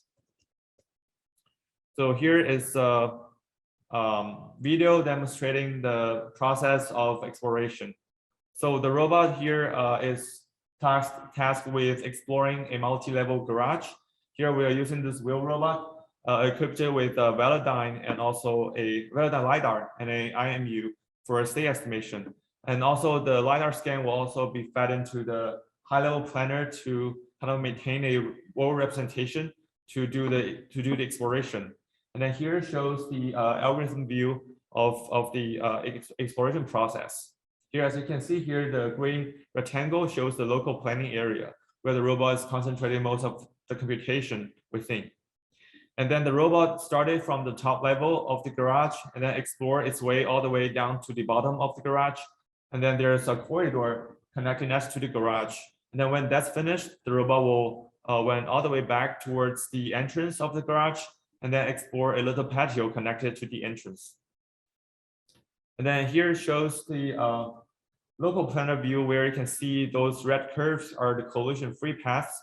The robot, the exploration planar is sending the high-level points to the local planar, and then the local planar will kind of reason on its own and then follow the waypoint while avoiding obstacles. And then here shows the vehicle navigating in this patio, and then finishes when it finishes the exploration, it will come all the way back to the starting point. And here shows the entire process of the exploration. As you can see, the robot is kind of following this spiral driveway all the way to the bottom, and then came back all the way when it finishes the exploration.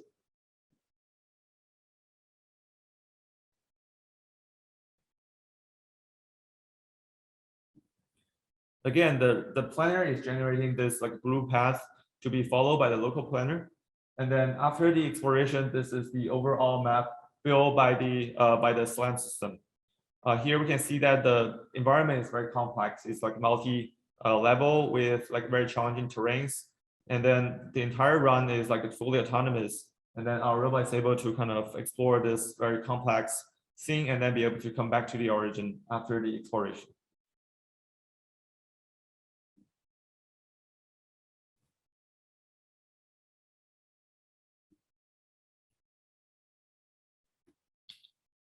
All right, next, what I'm gonna do is to do a little bit live demo to showcase another of our high-level planners.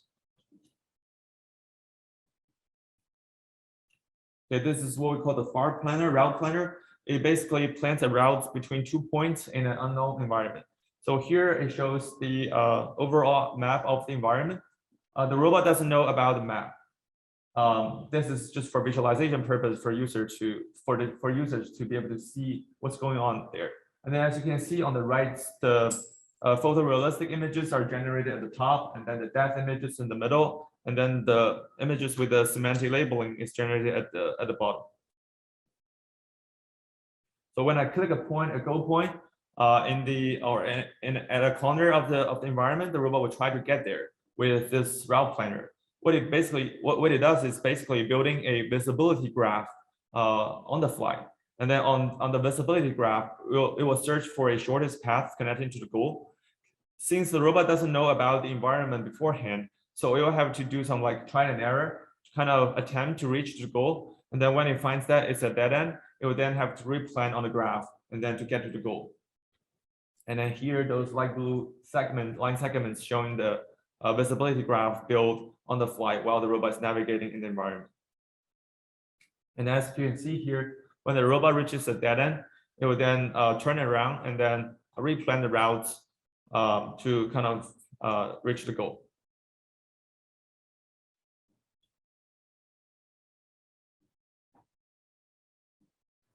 And then finally, the robot can then reach the goal, goal point set by the user. And then the other function I'm going to show is what we call the smart joystick. So here I'm holding a joystick controller. I'm going to push the button all the way forward without giving it like any steering direction. So what the robot would do is, based on this very high level command that I'm sending just to go forward, it will use the local planar to reason about whether it's safe to go. And then it will try to avoid the collision with the obstacles, but at the same time trying to follow my command as close as possible. So here, this is what we call the smart joystick. So this will simplify a lot of tasks where the human can kind of act in the loop to interact with the robot while having the robot to be able to maintain certain level of autonomy. So that's it for the live demo. Going back to the slides. So together with the navigation modules and the 2 high-level planners, we have deployed the whole system in the DARPA Subterranean Challenge. And then that kind of won us the most sectors explore award because we have accomplished the most complete and then also the fastest exploration among all the teams. And then here shows the resulting map and trajectories from our method. So with the platform or the development environment, what can we do with it? So here I'm going to provide some examples of how this can be used to kind of develop users' custom applications. So the first thing is we can do a lot of like learning-based navigation, basically with the images, with the photorealistic images or semantic or images with the semantic labeling and other sources of sensor data. We can basically use this to train like a neural network, which use our kind of navigation algorithms or modules as a teacher policy, and then use that to kind of fuse other sources of sensor, and then use that to direct the robot to go to some like goal points, for example, like languages, or just given a point in the image, and then let the robot to kind of get there on its own. And the next thing is social navigation or pedestrian or crowd navigation, where people can like easily add in the pedestrian models into our simulation and then train that without kind of having to risk about kind of hurting humans or hurting robots. And then while our environment is like taking care of the low-level navigation functionalities, users can really kind of focus on handling the social awareness learning or doing some other high-level kind of tasks. And then also for like agricultural robotics, this can be also used to navigate around or in those fields. Here shows one of the users of our system that he kind of deploy our system into this like a 1 yard kind of simulation environment. He uses the far planner to navigate the robot around those kind of plants and then the environment. Yeah, again, the idea is we handle the low-level kind of navigation functionalities while the users focus more on the task-specific high-level kind of missions like spraying, mowing, or picking. So the takeaways of this talk is mobile advanced or high-level mobile robot systems really need the support of the base navigation systems. Some basic functions like collision avoidance, terrain analysis, and then path following. And then we're trying to provide that. And also leveraging both the development or testing in simulation and real robots can really accelerate the development and deployment into the real world. And our platform, we want to kind of provide or facilitate those tasks by providing those representative environment models, based navigation modules, and also with a set of tools that people can use to easily interact with the system. And also we want to kind of want the users to be able to use this as a benchmark test bed to kind of evaluate their algorithms against others and then kind of do those comparisons among others. Because we all know that if we want to develop like a localization or a SLAM algorithm, then we have a bunch of resources like different data sets that we can use to kind of use as a benchmark to compare. But for planning algorithms, what really that's missing is like a environment that can be kind of achieve like action in the loop, because planning requires the perception and planning and also control action in the loop. So simulation can kind of greatly help with the task. And also for future work, we plan to support like a multi-robot system to kind of be able to do for users to develop multi-robot coordination strategies. And for now, we also have like preliminary results or support for aerial vehicles. So for those who are interested, I can show you afterwards how like our system can be adapted to like for aerial vehicle development. And then that's it. So yeah, thanks.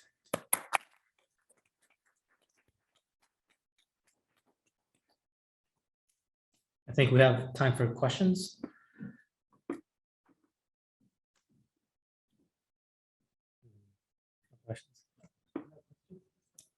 Can you approach the microphone, please? So does your environment support the habitat and metaphor? Yes. Okay, so you can use them as your data set for photorealistic image rendering. Right. Yeah, as I said before, we do support the rendering from Matterport 3D and also Habitat. So yeah, as I've shown in the demo, those photorealistic images and semantic labeled images are kind of rendered by Habitat. So have you tried multiple robotics in the Habitat? Not yet. As I said, this is also part of our future work to kind of include different robots into the same environment. We're still working on that. we've gotten some like preliminary results, but it's not like or working good enough for the users. Thank you. Yeah.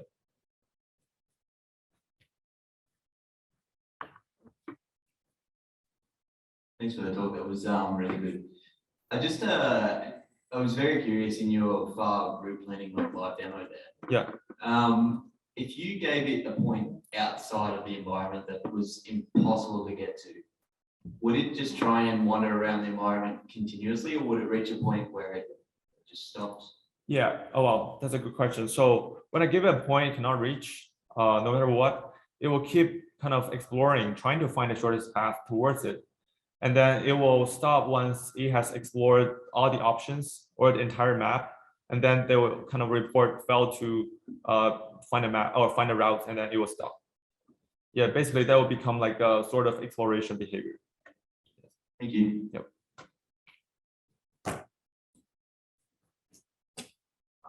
My question is like, when you say this algorithm is actually good for like a small car and also for that robot.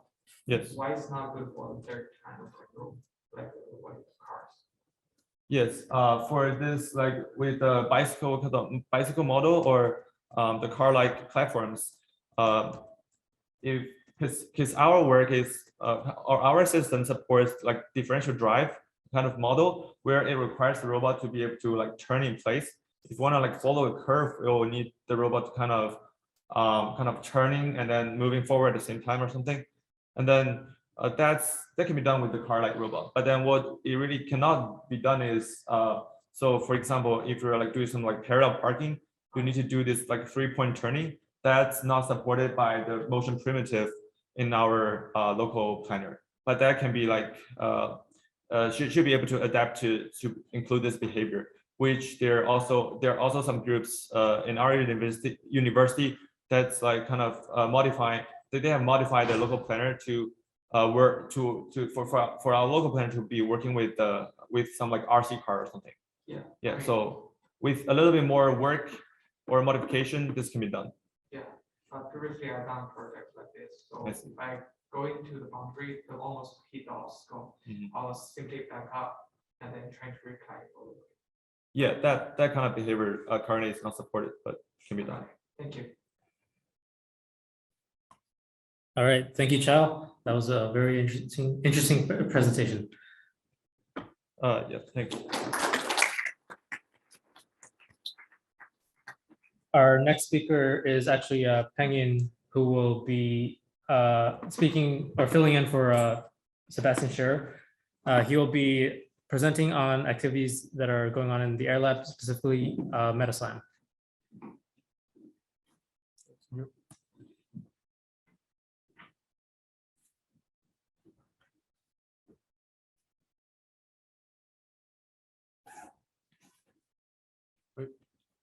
Yes, thank you. So my talk is I'm going to present by my professor Sebastian because he's in charge of another seminar. So the topic is MetaSLAM. So this also we're holding this competition, and the target is that we try developing system, some systems that were long-term autonomy. Yeah. Okay. So the thing that we try to think about what robotics is really designed for, and this so we wanted the robotic will encounter lots of the real world application, such that you want to the robot going to the long term, which means we encounter different seasons, different weathers, and also we want the robot can working on a very long distance for large scale organization. And continuously also in the real world, the robot is encounter lots of unstructured environment. It's not like a human buildings and the cars. So the unstructured environment, all scenarios is not that stable. So finally, we also want this SLAM system and can be working continuously, such as we sending cars to Mars, and we want the system can always localize itself and always doing the long-term mapping. Yeah. Okay. So the things for our group, we are more focused on two major things. The first is the super odometry. So it's developing mostly by Shibo, Lucas, and our teams. And so the main thing that is we are trying to developing kind of mapping and the LiDAR mapping system that can deal with a lot of unstructured, and also the extremely difficult environment. So the whole system is structured in this way. So we design kind of a combination of loosely coupled with a tightly coupled combination. So you know the super LiDAR odometries, you have a bunch of sensors, impulse, MU, visions, and the LiDAR. So the key thing that is how can we combine different modules together into a big system? Yeah. So when we try doing the 3D LiDAR mapping, we more care about how the 3D feature is distributed. As it's based on distributions, we care about how the information scenes under certain directions. Yeah. So this is we direct with kind of a LiDAR odometry enhanced uncertainty estimation for all kind of system estimation. And parallelly, we're also building a kind of visual odometry uncertainty estimation, because when we try to using a LiDAR and camera parallelly within some kind of difficult areas, so your camera information and LiDAR information, there always a kind of balance. So what's the best time when you try LiDAR? What's the best time when you try vision? So we need to based on their feature properties to make the best decision. And during the DARPA Self-Teach Challenge, we developed this kind of super odometry mapping system, and you can see it working pretty well on different kind of robot platform. So this is we're putting this LiDAR mapping on our Boston Dynamics robot and encounter different kind of upstairs and structured environment, and it works pretty good. And even though the lighting is not as stable and darkening and foggy and different kind of extreme situation, it always working very stable. Yeah, so just want to skip more the thing. Yeah. Okay. Okay. So now our system can also deal with the selection, because we care about what the best visual feature or LiDAR feature will be taken. So in these cases, our system, even though working under extremely dark internal area of under different kind of mobility, so there's a mapping system still very stable, and different drones and lag robot, this kind of system. Yeah. Okay. Yeah, and also with the snow environment, this mapping system is also can working all bunch of different conditions.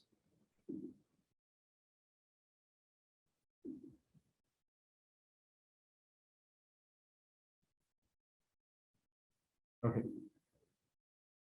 So yeah, so this is the final things we're doing within the DARPA Self-Teach Challenge. So even in the very difficult situation, when you can see the LiDAR is attached on the drone, but the drone is somehow lost control for itself. It's always spin together. But even though in these extremely difficult cases, our mapping system still survive and can still building the map during the competition. Even though we are not able to control the robot, but still their mapping is still fantastic. Okay. Okay, so the first part is mainly about our mapping system. And so right now we already have a mapping system, but what will be the next? Because we're thinking about, okay, SLAM and a long-term, large scale. So it's the SLAM system and not just only about mapping. It's about you continuously relog yourself for very long-term, very long days and very challenging situation. So the most of our peoples and within our group is focused on the localization stuff. And so here we just several mentioned something. So that thing is highly related with our competition today. So the firstly, we're developing that is a sim to real UAV localization for uncertain environment. So this project is funded by NASA and another company. So the target that is we want to using the Google satellite image and try to build a meter level localization. Because for most area, we don't really want the drone to fly in there, but we have a totally free area from the Google Earth Studio. So you can download the data, but how can you use that things to achieve meter level localization? Yeah. So this is the real scenarios we taken from from our helicopter. So you can see the red image here. This video here shows the real data. So they're taken from top-down image camera from the helicopter, and this is the match the corresponding ground truth as a from the Google Earth Studio. So think how can we use the Google Earth Studio, because that's totally free, and how can we do that? So the solution that is it's nothing to do with today's computation, but with what our solution that is we developing a kind of hierarchical localization system.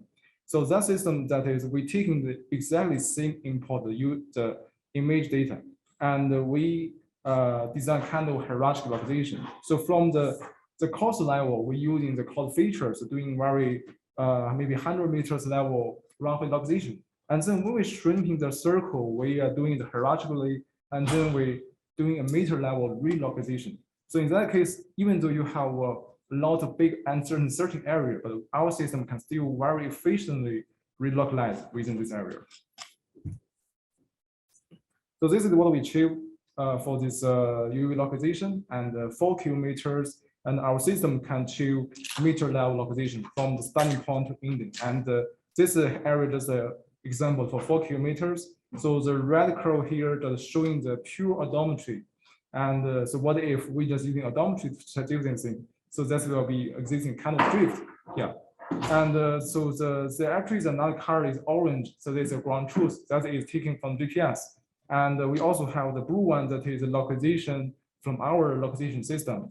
So when we zoom in the image or this area for a little, so the orange color and blue color is converged, which means actually this two curve is high, I mean, just on same one. So their localization error is very small.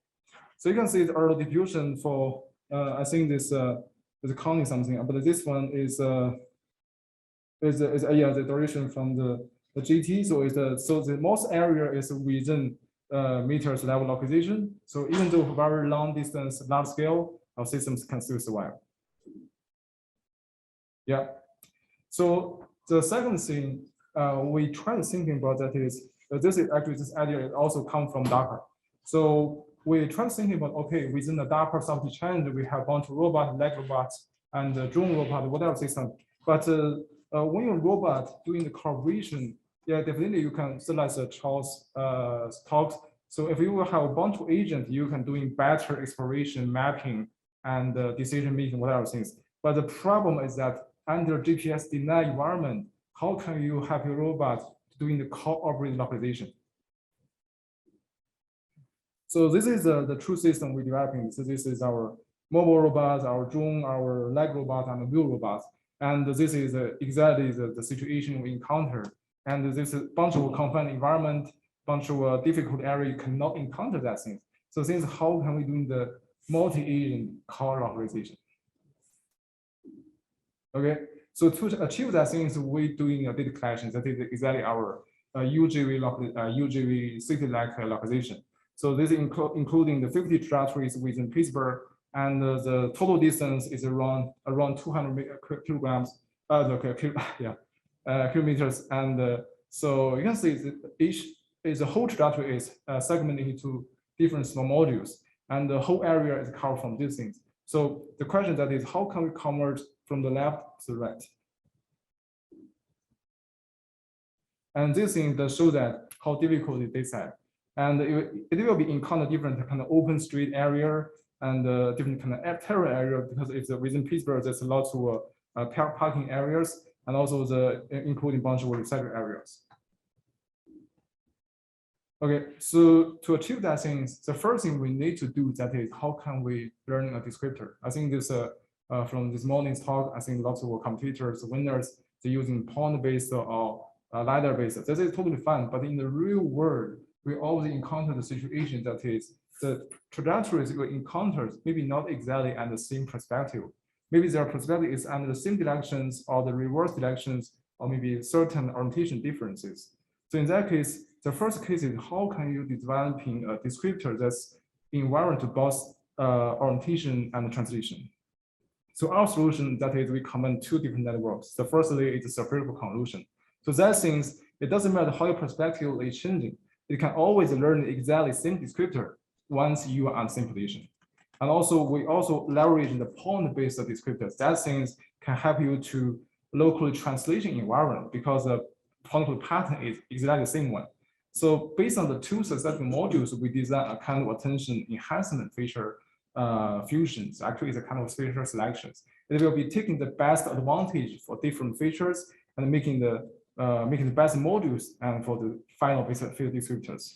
So this is how we doing the feature descriptor, the first level. And secondly, that is, even though you have very impressive descriptor, you still cannot avoid all outliers. This is mainly because in the real world situation, there are lots of areas have lots of similarities. And you can, so the top one retrieval, you can never, it's not, I mean, for the whole world, it's very hard to achieve 100%, even though, yeah, lots of competitors have already achieved 99 to 90 some kind of percent, but still 100% is still very hard.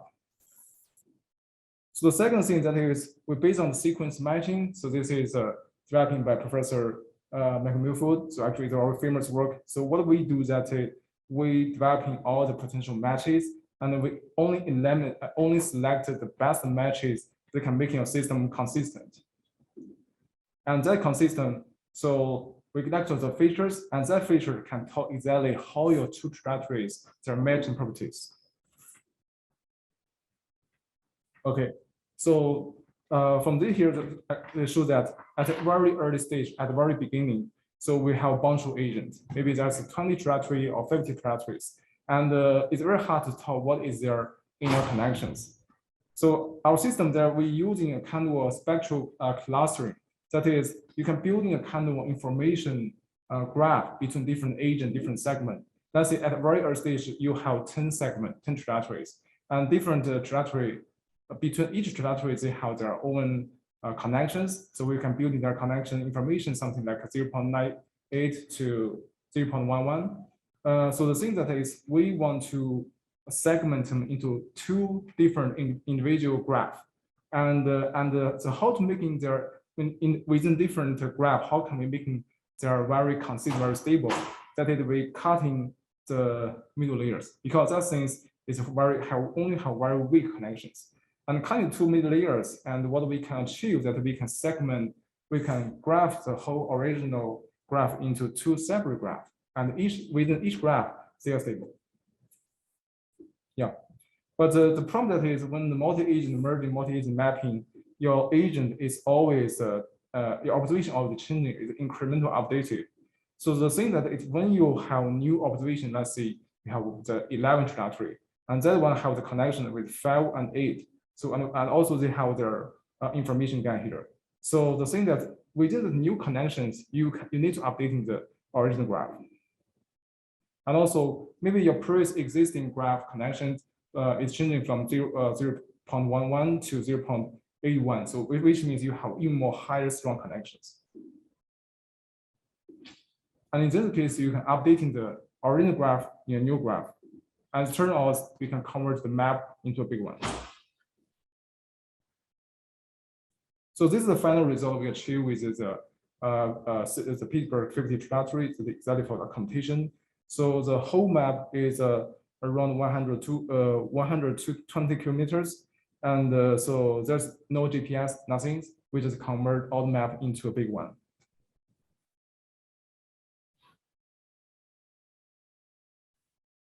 Okay. And also this existing same technology, we use that to help the robot to achieve repeated localization. So your robot maybe encounter the same area again, from daytime to nighttime, from the forward direction to reverse directions. So with the exactly same the autonomous system, we can help your robot always achieve long-term relocalization. Yeah. Yeah. So this is what we achieve for. We try to develop this system for not only for double subtlety challenge, because this is something only on the ground, but also we want developing the system for general robotic multi-agent collaboration, multi-agent system that can help your system to achieve long-term perspective exploration or navigation task. Yeah, this also the code will be open source later this year. Yeah. Okay. Okay. So let's go into talking our the third project also within this prospect also related to the visual-based localization.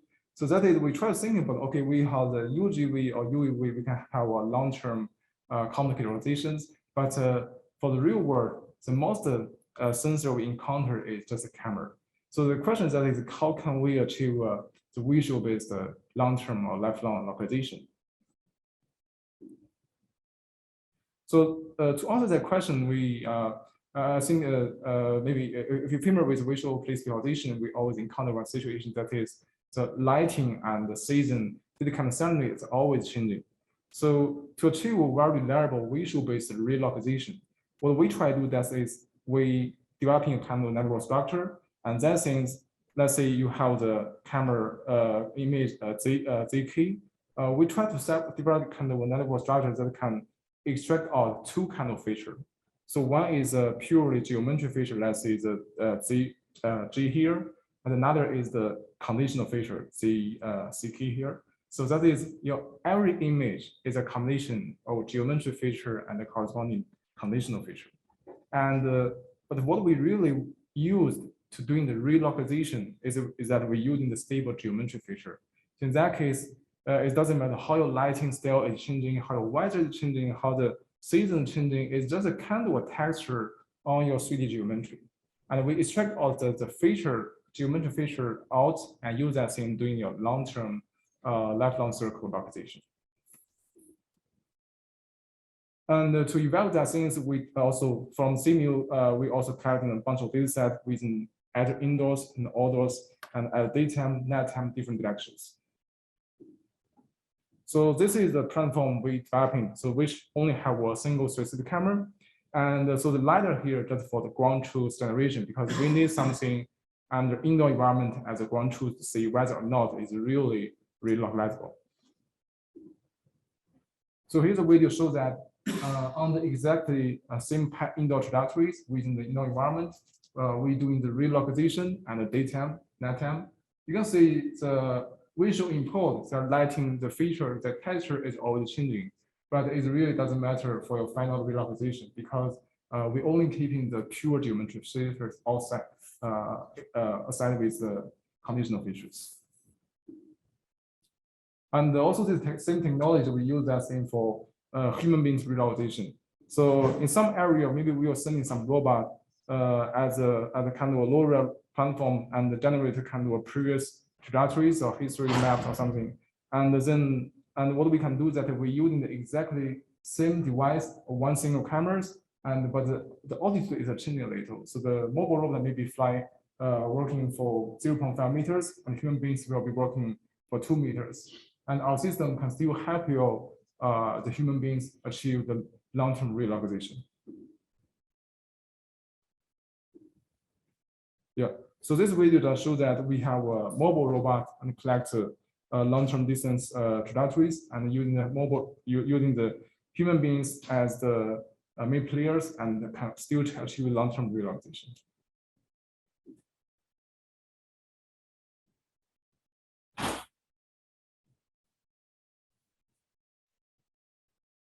Okay. Yeah. So finally, it's related to our computation. So since so you say our products and ongoing things is mainly combined with the UV visualization and UV visualization. So that's why we collected two different kind of data sets. And this is the first thing, the Pittsburgh City data set, and we call it as a ALETA, which means it's a large-scale incremental data set for long-term autonomy. So also we also encounter with the UV localization. So that's why we collect another data called the large-scale data set for UV visual place visualization. And these two things, and so we just finished. I think this is our first warm-up round, and I think we are very exciting to see. Okay, there are a lot of computers doing very impressive works, and yeah. So this actually in the early morning. So there's a bunch of very interesting ideas we see in this kind of topics. And so the project we're doing, we share here, the three localization project and the mapping project is actually from the long-term goal that is, we can only just think about this is just a simple computation. Because when you try to beat the competition and when you localization accuracy, your reaching ability reaching to a certain level, all the above applications, that is the human beings localization, the mobile robots indoor long-term localization, or the UAV localization, or the multi-agent collaboration, you can enable on your own platform. So this is exactly what we want to do. Yeah. Okay, so this is just the structure for the large scale UGV, and this is from the Pittsburgh to Ohio UAV data sets. Yeah, so I think this is all for our groups. So I mean, it's not all of them, just part of our teams, including Professor Sebastian, Caesar, and a bunch of postdoc product scientists, and a bunch of PhD student and master student. And yes, we always, I think Sebastian here, we always say, yeah, we also hear 10 people from all around the world, and new PhD student, new master student, and new postdoc will be welcome within our team. And yeah, definitely we'll have lots of very famous, interesting potential projects in the future, and also we're doing right now, and we definitely see searching the even higher opportunities.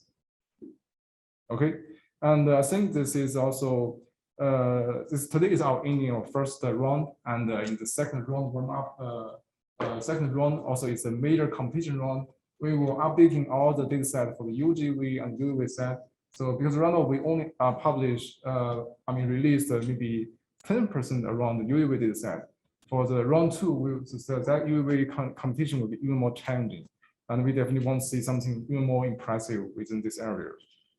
Yep. So this is all of my talks. Yep. Thank you guys.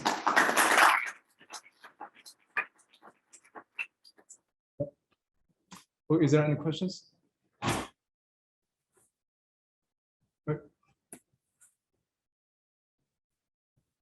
Oh, thank you for your presentation. And I'd like to ask about the training data set about auto-merge. Yeah, okay. Because as far as I know, to achieve calculating similarity, then we need geotag pause, but this is for the estimating precise pause, right?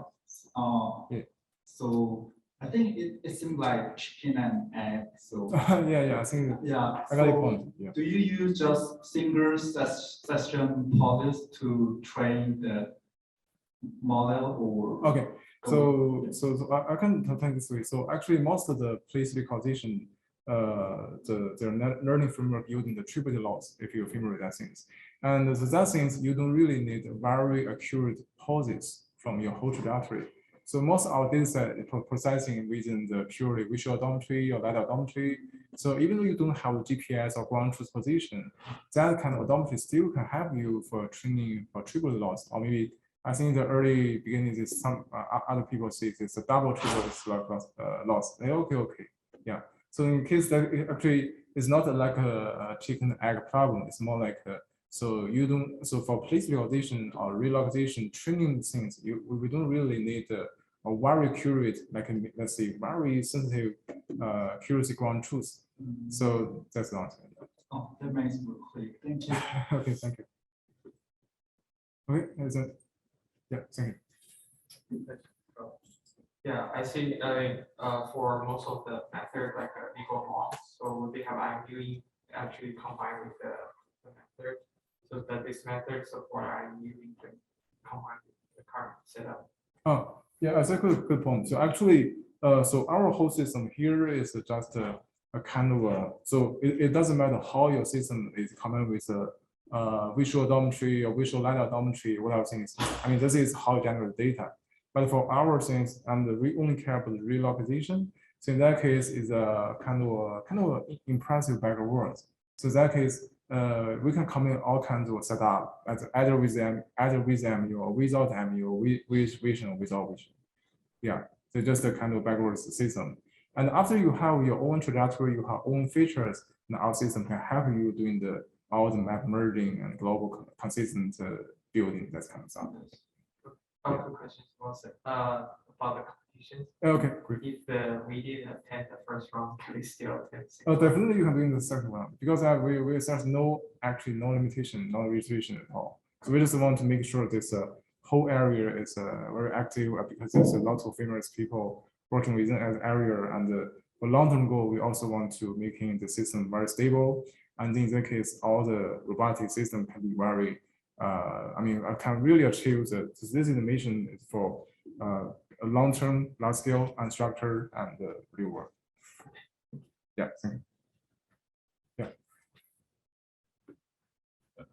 So I'm also working in the field of the place recognition based on point cloud, and I really appreciate your group provide this benchmark for this field. So yeah, because many great work is just comparing the different data set with different metrics, and that's really confused me. And yeah, but I also have a look at the competition, and I find the question is so the training data or the test data is not really contain too much inverse loop closure. So it's basically continuous. So that makes the test set too easy for the because I saw all the accuracy is already reached 99% for the top 5. I think since this is a very interesting one. So actually for our user visualization, we didn't actually making the competition too difficult. Yes. So random the perspective is very small. I mean, the orientation just within 15-degree offset. So and all the translation just roughly 1 meter, 2 meter. Actually, it's very small. So in the round 2, we are going to definitely release more data, and also the training and the testing, their viewpoint difference will be very big, and also there are a lot of noise. And in that case, it's more like even more real world data sets. Cool. I'm really looking forward to the future. Okay, great. Yes, I really can enjoy the round 2. I have a little suggestion for the competition for the test set. Yeah. So basically, maybe you should set 2 test set. In the cargo competition, they will set the test set A, which is released for the whole competition, and the test B will be tested in the second stage. So it will be more maybe fair for the other people. So that will avoid the cheating or something. So you're right.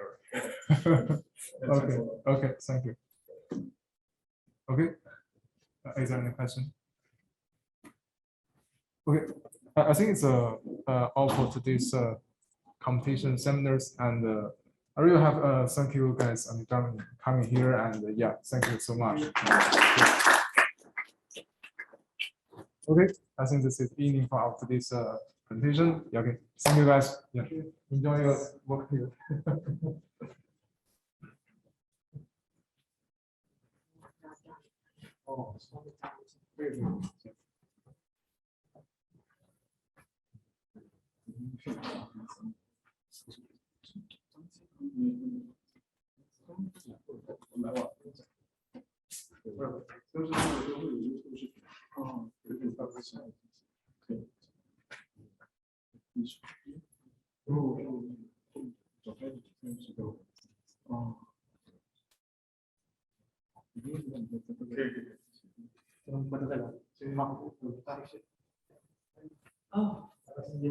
Finally, in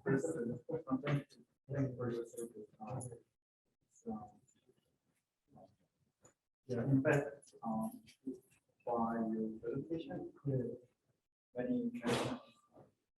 So,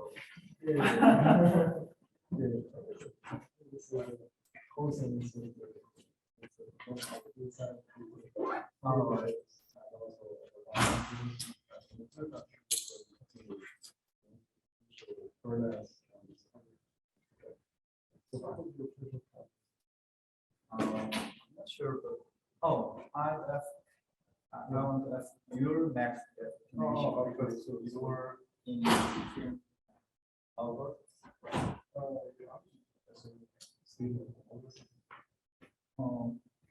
I heard on our website and your contact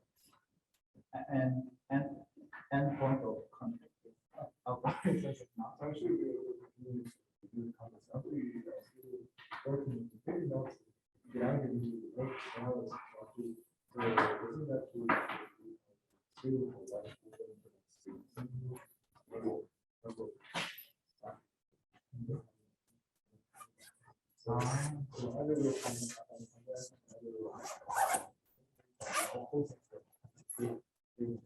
So it's not big deal, right? That's not big deal. Yeah, so I think if you are looking for a postdoc region, maybe the something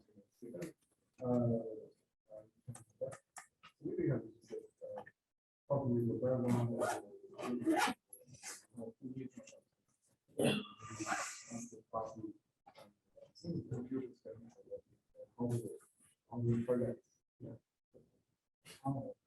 think participating in the competition also.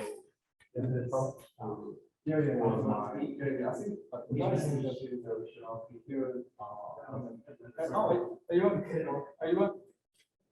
you want if you finish the recording? I'll stop.